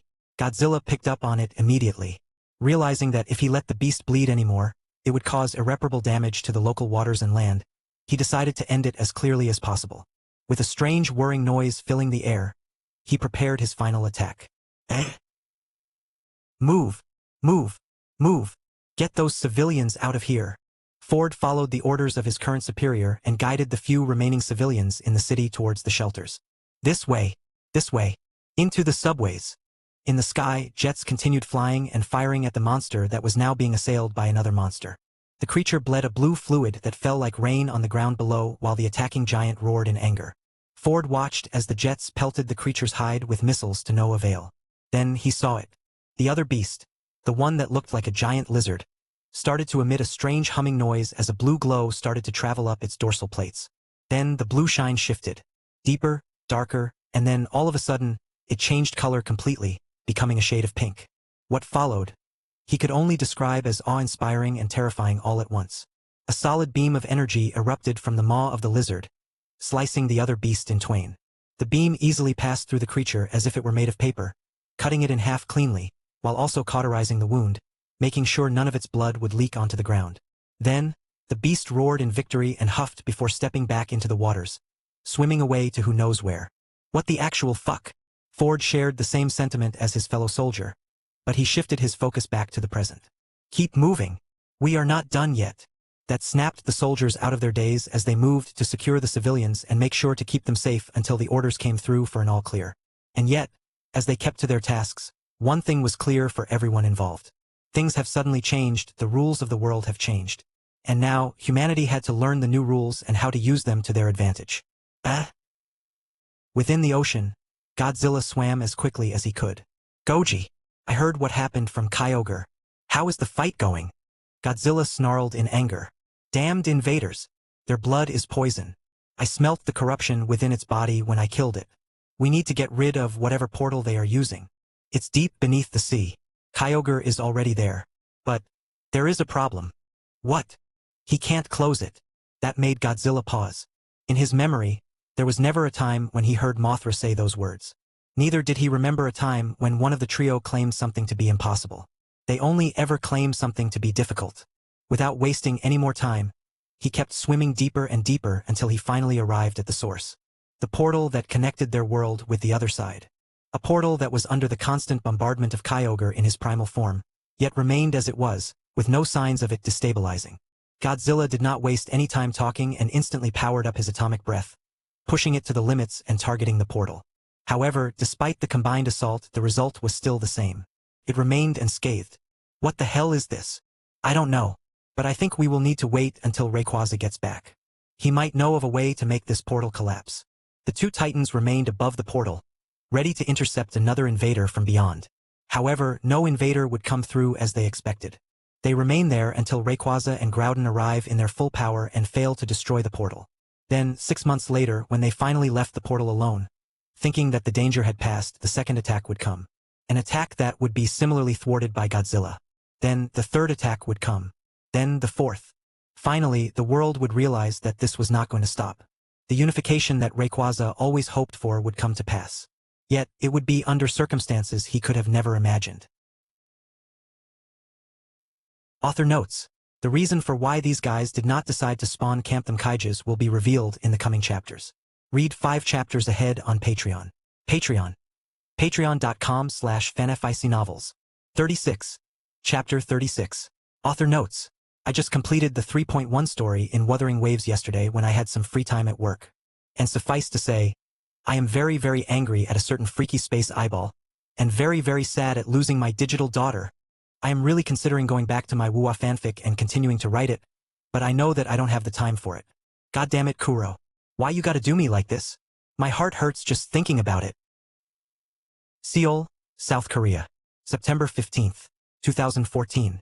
Stacker Pentecost watched all the gathered men and women from across the world in the eye as the screen behind him showed the video recordings of the previous 4 attacks.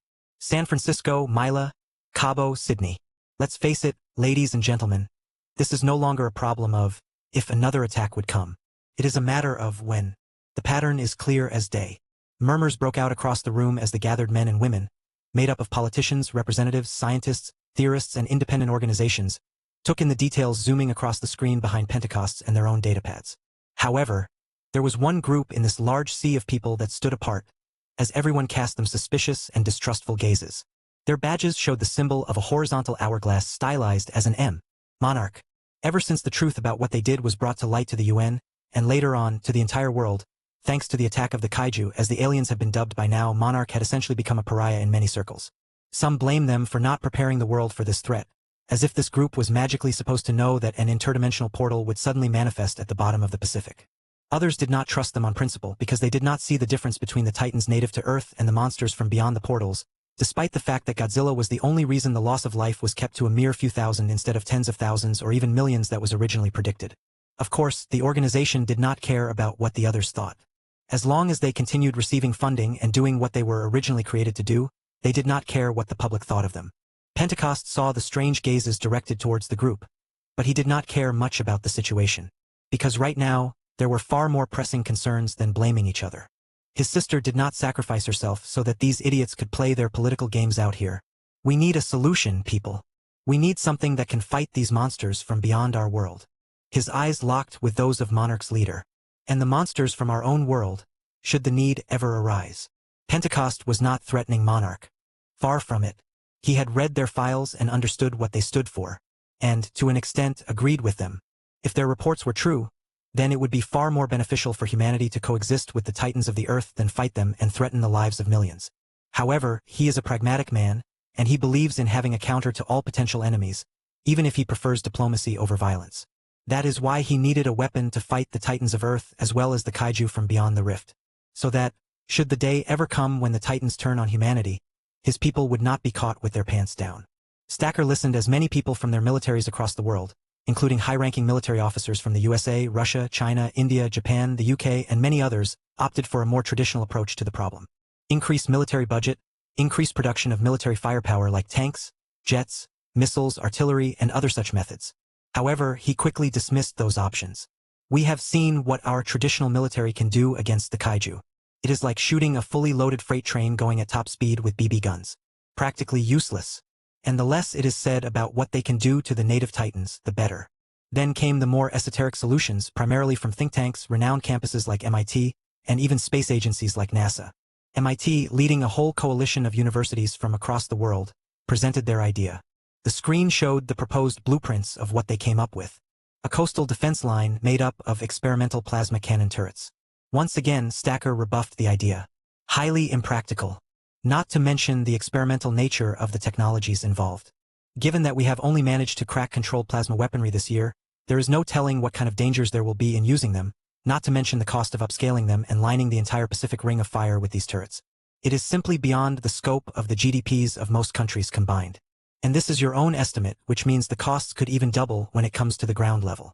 Then came NASA, who led another coalition of space agencies from all the countries that had their own space programs.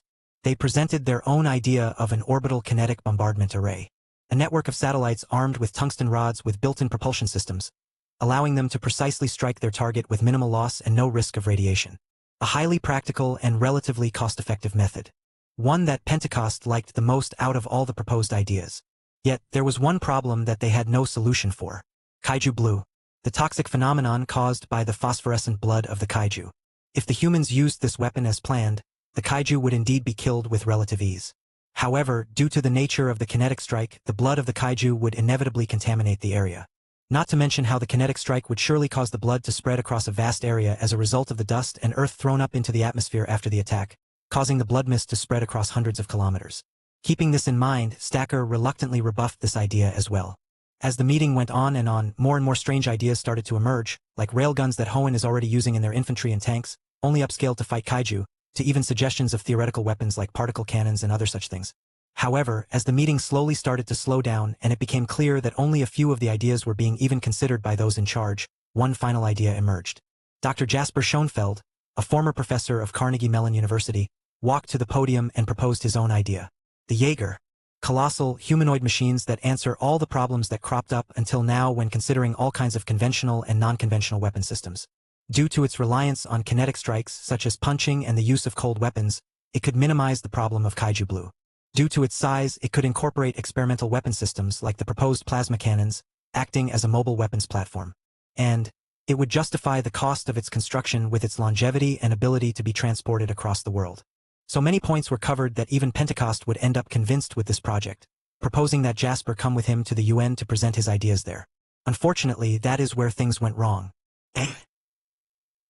October 2014. This is absurd. You are asking us to give you trillions, the entire GDPs of many countries, for what? Your glorified mechanical toys? I agree. This project is more fantasy than real physics. Have you even heard of the square cube law? The material science needed for creating metallic monsters of that size simply does not exist. And what about the fuel? You want us to hand over our own stockpiles of nuclear fuel to you without any real working prototypes to show for it, according to your own estimates, in the next couple of years? What if there is an attack before that? Are we supposed to once again rely on those unpredictable native titans and our own nuclear arsenal again? One after another, accusations and dismissals rang out across the meeting floor at Jasper and Pentecost. Yet all of it would be brought to an end by a single voice, the representative of Hoenn. The country would promise to help promote the Jaeger program by helping them with developing metals that can withstand the weight and power, helping them with Hoenn's anti-gravity technology to allow the machines to move about without collapsing on themselves under the strain of movement, to help the Jaeger program solve its power requirement issues, and many, many more. In effect, Hoenn wanted to back the Jaeger program fully and provide as much aid as possible to resolve their technological hurdles with the help of their own advanced technologies. Then, Hoenn's representative used their own political pull to coerce many of the other countries to stand with them, marking a historical moment in human history as the UN Council would, for the first time since its founding, be convinced to vote without any opposition for the Jaeger program.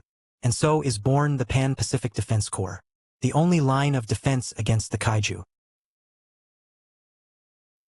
Author notes. Read 5 chapters ahead on Patreon. Patreon.com/fanfictionnovels. Due to copyright restrictions on YouTube, I have decided to create a collection of fanfiction novels in audiobook format.